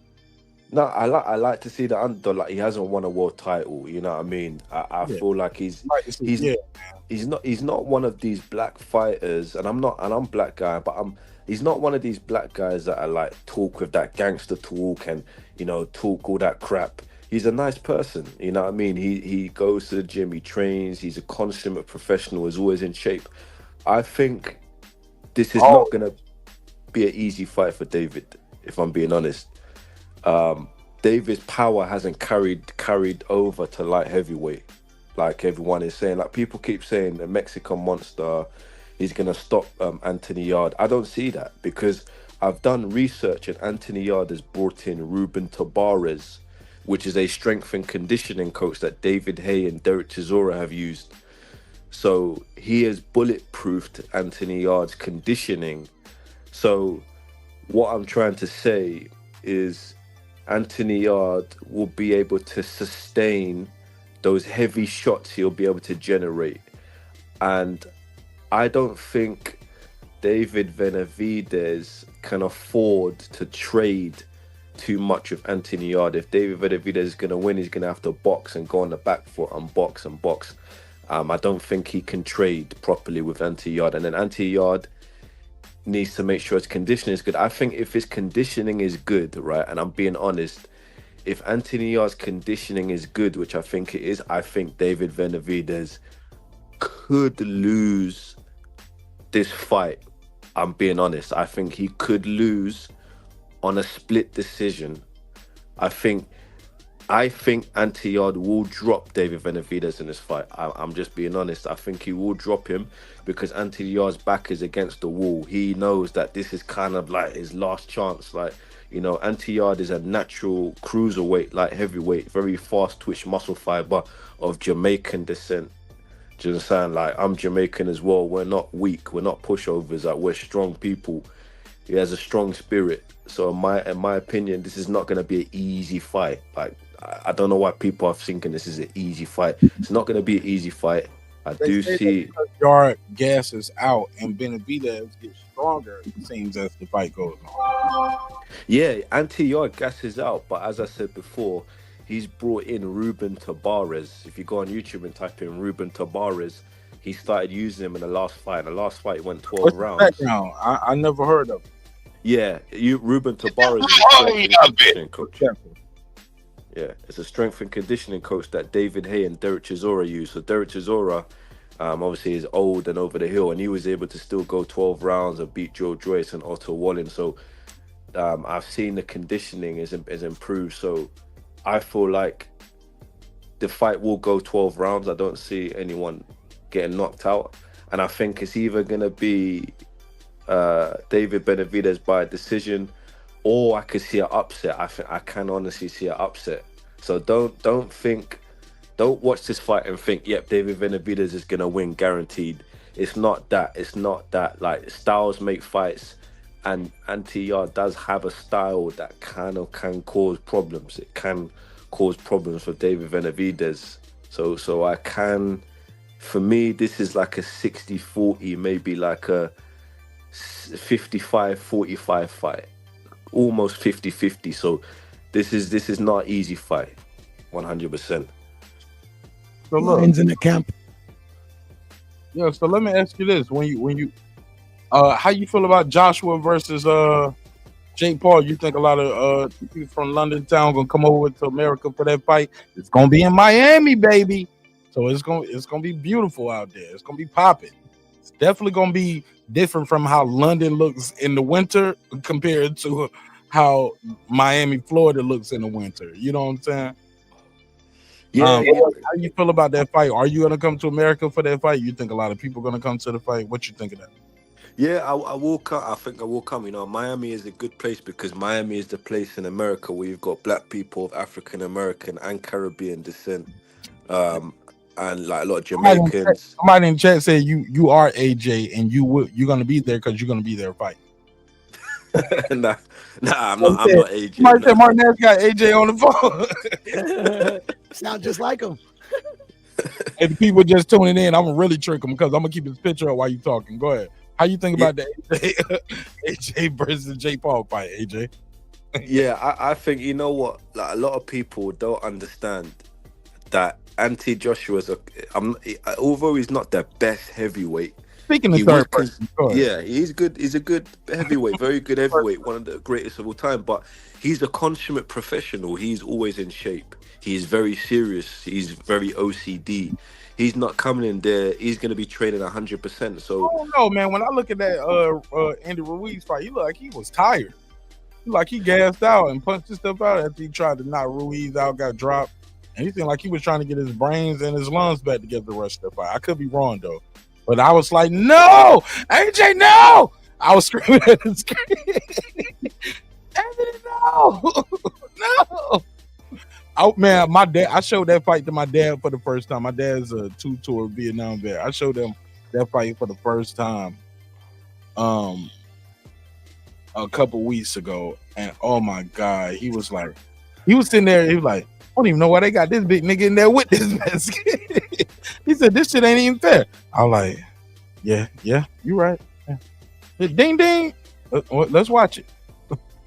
Yeah, fight. A lot of black people in England, we've never seen a Mexican before. There's no Mexicans in England, you know.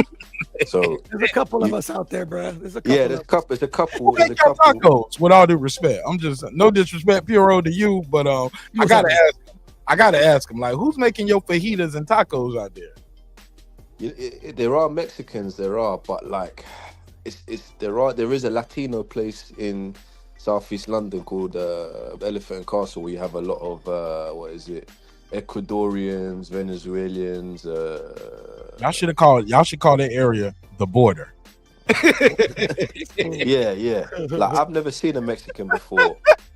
I've never seen a Mexican. Hero, can you cut your camera on to give them to show them what y'all look like? Like, I don't got my camera near me, but I got my picture. I always got. Man, let me show. Well, he only seen them on Google. Well, he can Google them and look them. But yeah, I'm one of them brown Mexicans, not like Andy. He's one of them whiter Mexicans. Yeah, he's definitely on the more Spanish side. Yeah, that's why, you know, there's a lot of white Mexicans, you know, like Canelo Alvarez. For me, I've watched Canelo Alvarez for a long time. I saw him actually when he came over to the UK. I've seen him face to face. That guy, I'm sorry, but that guy is not a real Mexican. That's a white person. That Canelo Alvarez. Yeah. But yeah. He definitely look Irish, right? Yeah. I don't want to get on that because I don't want to disrespect his parents, but that definitely looked like one of them soldiers came over the border. Yeah, the soldiers. Yeah, the San Patricio. Yeah, man, and that's a good Mexican man to say, well, all my kids are my kids. That's how Mexican men are. Like they good men. Yeah. That's why his style. All the Mexicans are in the ends, bro. That's where we stay at over there in England. And I seen his mama. She like she was a cold motherfucker when she was younger. Respectful. You know what I'm saying? The thing is with Canelo Alvarez. I'm joking. I'm joking. Canelo Alvarez doesn't like. He's a white boy that's trained by Mexicans. So you can't turn a proper white person into a Mexican fighter. That's why he gets tired. Mexicans don't get tired. They have good lung capacity. White people usually get tired. So that's why he couldn't beat. No, man. Golly. Shit, look, ain't nobody swimming faster than Michael Phelps. I ain't seen no African in the Olympic swimming competition. And you definitely need lungs to swim. Yeah, definitely, man. Yeah, man, get the white folks they proud. Them motherfuckers swim their ass off. Swimming their ass off. Hey, look, be doing them little mountain hikes and shit up a mountain. Yeah, man, shout out to the whites. We love the whites and the blacks, and we love them all. And the Browns. And you said and the Browns. Man, the Browns are the blacks too. Y'all just don't know it yet. Donald Trump had to tell y'all. Y'all the blacks too. There it is. Hey, look, you go anywhere else in the world, you the blacks too. Let me go to my boy KP from KC5. Kansas City, up in the city. Kansas City in the bitty. What up? What the hell was he talking about? Man, Yarde is getting stopped. The fuck? Lines in the camp, homie. Yarde. Okay, that's not KP from KC5. That is definitely Hot Rod, because Hot Rod comes in with straight disrespect all the time. What the fuck is he talking about? Man, Yarde is finna get stopped, man. He talking the truth, Rod. Yarde is not gonna last 10 rounds. Yarde is not gonna last 8 rounds, man. This finna be easy, homie. I got the money. I got the parlay. I got the parlay bet. Round 6 to 8. What's the parlay? I got Sam Nopes, money line. I got Norman, round 6 through 8 knockout, and I got Benavidez, round 6 through 8 knockout. Oh damn, man! You can't just damn. Okay. Ain't gonna lie, OG. Mason got to show me, man. Mason got to show me what he really like, man. I'd rather take the fighter that's plus money than a fighter that's unknown to me and he's the favorite. I'd rather take Sam Nopes. You're about to find out, bro. Sam Nopes is decent, bro. But like even when you talk to guys like Nito and Rachel, and they come over here and they tell us why they training and working with guys from Australia and Argentina, and because the training in America and the American style is just different. Then Nonito by bloodline is Filipino, but he has an American style of boxing, bro. Like he been boxing, like the training, the regiments, like a lot of shit he got and the shit he do. It don't just come straight from the Philippines. You know what I'm saying? And Philippine coaches, because what he does, if you do your research, homie goes back to the Philippines and teaches them like, hey, look, this is what I learned all over the world, training and fighting with the best all over the world. You get what I'm saying? So, and they don't know none of that shit. Look, him and Rachel in there, you'll see them sometimes on their IG. If you go look, they'll be in there training 10, 20 guys how to do the jab. And we just doing jab drills, doing 1-2s. It looked boring. It looked like a Zumba class to some people.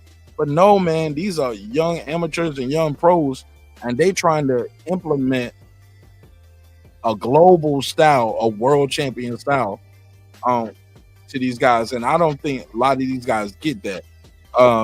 Guys like Norman, Haney, Benavidez, they're going to get it naturally because they're here.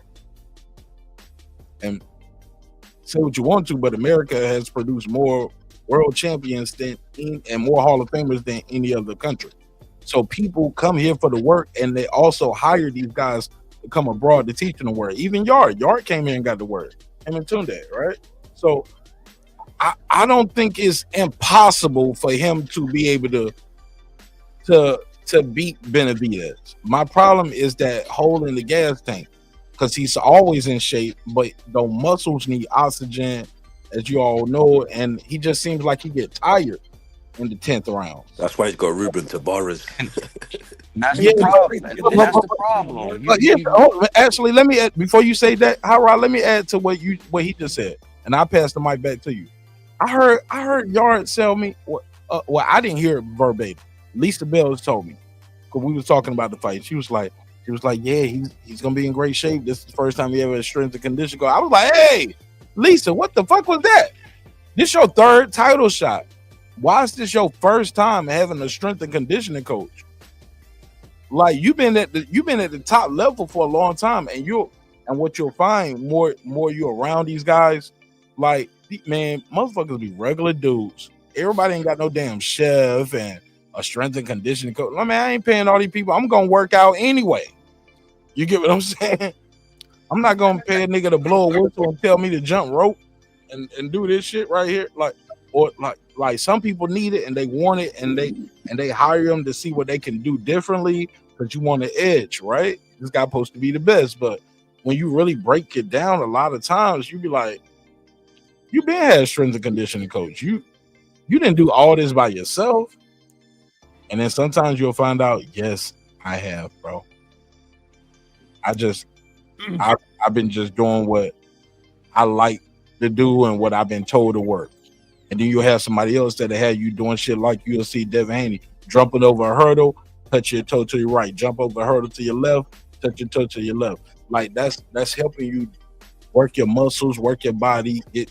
And I know people clown Devin for that shit, but I'm like, that's different. Okay, running up the mountain sideways the other way. I'm like, damn, bro, that's hard body, bro. That's not easy to do. So I'm watching Devin Haney train for this fight. So I just look at all of this shit differently than all you guys. But I know some of you guys look at it differently from me. And you'll just say, hey, man, he doing something different. He must be scared. I'm like, nah, he being prepared, bro. There's a big difference, though, with strength and conditioning and just working out, though. Yeah. The strength and conditioning. You hit it on the head. The strength and conditioning is doing it over and over and over again to mimic what you're going to do in a fight. And they also got a secret weapon, too, though. I think OG hit it on the head when he said, this man has all these muscles and he gasses out. Like dude was talking about earlier, I think I was talking about the style matchup. You talking about Yarde is a bad style for Benavidez is a bad style for Yarde. It's all bad for him. Yes. It's all bad for him. Handpicked, bro. I think it's handpicked, bro. Yeah, this is what you're not this is what you're not understanding, though. Yeah. Wait, hold on, my man. Let me slide in the back door right here. Hold on, Yarde just doesn't throw punches properly. Let me say that. He's strong, he's athletic, he get tired in the 10th, but most of us would get tired in the 3rd or 4th or 5th. But my G, the way he throws punches is the problem. Yeah, he puts a lot of effort in every shot. Look, Yarde is cool. The problem is he going up against the guy that got a full tank every fight. The guy that got a full tank all the time and always have is about to bust his ass. I like Yarde. He cool. But he gonna run out of gas. And he gonna run out of gas even faster because he gonna get carried faster. Benavidez carries you fast. That's why Canelo don't want to fight him. Canelo likes to take breaks, man, in the ring. I always had Benavidez beating Canelo. Go ahead. You cannot take breaks against Benavidez. He's the wrong guy. It's like watching Michael Myers and people just fall and you're like, damn, he got him. That's Benavidez. I'm sorry, man. It just is who he is. Like he's not gonna ever look like a supermodel guy when he step on a scale. But when he get in that ring, it all changes, bro. Just all changes. That shit is funny as hell. He's like, it's like watching Michael Myers. They feel he got him. Yeah, that's how it looks like with Benavidez. He just gonna keep walking towards you, bro. It's almost like you can feel the pressure watching the fighter in the ring. You're like, oh shit, it's the 5th round. Oh man, he getting closer. Damn, Caleb. Like you screaming at the screen, Mark. Like Caleb, come on, Caleb, come on, no, it's over. Just survive if you can. That's all. I've always been partial to Benavidez, and maybe because he was one of my first interviews on my channel, so I've always, had love and respect for him. You know what I'm saying? Even though I never really liked his brother too tough. You know what I'm saying? Because his brother said some wild shit doing that Crawford shit, like that a lot of people didn't pick up. But I heard what he said, and I know what he meant when he said. So I've always kind of didn't like Jose too much, but at the end of the day, if the guy you said it to can forgive you and y'all do movies together, shit, well, who am I, right? So I let it go. You know what I'm saying? That don't mean I got to be a fan and support all your events, but I don't have to make content just trying to destroy them neither. Like, you know what I'm saying? I don't have to use my power for evil. So I'll say this: when it comes to David, though, and I'm gonna pass it back around, and I'll go back to the UK, then we'll go to Mexico, and then we'll go back to Cali. I'm going back to Mexico.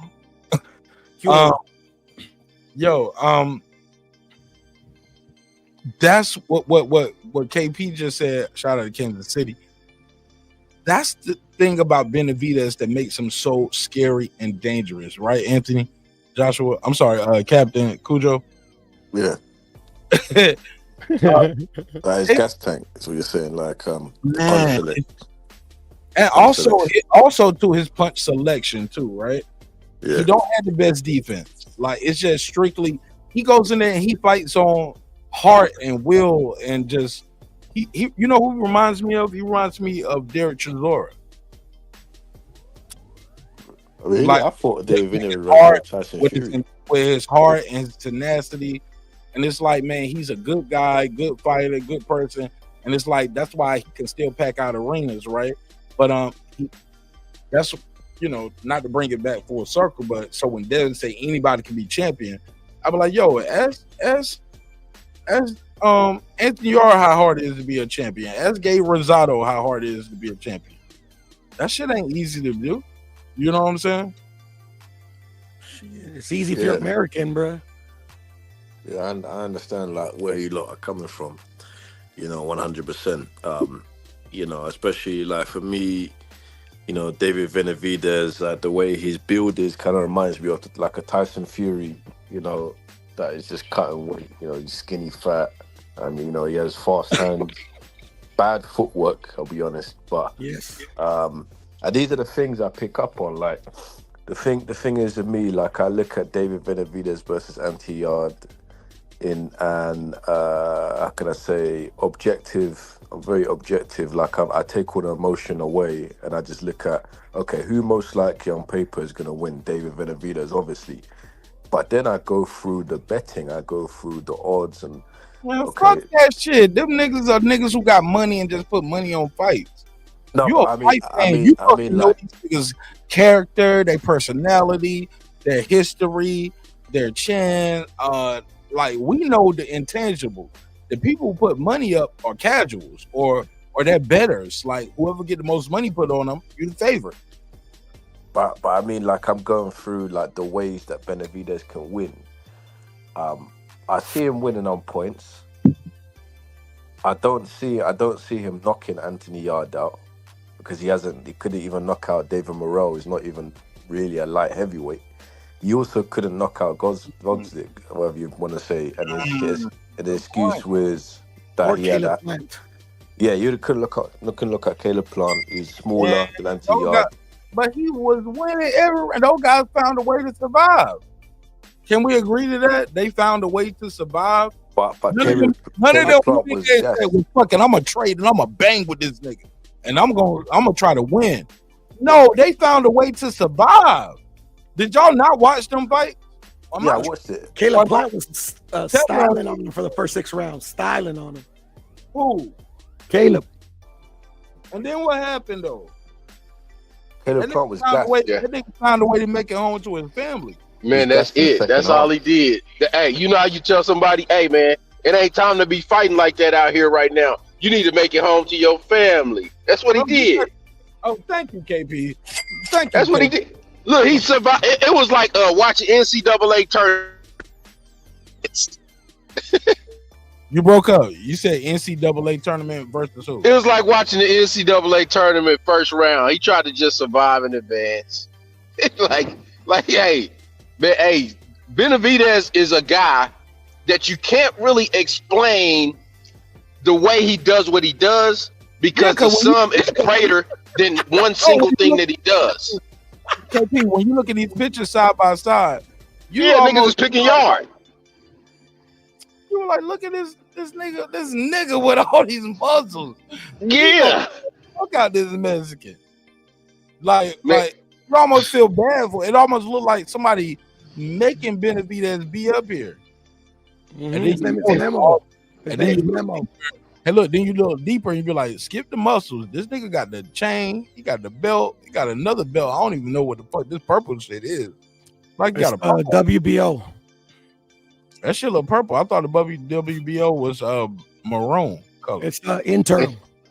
And like I said before, the problem is he fighting a guy that carries you fast. He make you sprint when you need to be doing cross country. That's what Benavidez do to you, man.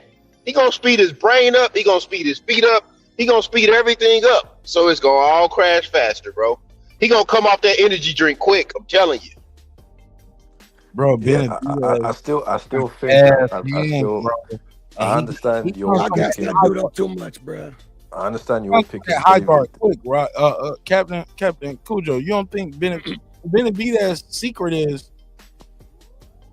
public? It's no secret. He got a chin and he got a gas tank and he overwhelms his opponent. But also at any given time, we seen him step back, pop the jab, let the right hand go, and then go back to doing what he do. Like, oh, you think you coming in on me? Okay, let me step back real quick. Let me show you this. Pop, pop, pop, pop, bang. And then he don't caught you, and then you're like, well, I don't want to do that. Let me smother him. So you think you're gonna smother him, but you smother him, then you in his wheelhouse. Yeah, absolutely.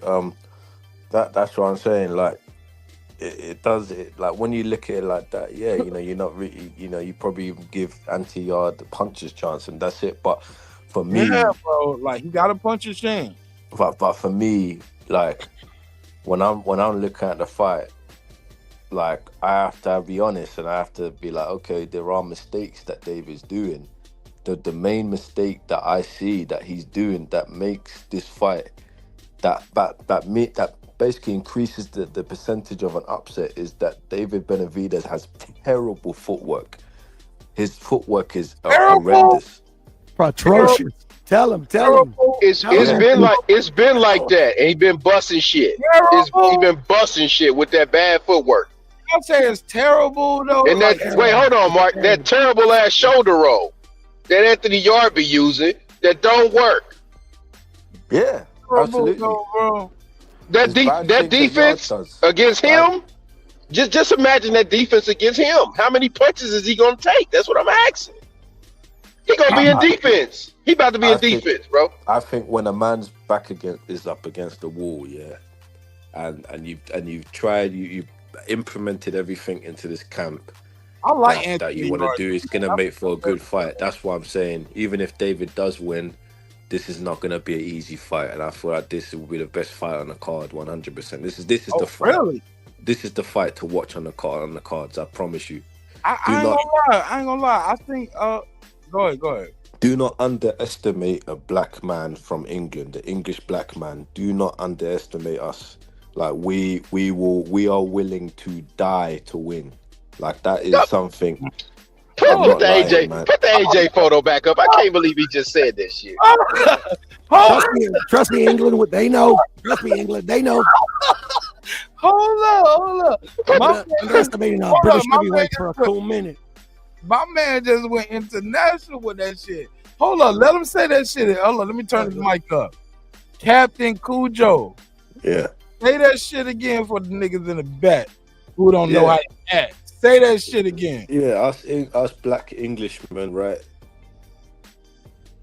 Die before you beat us. We're willing to die.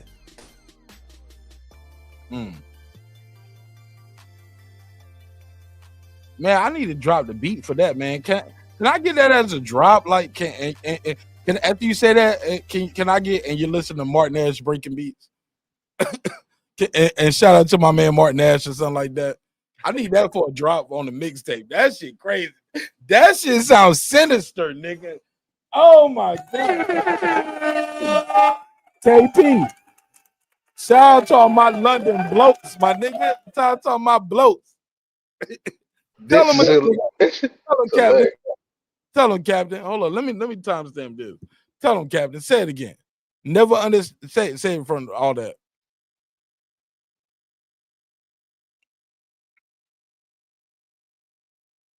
Damn, what happened to the captain? I think that's gonna cost you, bro. Oh man, I gotta send him a check for that. It really is. It really is, AJ. Damn. I knew it. Shout out to Watford. That's okay. I got my girl Lady Shan. She gave me a UK drop for the project. And Nigeria. Yeah, she gave me that London drop. She was like, "It's your girl Lady Shan." Yeah, she gave me a dope ass drop. This nigga right here, he being stingy with his drops. He was like, "My voice." Did he drop off, Mark? Nah, he right here. It's cool. I put the spotlight on too much. He ain't used to it. Hey Mark, I'm dying laughing looking at Lake City's chat. I didn't never know they was selling them at the Home Depot cuz I gotta give me a pineapple Yarritos. Where you think we work, homie? That's where they be, cuz they be. Oh my god. I was at Home Depot 4 times today. Y'all niggas crazy, man. Shout out to my brown brothers. It's your car, homie. It's your car. All right, go ahead, Hot Rod. Go ahead, Hot Rod. Go ahead, Hot Rod. He fell asleep. No, Hot Rod driving. He probably, or I think he on his way to work, or he might be at work. He might be. I don't know. Paper. Yo, I know. Yo, go ahead, KP. I thought we was gonna give me a dope ass London drop for the mixtape. Y'all know I've been making some dope ass beats in the new studio. New studio coming together little by little. Let me cut the camera on. Little by little, I'm working on this new studio. This is about to be super fire. I'm about to get a new bigger screen here. I got like some $1,000 headphones that come in the mail today. Y'all know, man, cooking up on the NPC. Got the records over here. We got the lights. Like, man, we working hard. Like, everything y'all put into the show, I put it back into the production. We got $1,000 microphones, like $3,000 mixes. Like, I'm not going cheap, my nigga. Like, I'm investing in me. Like, if y'all give me 10%, I'm gonna pay the other 90%. You feel me? So I appreciate y'all supporting the show in a major way. Like, when y'all see me riding around in the drop top and with the big diamonds and the Movados on, y'all didn't pay for that. I did that on my own. But y'all afford me the opportunity to be able to do this other work, man. And it means a lot to me. Thank you so much for supporting the show in a major way. And I had to say that because KP, I was at the fight and a nigga told me I owe him a picture. He said, I was a member of your channel for 3 months. You got to give me a picture. Who the hell is running up on cats trying to take a picture with dudes? Man, that's Mark Nash, bro. Wait, he said it jokingly. Well, look, he said it jokingly, but me personally. Nah, but niggas be telling the truth in these jokes, though. Man, he was like, real. Like, I've been member of your channel 3 months. You got it. Like, I made it past 90 days. I got it. Man, hey, man, what the hell, bro? Hey, look, let's not say too much because the nigga, I still do it. Man, ain't no regular dude though. That's Mark Nash, bro. Don't judge me, bro. But I still took a picture. Yeah. But what's up with this? What's up with this internet? I gotta take a picture moment type. Man, I just don't like the whole picture thing, man. I don't know, man. That make me. I don't know, bro. It meant a lot to me. How about that? It meant a lot to me that people even want to. It sounds like you're hating, bro. I ain't hating, bro. I go all over the world. I don't gotta take pictures with dudes all over the place. Fuck. Not this nigga. I ain't even kill this nigga. My daddy is. Hey, yo, man, yo. Hey, old dude. Oh, Captain slid off quick because he knew he didn't believe in that shit he was talking. That's why he slid off, though. Captain was like, Captain started beefing with niggas in the chat. He started going back and forth with niggas in the chat. And he's just building up the fight. Y'all talking about Benavidez like he could never lose. Nah, I ain't saying he could never lose. I'm saying Yarde ain't the guy to do it. If somebody gonna do it, you gotta have superior technique like Bivol does. Bro, that's the only guy at that weight that I think can beat him. Is Bivol. The dude to do it, he ducked him a couple years ago, man. He old now. Wolverine was the only one that was gonna beat him, bro. He ain't losing. That's my nigga. He ain't losing, bro. I thought Beater Beef could beat him, but it ain't gonna happen.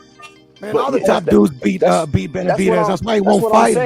That's what I'm saying, OG. A couple years ago, they gave him a chance to move up to 75 and take that challenge. I remember he didn't jump up there. Hold on. Tell me why. I think he ducked him.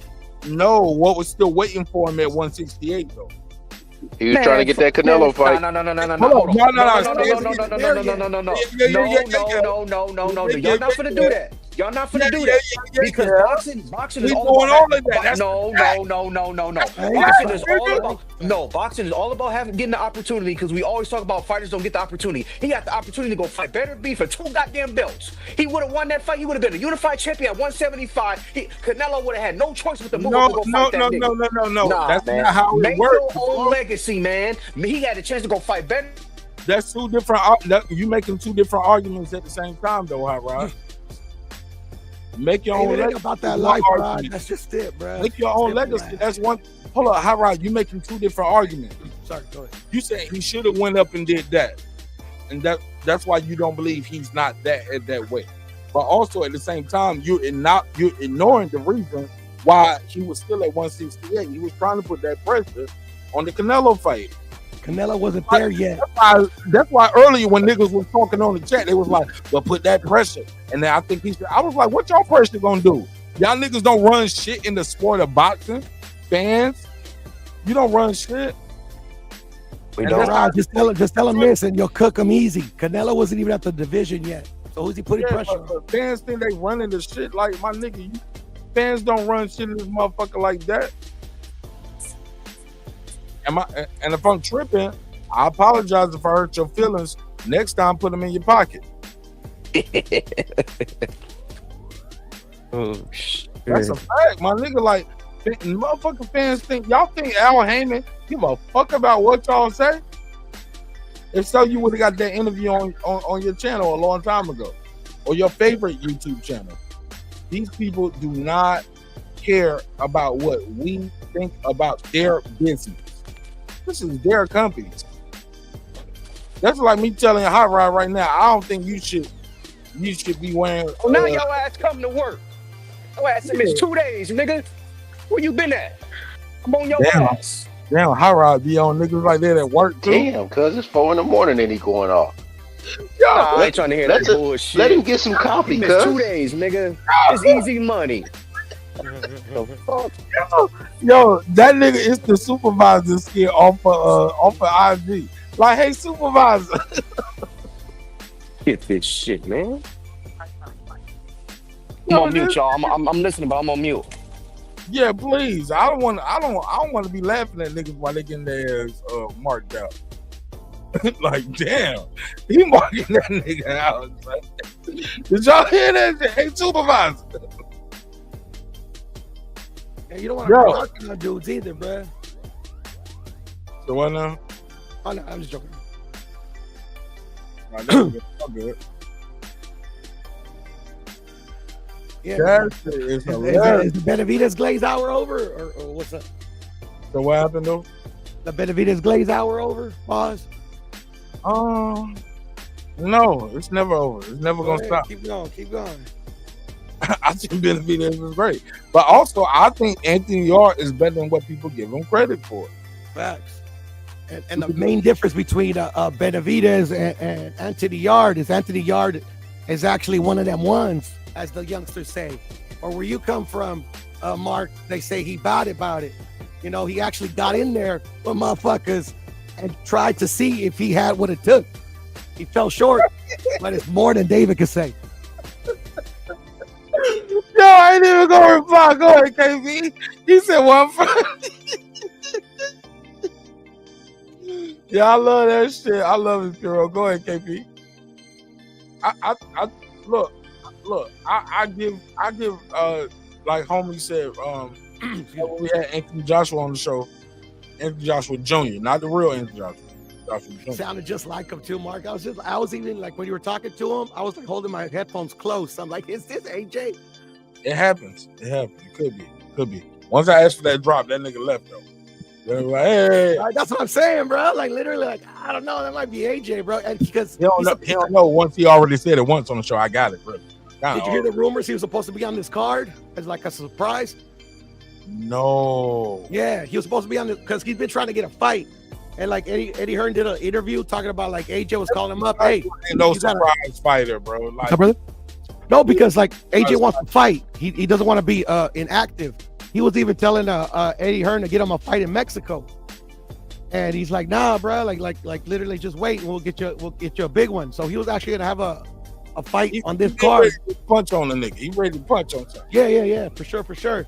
But then the Jake Paul fight came into fruition. It was like perfect. Like, if you want to punch on somebody, punch on him. And made $92 million. I don't think the fight's gonna happen though. It's $92 million a piece, bro. Hey, bro, that's what he was gonna make with Gervonta, bro. But it's $92 million a piece for this one though. I don't think nobody said Gervonta was getting $92 million. Bro, I think it's gonna be equivalent. They get $92 million. Because like AJ and Jake Paul, yeah, it's a big fight because that's the heavyweight champion of the world. But like Gervonta's like super famous in the United States. Like it'd be two of them, like the American clown versus the American prize fighter. I don't know. AJ is a gold medalist too, though. No, I understand. No, it's still a big fight. And also, saying, that fight was gonna make a lot of money. Also, too, I'm gonna tell you. Hey, let me bring my brother KP back in on this. I want to know what you think about this as well, KP, and we'll spin the block back to Mexico. Bro, I've heard people tell me they respect Jake Paul now as a real fighter. And I was like, damn, he had to fight a 245-pound, because they said it's a catch where like AJ can't come in more than 245. His last fight was at 250. It was like, I was like, so damn, his last fight was at 198. He got to fight AJ at 145 for y'all not to think his fights are fake now? It was like, hell yeah. And I hope AJ knock him out. But those same people, I was like, well, what if Jake Paul pull off an Andy Ruiz? He said, this whole boxing shit fake. I was like, what the fuck? I was like, so he gotta lose. He get credit for taking the fight, But if he win the fight, you throwing away the whole sport. And these are people that's older than me and telling me, Mark, I've been watching boxing since the 70s. They ain't crazy, Mark. They ain't crazy. I think they on point. That's called confirmation bias. If it don't go the way I think it should go, I'm still right. Now it goes like clearly a manufactured fighter with fake fights, like literally gets this much of the boxing attention, especially in this country. There's nothing good that could come about that. I don't care what anybody says. But it's impossible for Jake Paul to land a good punch on the guy who just got knocked out. Yeah. Then, hey, look, and he can hit Joshua, there's no way he could beat him. No way. I'm sorry, Mark. It's just it doesn't work. It's like if you, Mark, trained your hardest. You were younger, obviously, and you go in there with any of the top champions, not even the top champions, but the top contenders in the sport, and you like miraculously beat them with one punch. Nah, bruh. It don't work like that. We've been watching boxing too long to know it don't work that way, bruh. Nah, bro. I've seen niggas get knocked out. Like, I didn't think Francis Ngannou would make the 12 rounds with Tyson Fury. I didn't think so either. But the thing is like, and the shot he caught Fury when he caught him off guard with that shot. I thought that was a legit knockdown. No, it was, to me it was a legit knockdown too. But you got to remember, Ngannou's been fighting since he was a little kid, obviously in a different discipline. But like literally, like this guy's a real fighter, like a real professional fighter. Like literally, Jake Paul is a Mickey Mouse kid that literally decided one day, I want to box. And people buy into it, which is cool, whatever, man. People get have the right to be entertained however they want. But yeah, I mean, like for me, you ain't gonna pull the wool over my eyes, bro. Come on. Yeah, I'm same thing as Puro, man. I think that Jake Paul, Anthony Joshua shit fake as hell, boy. It's like a mannequin or something. End of the day, bro, if they put the world most famous heavyweight champion that it's been since Ali in the ring with the kid and they made him lose, you'd better be damn sure Anthony Joshua gonna lay down. And he gonna lay down faster than a hooker in the hotel. Hold on. Say that again. If they put the most famous heavyweight champion that's still alive in the ring with Jake Paul and he laid down, you best believe Anthony Joshua gonna lay down faster than a hooker in the hotel room. Who's the most famous? Like you talking about Mike Tyson? Mike Tyson. Michael Gerard Tyson. That's what we talking about. You Mike Tyson? Tyson? No, bro. You do? Wait, hold on. You asking me, do I think Mike Tyson did? Mike Tyson? Come on. So we talking about a guy that steps in the ring with professional fighters. I don't think they are the same person. I don't think so. I know they not.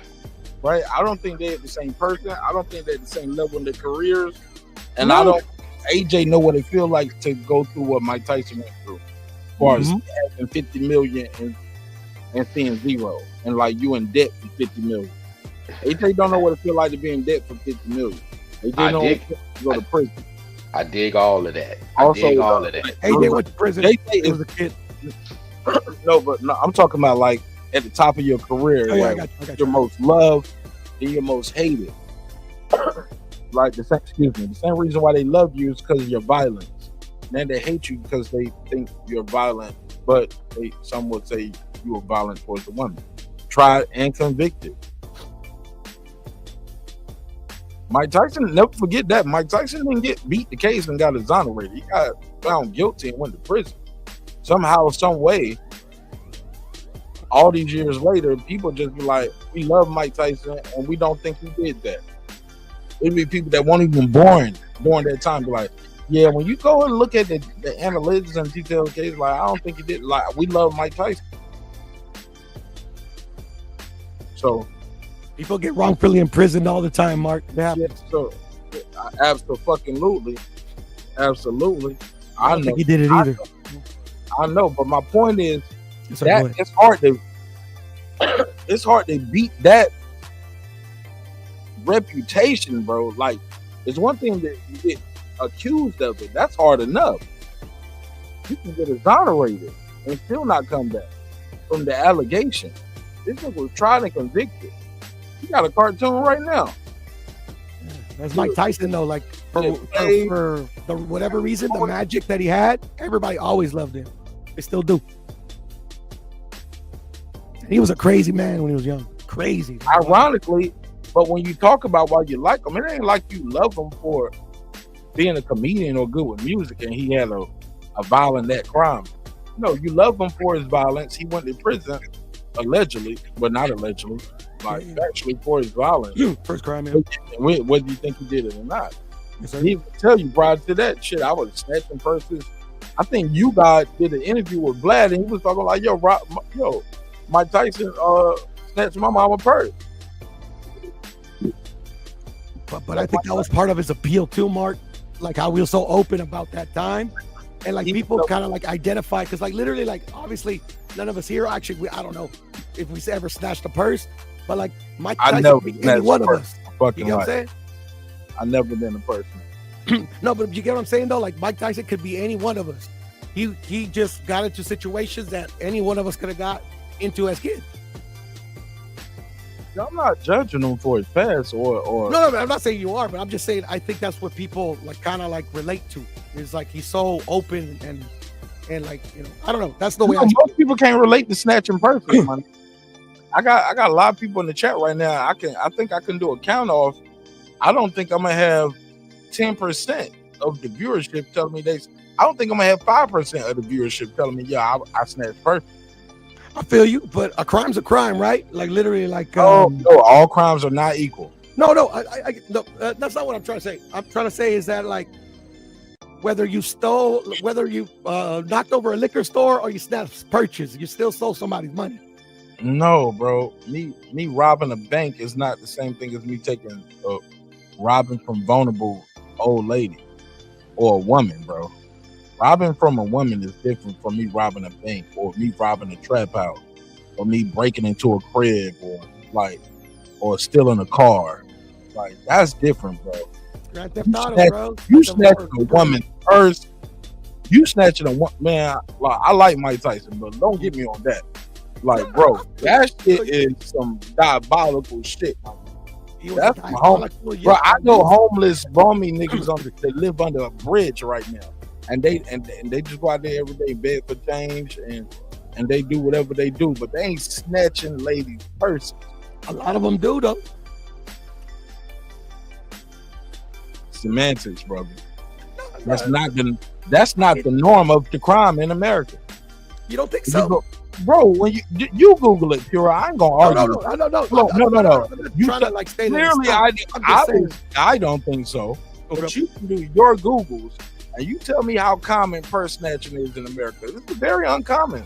But people walk down the street. I'm gonna take your word for it. Like I'll take your word for it. I don't think you're lying to me. Look, take your own experience for it.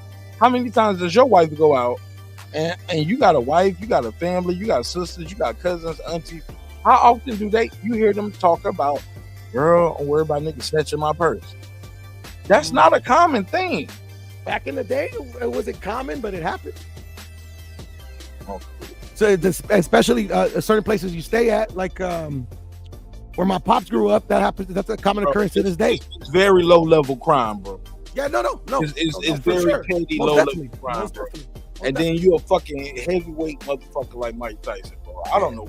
Pure, I don't even know what we arguing about right now. No, I'm not trying to argue about it. I'm just saying it's that like I don't know if you heard me about where my dad grew up.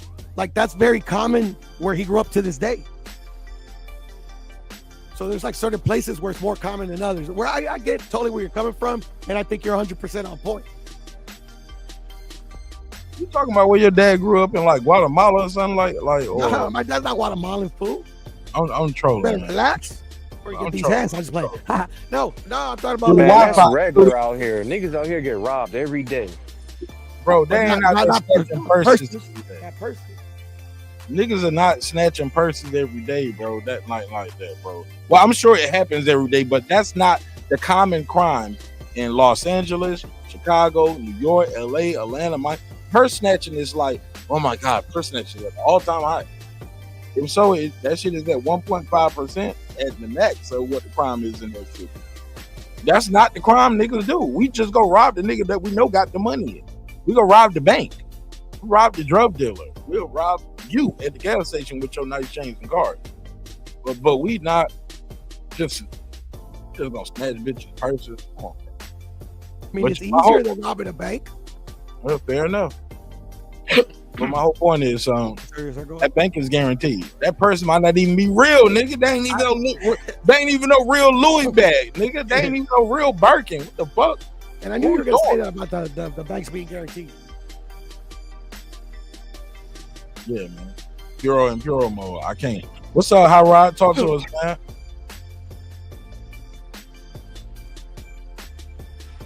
Yo. Excuse me. Yo. You finished cussing niggas out at the job for being late while you was already late? Out there snatching purses. That nigga pull up at 6:02 asking niggas why they weren't there at 6:01. Like, hey, what the fuck was that? Nigga, it's 3:14 out here.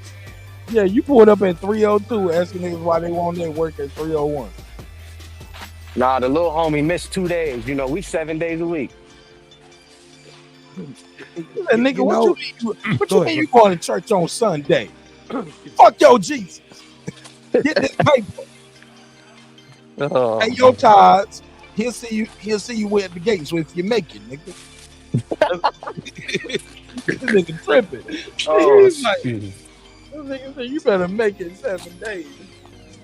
You going to hell for that, Hot Rod. Let that man go to church, please, sir. Man, church can wait. Time is money.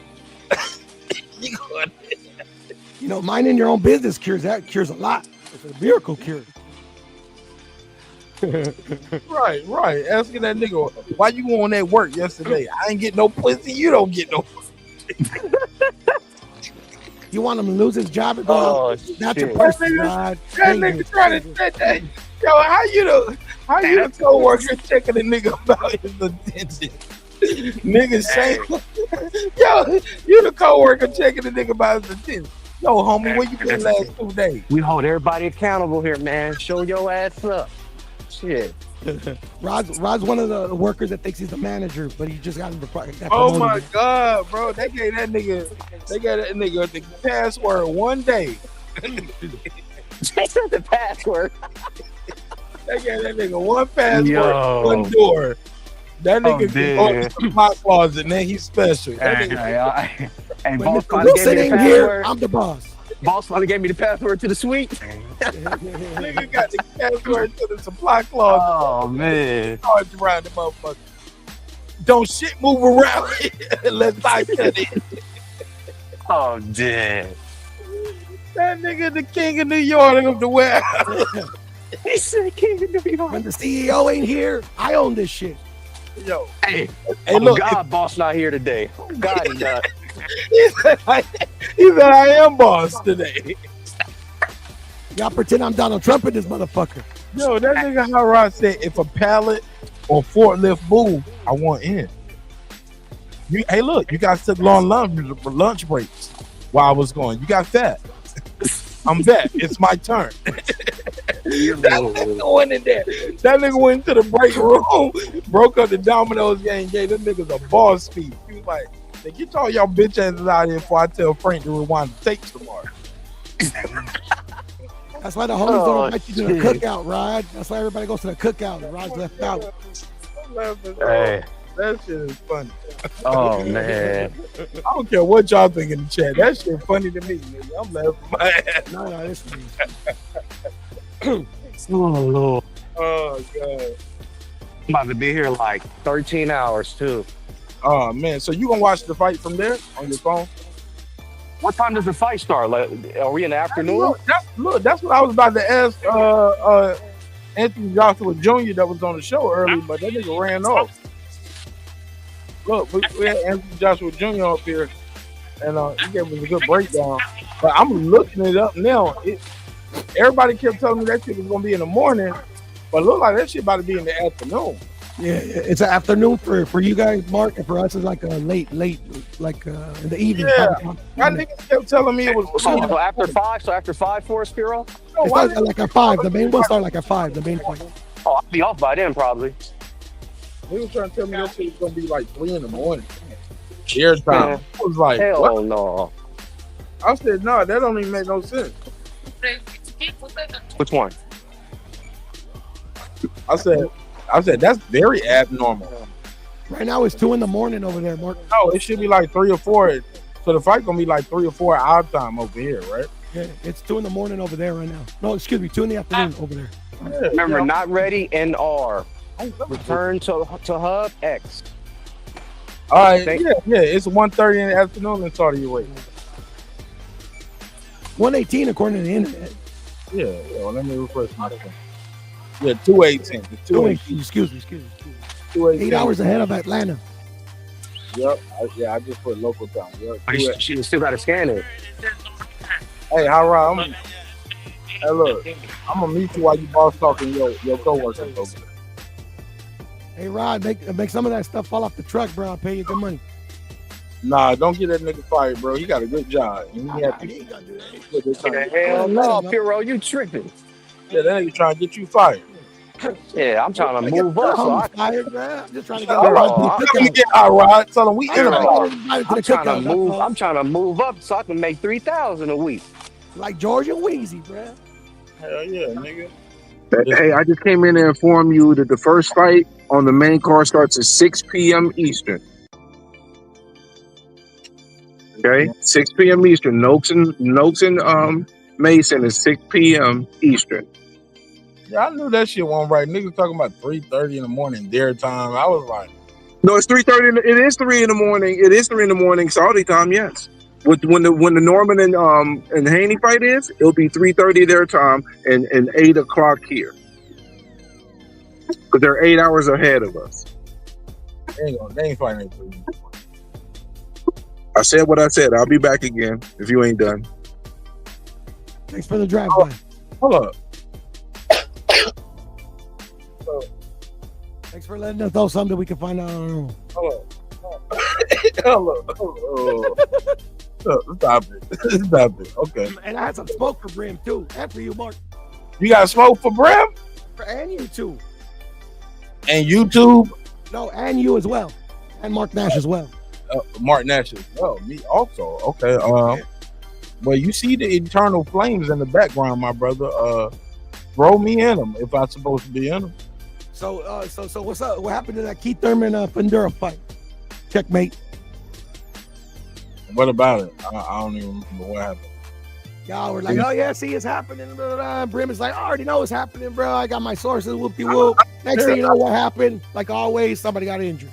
Oh shit, man! I don't even remember that conversation like that. What happened? What did I say? Tell me what I. Oh, nothing. I just. You said I said something. I was wrong. You guys were right. If you were backing up Brim, and I told you guys. I bet Brim up what? Like Brim don't know shit. I don't be backing Brim up. You can work with what I said to Brim. Okay, now you got foggy memory. It's all good. No, bro, be specific. No, I'm just saying because he's like saying a winner. Because no.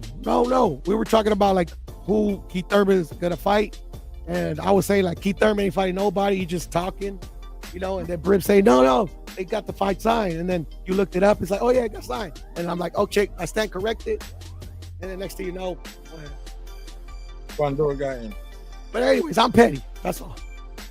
Man, that shit happened with boxing, y'all. Yeah, but with Keith Thurman happens a lot.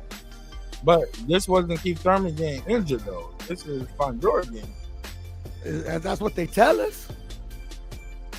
What did you know that other than what they told us, girl? No, I'm just saying I don't believe anything. I don't believe anything that they tell us. That's what they tell us. Like, what do we know? Were you there? I know what happens every time Keith Thurman's name gets brought up. Tim Tszyu, bye. Fundora, bye. Those are two different things. One Tim got injured. I mean, one Keith got injured. One Fundora just got injured. Like I think you would have more credence to your argument if it was Thurman getting injured and pulling out of the fight. I I think your all argument is it falls flat because it's happening tomorrow. No, because it's Fondura this guy. Mm-hmm. I feel you. Why you think it's happening tomorrow? What are you talking about? That part. No. And all I'm saying is that I would agree with you that it would be a stronger argument. But my whole argument is that these are fake announcements. Like, we're never going to take place. That was my whole crux of my argument. But no, you're on point. Like, if Keith Thurman would have got injured, it'd have been a bigger, more credence to the argument. Yeah, that's facts. Yes, I don't think it's the same argument, bro. But I just don't think Keith Thurman is like. I think they're fake, like, announcements. Yeah. Kim Zoo and Fondura. That's just what I think. Nah, injuries happen in this shit, bro. I got no sources. Niggas don't gain nothing about hyping up a fight that don't happen and don't get paid, going through a fucking training camp, spending all that time, money, energy, going there working out, losing money from your family or your other business. Because most of these got family, kids, other businesses, got home business. You don't flew sparring partner, bro. You don't gain nothing from faking all of that. For another nigga to pull out? Come on, bro. I mean, at the end of the day, you're making a lot of assumptions that I'm telling you what I see, bro. I be in the gyms, bro. I'm telling you. No, like, I know you do. I know you do more. No, my niggas ain't doing all of that just so another person can pull out and be like, trick job. Y'all thought I was about to fight. Like, nah, I want to fight this dude. I want to get paid. Then why doesn't he get in there? But you make it like it's Keith Thurman's fault, and I'm like, yo, no, I don't think it gotta be Keith Thurman's fault by your argument. No, I'm not trying to assign blame. I'm just trying to, in my humble opinion, say that they're using Keith Thurman as a potential opponent for these fighters that are never going to fight him. That's my whole thing. Like, I don't think he was ever, Timzo was ever going to fight Keith Thurman. They just used him so they could install Sebastian Pandora as his actual opponent.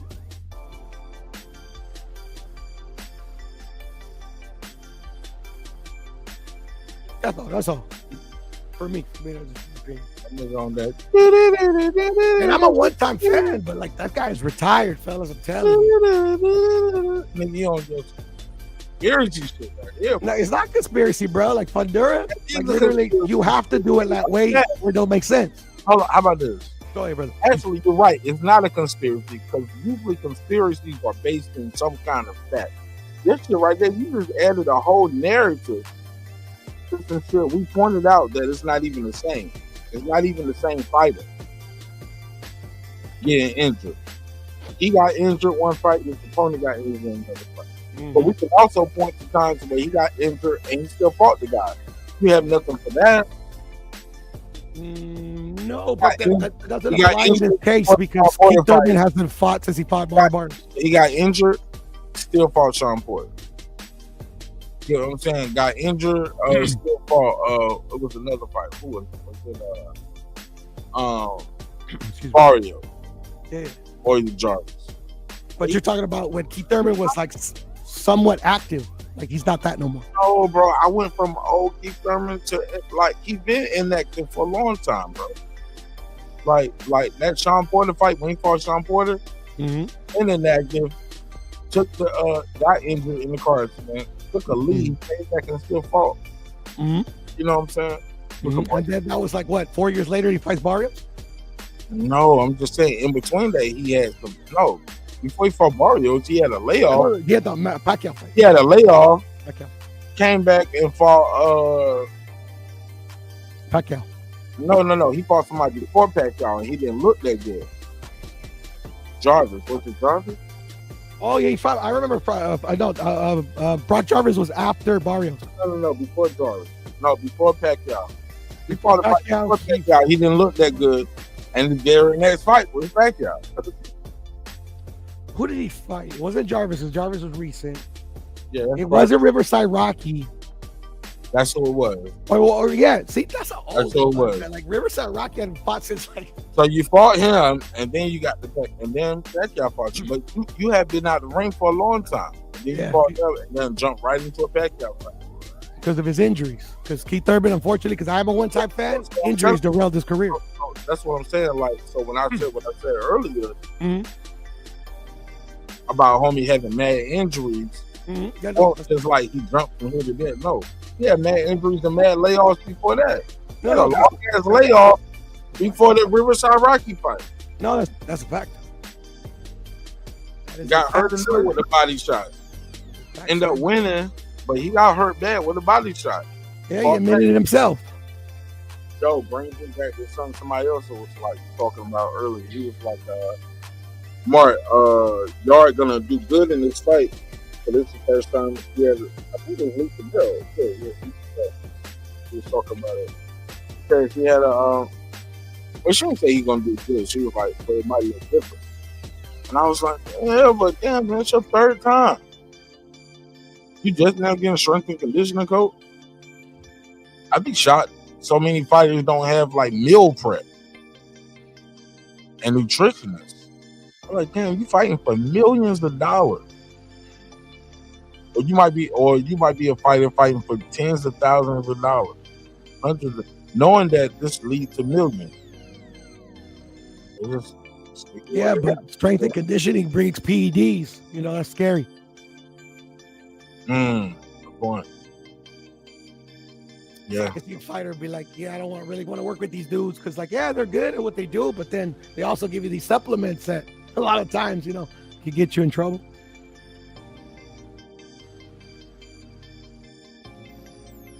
Rest in peace to Victor Conte. Yeah, rest in peace. God bless the dead. Because all I was saying was thinking, like, yeah, that's kind of how it works. Like, you take somebody who's been working with somebody else. Like, it's been working for homie. It's to work for me. You feel me? Yep. Now Membo got that market all cornered. Oh man. So did you give me your pick for Anthony Joshua versus Jake Paul? You think it's pick? Versus Anthony Joshua versus Jake Paul? Yeah. Oh, I'm not even gonna dignify that with an answer, Mark. But since you're my homie, obviously AJ by massacre. Nigga, I'm putting a dub on Jake Paul for the undercard. Just give me the dub, and I know anything happen, and I might put 25 on the win and 25 on the draw. Actually, it's not a bad bet. Capping aside, because like Jake Paul has already been exposed that like he'd be putting those contracts in. It's only 8 rounds. No. This is a sanctioned fight. No, I know. So was Mike Tyson.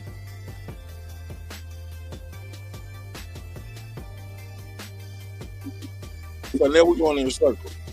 No. I'm just saying, like Mike Tyson was in sanctioned fight. You want to play the damn thing. In the contract, he couldn't knock him out. My nigga, you think Mike Tyson went in there or Jake Paul went in there? If anybody pulled punches, it was Jake Paul. That very well may be, but like literally, like well, I don't know if you know that. I'll just say there's this person, a channel called CoffeeZilla. He exposed the contract. It's in there, black and white. Never heard of it. Yeah, it's a guy that like exposes. Never heard of it. Yeah, he exposed the Jake Paul Mike Tyson contract. It said there, black and white. The longer the fight goes, the more money Mike Tyson makes. So who gave him the contract? I forgot who he said that he got it from, but he didn't want to obviously divulge the source. But Jake Paul sent him to court. I forgot for why. The video's still up, but a contract he can't for whatever reason show it again. I look it up, Mark. It's crazy. When I first saw that, I'm like, what the hell? Nah, this season is this. Nah, that's one thing. Nuts, man. But it's okay, whatever. Like, y'all corny boxing fans want to like. No, we ain't got. Hey, look. No. When you gonna do that, you're not gonna disrespect people that you talk to every day for people that you never met in your life. We're not gonna allow that. You're better than me. I get disrespected by the same people all the time. It's all entertainment, brother. Remember?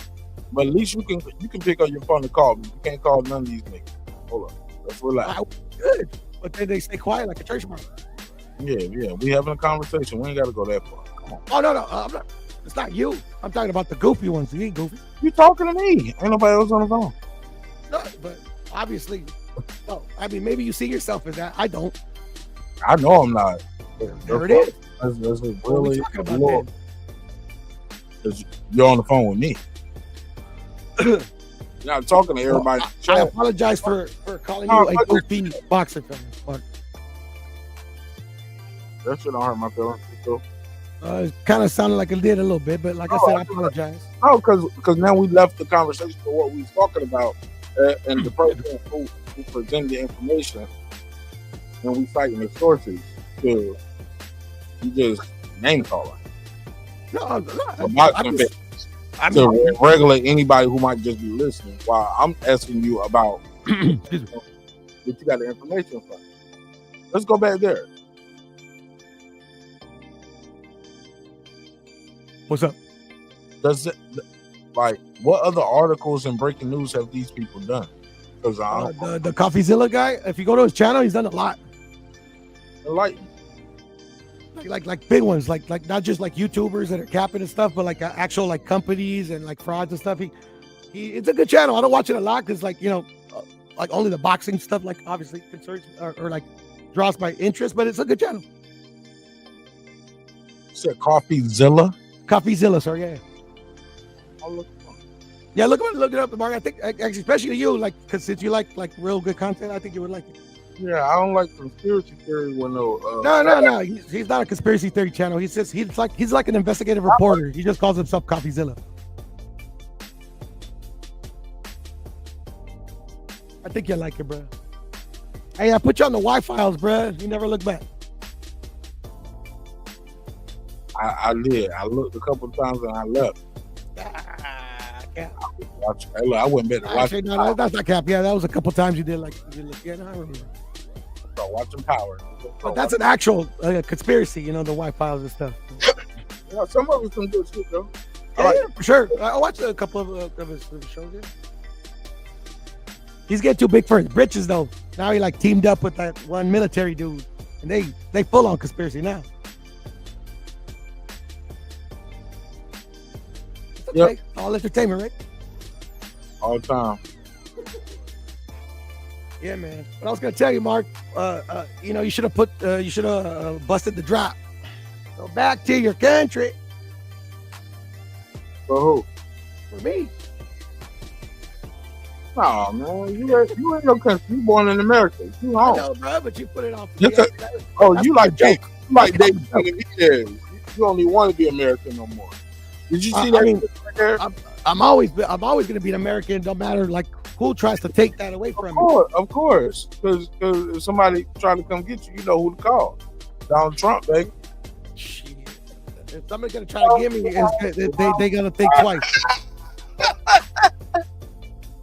I'm trolling. What do you mean by that? Your back is broken. I'm trolling. Hey, look, but I said that to say this. Look at the screen. Can you see this? Yes, I'm looking at the screen. All right, let me show the screen. Look at his Rod, Mark, and a picture of this. Okay, I'm not. Man, we're gonna call him supervisor. We're gonna call him supervisor. Go ahead. I supervise the Rod to you, sir. Hey, my supervisor died. God rest his soul. Supervise the Rod in there telling niggas it's 302. You supposed to be in here no later than 259. Right. Where you been? That nigga was like, I've been off 2 days, Mark. That's what he told me. He said, Mark, you been off for 2 days. I was like, why you checking? He's like, cause we're a team. I was like, hold on, you ain't in the ball? He was like, nah. I was like, well, did you have to do more work? Cause he was going, nah, nigga, it's a big company. I work for top flight security of the world, Mark. Yeah, I work for 500. Nah, they got another nigga doing his job when he ain't there. I ain't gotta do it. So why you asking him questions? Because I care about brothers having this good job. That's what it comes down to. Sure, yeah. Niggas need to keep his job. He said the Mexicans taking over there in LA. Right? Mr. Trumper Rod and shit. Trumper Rod. Hey, look, but why your boy David Benavidez got the Mexican flag by his name up here? What we doing here, bro? Because he knows who pays his money, who pays his salary. That's why. Nah, that nigga, Donald Trump. It's just dead. I'm just dead at like, bro. You were born in America, though, bro. You born in America. You live in America, bro. He never even lived in Mexico. He wasn't born in Mexico. Like, what we doing with that flag right there? That's like Brian Norman Jr. having an African, some Nigerian shit, or no. I feel you. And I'm gonna tell you straight up what the answer is. It's these dumb promoters, bro. You don't live there, like.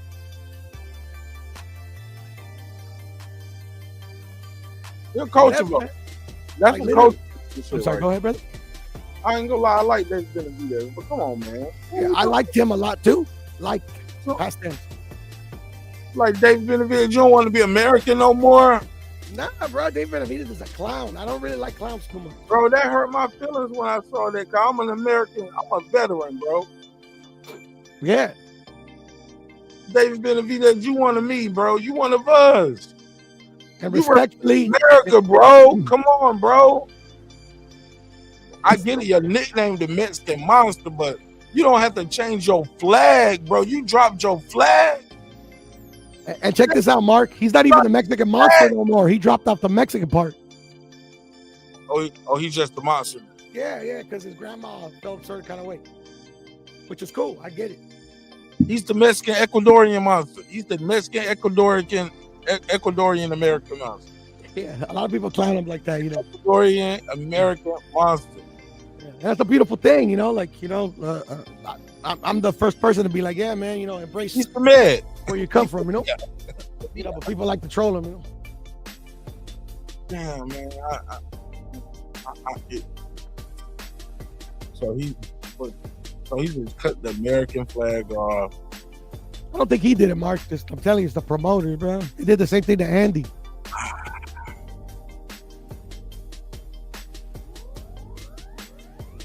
Trying to keep it separate. Hey, look, when people tell you it ain't no racism in boxing, it's no. What's that? That's nationalism, right? Yeah. And which I don't think there's nothing wrong with it. You know, racism, obviously.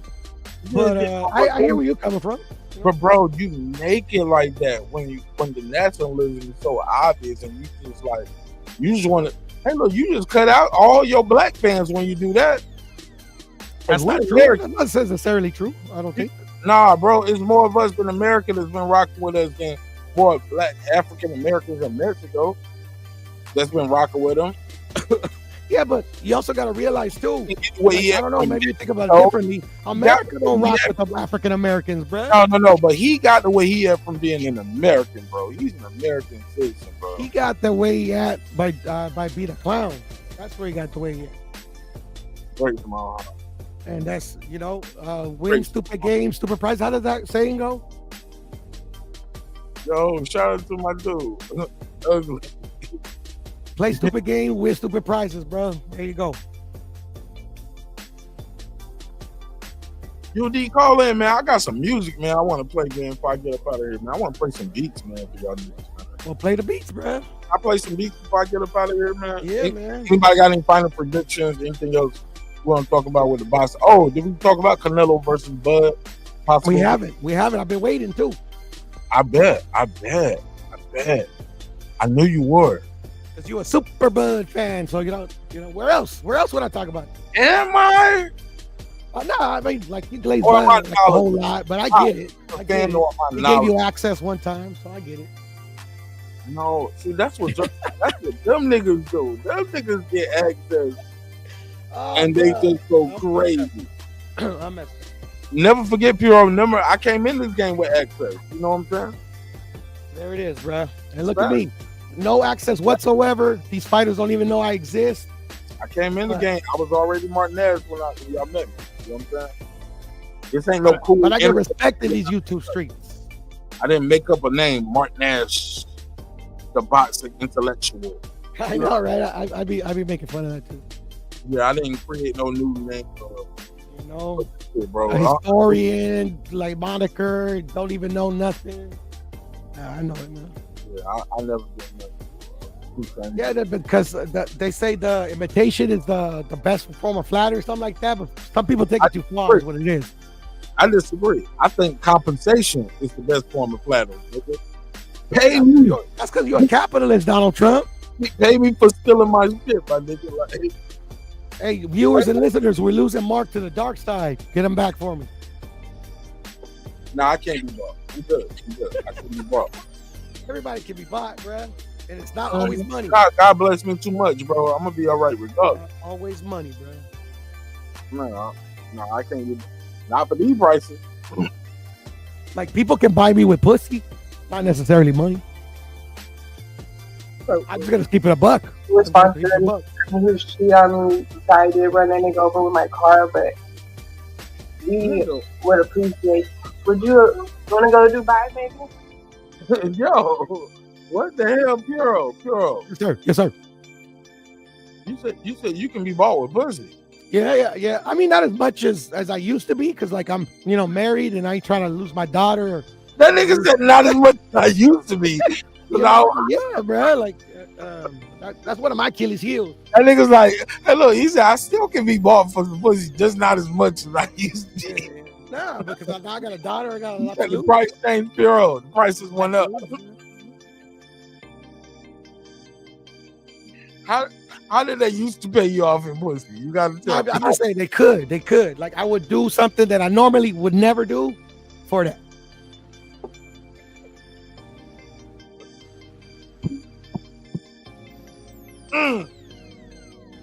You know we live, right? It's all good, brother. Like, literally, people who know me. Like, like we've known each other for, what is it now? Like 5-6 years, Mark. So you didn't get to know me that, like, literally, like I got no shame in my game, bro. I am who I am, and I was who I Clearly. was. That's why I told you before, bro. And my buddy told me, like, guaranteed it's gonna be a girl. It's gonna be a girl. I know you. And sure enough, boom, it's a girl. Well, you're a crazy motherfucker, bro. A little bit. You're crazy as hell.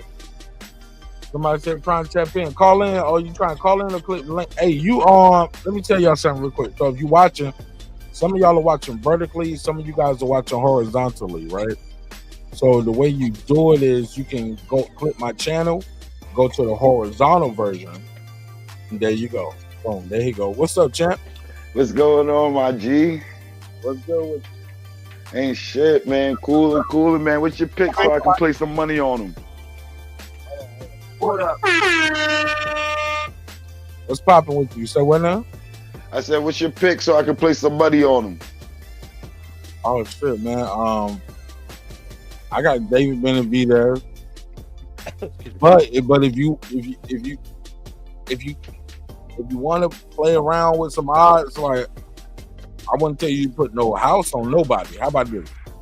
Okay. Like, on the top 4 cards, I wouldn't tell you. I wouldn't feel comfortable putting the house on nobody. You know what I'm saying? Because all of these are competitive matchups, and depending on how anybody shows up, or how the judges see the fights, it can go either way. Me personally, I got Abdullah Mason by decision. A lot of people think you're gonna knock him out. If you do knock him out, it'll be like mid to late stoppage. I don't think you're gonna go in and spark him early. If you knock him out, it'll probably be between I'll say 6 to 9. Okay. I don't know where niggas getting that 3 to 8 from, but I'll say 6 to 9. Homie know how to fight. He's an older guy. He's 28 years old. He's got his man strength. He's been 12 rounds before. Abdullah Mason never been past 6 rounds, right? So I think all of those things play a role, but I still got Abdullah Mason through his reach, his skill set, and his athleticism, finding a way to win that fight, and he's gonna overwhelm this guy. Okay. I got Abdullah Mason. I got Ben Rodriguez just being a world-class fighter, bro. Like, just been at top level, fought tremendous champions, fought Hall of Famers. Ben Rodriguez might have the best resume. Like, when you talk about Hall of Famers, I think he got the most Hall of Famers on his resume. From that, right, Puro? Yes, sir. Yes, sir. He's got like two, maybe 3 Hall of Famers. He got 2 Hall of Famers on his record, right? Which one? Which guy? I'm sorry.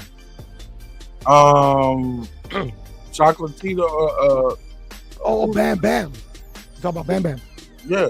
Yeah, no, he doesn't have any current Hall of Famers on his resume, but No, he's got the guys we know going to the Hall of Fame. He's got 2. He got 2, right? I got Bam. I just think Bam is he's just he's the fun to watch too. Like if you want to teach a kid how to box, if you got somebody who's gonna, their frame is gonna be small, I would tell them like he's one of the small guys to watch. Like study him.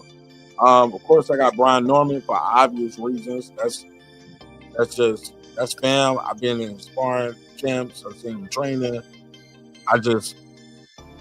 I think he's better than everybody giving him credit for it. And I think Brian gonna beat this nigga to death, man. He gonna beat this nigga to death. Y'all niggas want to talk about skill. Bam got skill. Devin Haney ain't got no skill, homie. Bam out here pivoting. Come on, fool. All Devin Haney got is a motherfucking jab, and he can run around the ring. Man, Brian, I'm about to cut the ring off and hit this nigga in the liver all night, man. I got Norman in 8. I got Bam in 6. Niggas gonna show you his levels to this shit, homie. Devin Haney ain't no motherfucking elite fighter, man. I'm tired of you niggas lying to yourself. Who he fought? Who he thought that was elite? Nigga, he fought an old Lomachenko and lost. Come on, fool. Yeah, that was not a prime Lomachenko, and Lomachenko still gave him fits. Fuck out of here, man. That nigga is garbage, homie. I can't wait for the night, man. I can't wait. OG, make sure your ass go live as soon as this shit over with. Because all these motherfucking Devin Haney fans are going to go hiding like motherfucking Earl Spence fans did. They're going to go hiding. Niggas think this nigga's really this. Niggas really think Devin Haney's really that. Nigga, come on. We're going to see tonight. I can't fucking wait. Ooh, I can't wait. Do this, Norman. Catch that nigga with a straight right. We're going to see what he's like. Norman don't got to hit the nigga with the left. He going to hit him with the straight right. Watch. Don't forget he got put in the dirt by a drunk. Yo, he need to be the promoter. I like that.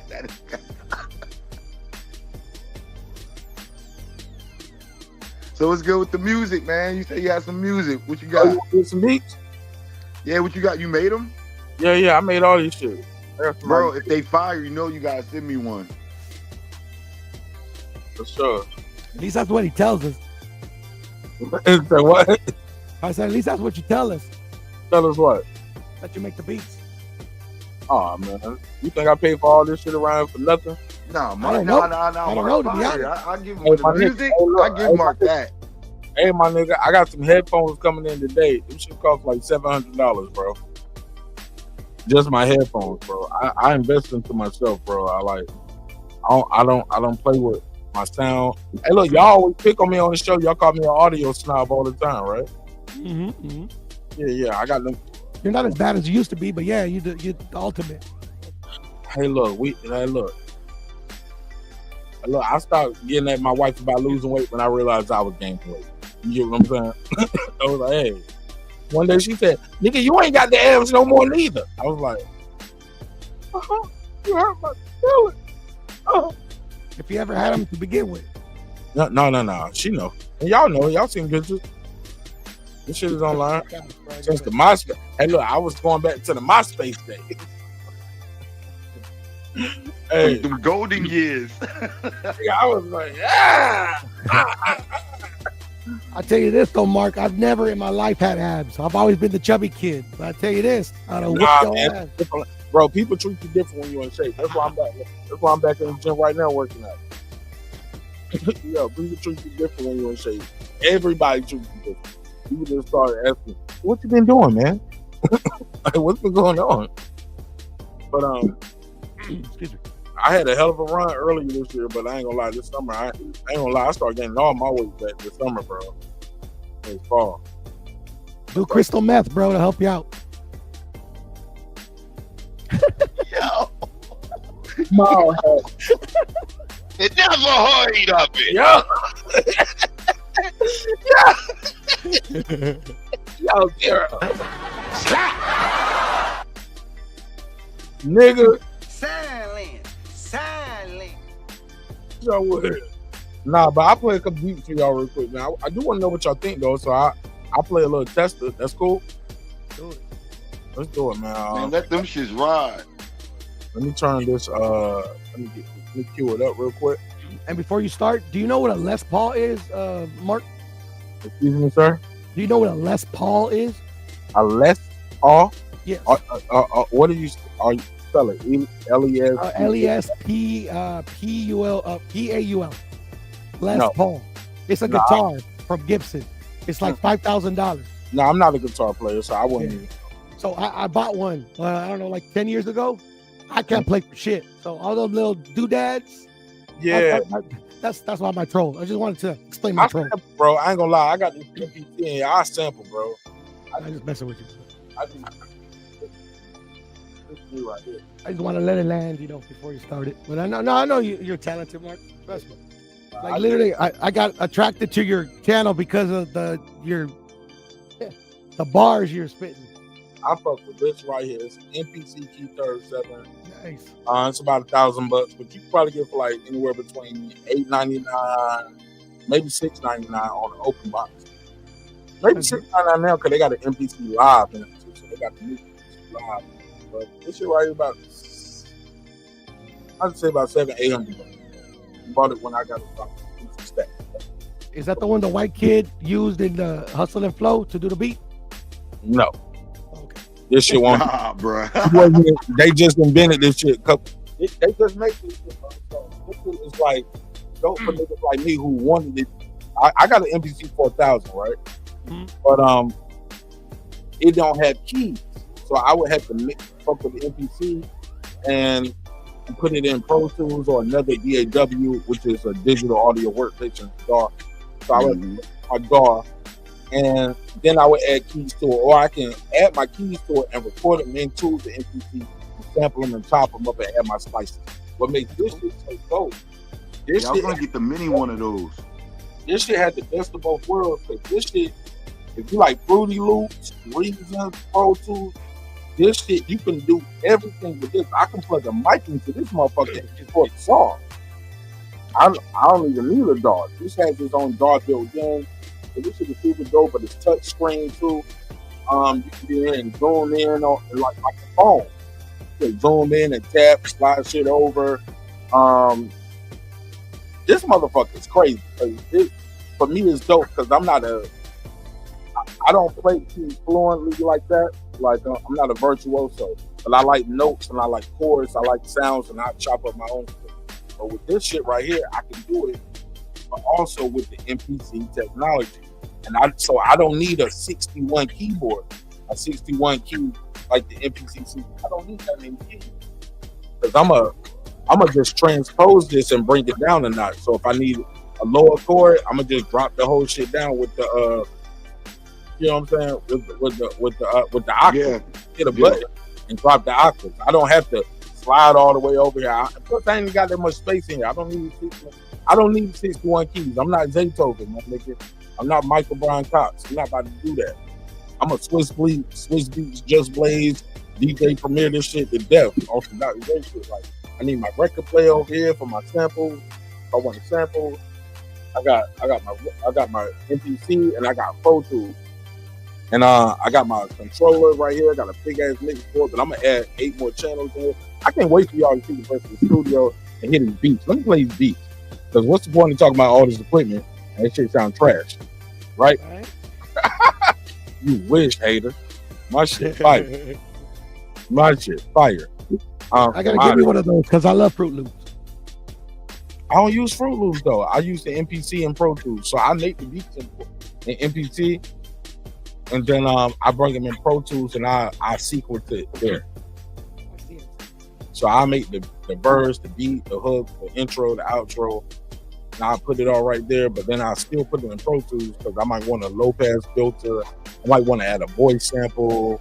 Like I just want to add shit to it. Plus, I want it already there. So if I feel like rapping, I rap to that shit right then. You know what I'm saying? Still an MC. Still an MC. You know what I'm saying? So let me play this first here. But can you play the didgeridoo? That's what I want to know. I don't even like how that sound, my nigga. Like, crazy. Crazy. I don't want to didgeridoo and I don't want to do nothing with none of y'all niggas. I just want to play some beats on. I just want to play some beats on me. That's it. Let me mute this, the background music. Excuse me. All right, y'all tell me what y'all think, yo. Let me share the screen.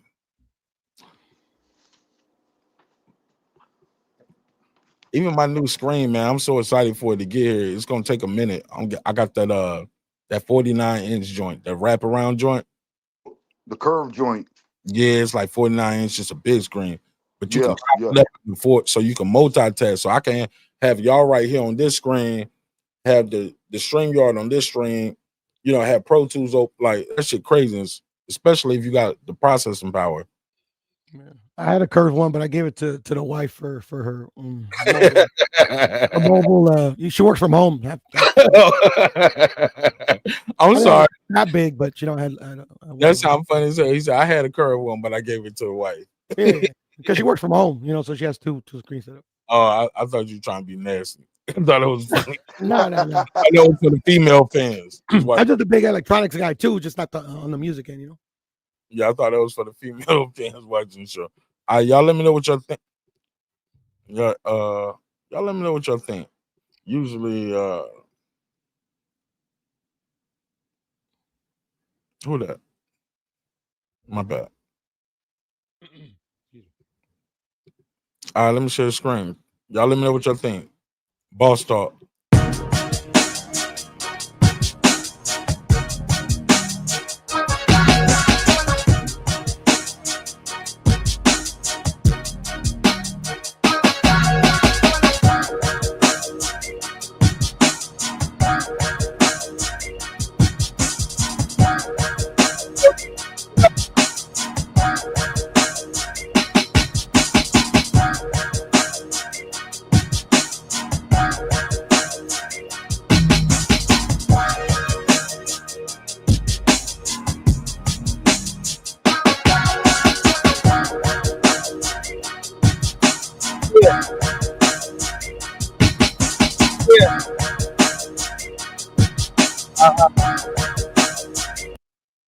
All right. I heard that little Isaac Hayes in there. Yo, that I need a bass line louder. Nah, I don't know how it sounded to y'all right there, but y'all hearing it differently. But I definitely don't have it mastered yet. This is just the ideas as they come to me. And you definitely cooking something there. Don't even need that much work to that, yo. You just like there's little fillers, you have like that bass line, doom, you know what I'm saying, like a bass guitar. It's a lot that can be done with a lot of these. I ain't even gonna hold you. So I'm gonna just play them. You know what I'm saying? Yo, Mark, look, that one's actually sounding. No, let me run through them. Let's run through them. Because I got one that I like, but I don't like. I think the bass line is too hard on this one. I think, actually, the bass is cool. I got an 808 in. Matter of fact, I don't even want to say that. I'll just play it. But for me, it's like, I can hear it. I almost don't even want to play it now. Play it. Man, play that shit, man. Yeah, you better play it, man. Right. Like, I got to play it now, right? Yes, sir. Yeah, but, I like the pianos in it. I like the vibe of it. And I think I just got to mix the beat. The beat ain't mixed yet, but that's the fun part about this. Play it unmixed. I call it Brenda. I made it about thinking about one of my homeboys who lost his mom. Well, one of my brothers, really. You know what I'm saying? God bless the dead, bro. God rest her soul. And I was like, man, and as I'm in there creating, I was like, shit, I had an idea I wanted to do for a song, but I was like, shit, I think it might fit what he needs right now. You feel me? And, so yeah, but it's called Brenda. It's a cool joint. Let me play it. Oh. Stop sharing. Hold on. You stop sharing. All right, here we go. Show it too much. Yeah, I'm showing too much. No, I'm good right here. No, it ain't nothing up here crazy. I want y'all to see my my Pornhub ID. How I hacked it, even though they don't want us to see it in Georgia. I found a way, baby. This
All right. I like that one. I like that one. That's the one I was like, I didn't even want to play that one because I know what? That was better than the first one. Really? Yeah, yes, I would agree. Yeah. Really? Yo, the horns, that horn section is nice. You know what I'm saying? Horn section is nice. Yeah, definitely put that better. You know, do what you do with that. Don't stop that one. That one, fire. I just thought it just brought a different emotion. You get what I'm saying? It do. Maybe I set it up well too. The other one, I started off humble telling you it was trash. Maybe I was humble. That's why. And that was the firest one so far, bro. Like, oh shit. I'm like, yes, like I'm already writing in my head to it. Like, yo, I can. Well, since you like the instrumentation of that one, let me play this one. I call it The Hurt, aka Let the Guitar Sing. Let me see if this is it.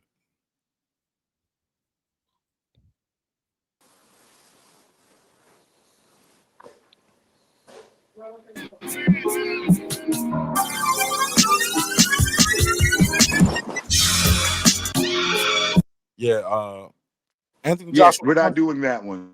Yo. Let me play.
All right, you ready? No, I want somebody else to go first. Go. Go ahead, Piro. Let me go to UK. What's up, London Town? What up? Yo, what's up? You right? What up, Captain? Yeah, man. Yeah, man. I switched my prediction actually. Damn, this nigga. I think. Yeah. Well, okay. Man, we was over here playing beats now, man. You back on the boxing talk. What you think? Oh, you playing beats? Yeah, man. What you thinking? Yeah, man. We was trying to get that drop from you earlier, man. You was giving us some deep conversation, man. You was telling us about the UK blacks versus like American blacks, like, and like I thought you was giving us some bars, man. Then I was like, man, say that again. Then you just disappeared. Oh yeah. You was Okay, on okay. top and you was hot and you disappeared like Rihanna. Oh yeah. I had to go somewhere. Yeah, man. Fuck them hoes, man. Go ahead, get that money. Hey, man, what you think of the beat though? You ain't like it? It's cool. It's okay. You ain't gonna hurt my feelings, bro. It's okay. I'm demoing them anyway. That nigga said I have no comment about your music. I just came for boxing. Go ahead, dude. That dude, what you think of the beat? Rearrange it. You got good sounds. It's just you still they're to me they sound like like if you led with that guitar riff, like start your beat with that and then slowly bring your stuff into that, trim down that FX a little that bro, you will have another masterpiece on you, bro. Okay. Puro said he'll be right back. Hi Rod, I know you at the job. Did you hear the beat? What you think, bro? He probably in there. You still yelling at employees. Let's go to this one. I like this one. This one got a real soulful type vibe to it. Let me share the screen. This one.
Yo, there we go. Can you hear me?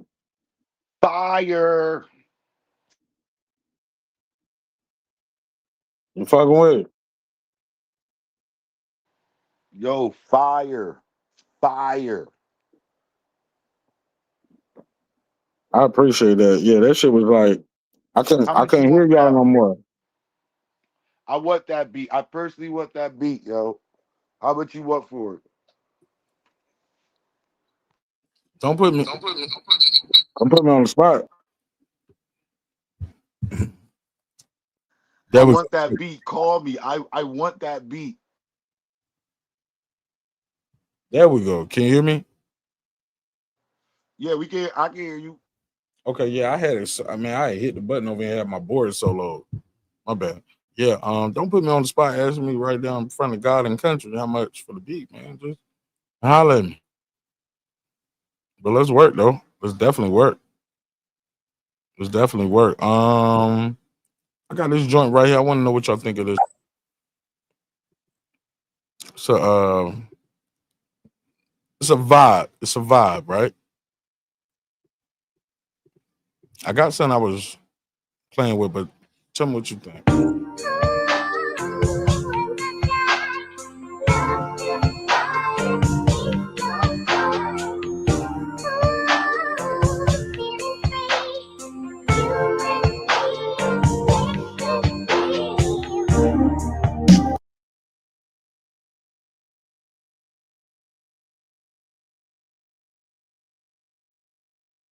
Hold on, let me refresh it. I was like, man, don't do me like that. I was about to. That's my Bro, shit. I already got an R&B song for that beat too, bro. Fire.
Nigga, that's my shit. But no bars, no song, nobody singing on it. Every time I'm in the car, nigga, I was like, oh, let me play that Wounded Love real quick. Bro, I got a whole song. I want that beat. That's two. That's 2 songs, bro. I want them. I need them. That's dope, bro. I appreciate it, bro. That's love, bro. Like, Mark, no jokes, no gaslighting, no glazing, bro. I swear to God, I got a fire R&B song for that R&B track. Shit, nigga, you got my number? Shit, let's work. Let me play something else. Yo, call my number. I got iPhone now, so my phone got ran over, so I lost all contacts. Text me the number to the show number that you see on the screen. The number you want me to call. Text me your name and number to that show number that you see on the screen. And I'll get it right now. I call this ice in my veins, nigga.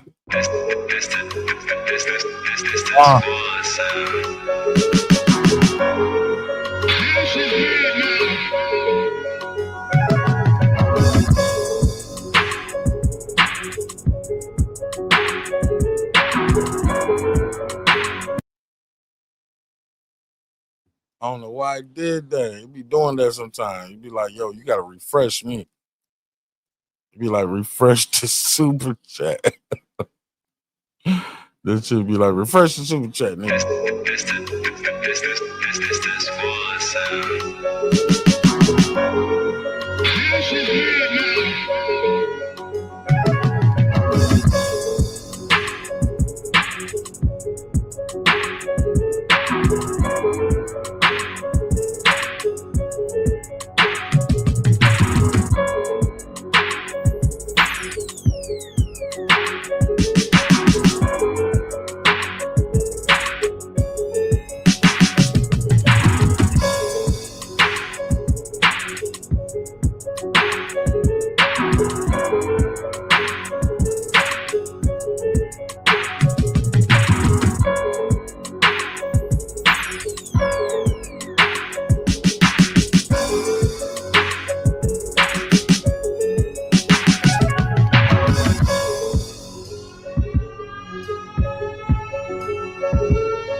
I'm working, man. We working, man. I hear, bro. You cooking, bro. You cooking. Trying to mix it up too. You know what I'm saying?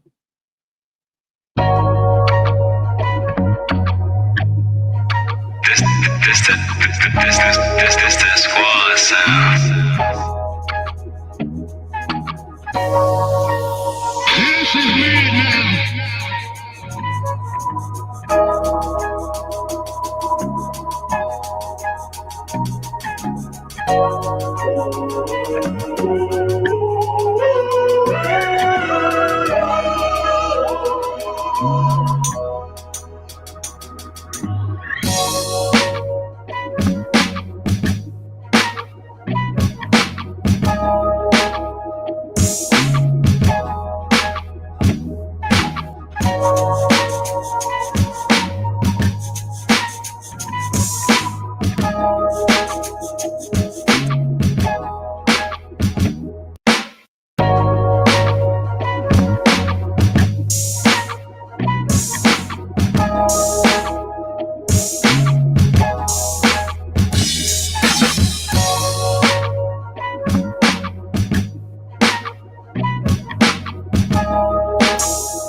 That's my shit right there. I love. Yo, run that back one more time with that intro. One more time. Nah. It ain't no more running them backs. You on to the next. Nah. I can't do it. I'm about to drop a beat tape anyway. So everybody gonna get these shits. I'm dropping a beat tape, bro. I'm not fucking around. I'm not fucking around. All y'all about to get these beats. This that squad sound.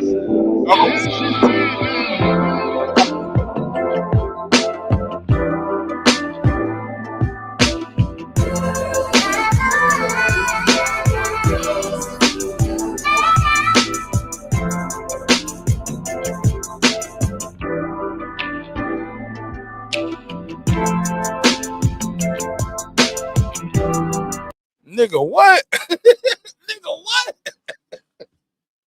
Stop playing with me, man. I'm going crazy, bro. I'm not fucking around, bro. I'm not fucking around. That shit is crazy. I be surprising myself sometimes. I be blacking, bro. I've been blacking out, bro.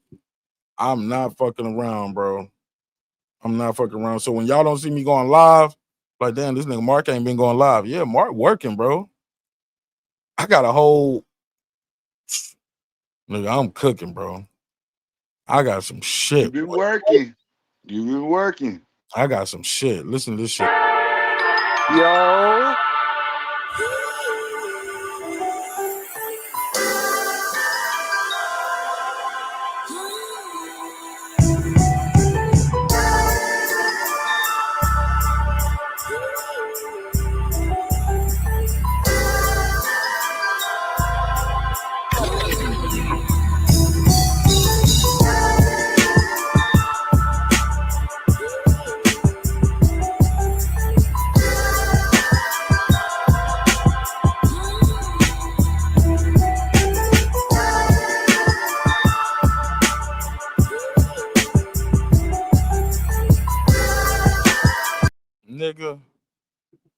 Nigga. I'm going in, bro. I'm not fucking around, bro. I'm not playing, bro. Nigga. You fucking with it? Nigga, call me today. We need to talk. Yeah, I'm working, bro. I'm not fucking playing, bro. You want to hear the little bars? Want to hear some bars? Let it ride, bro. Want to hear it? Here it go. Matter of fact, I got these other, man, I ain't even gonna play this other joint. I ain't even gonna play it. Yo, just wait for the beat tape. I'm dropping the beat tape. And when I say soon, nigga, don't be surprised if this shit is on the Thanksgiving table near you next week, bro. Cause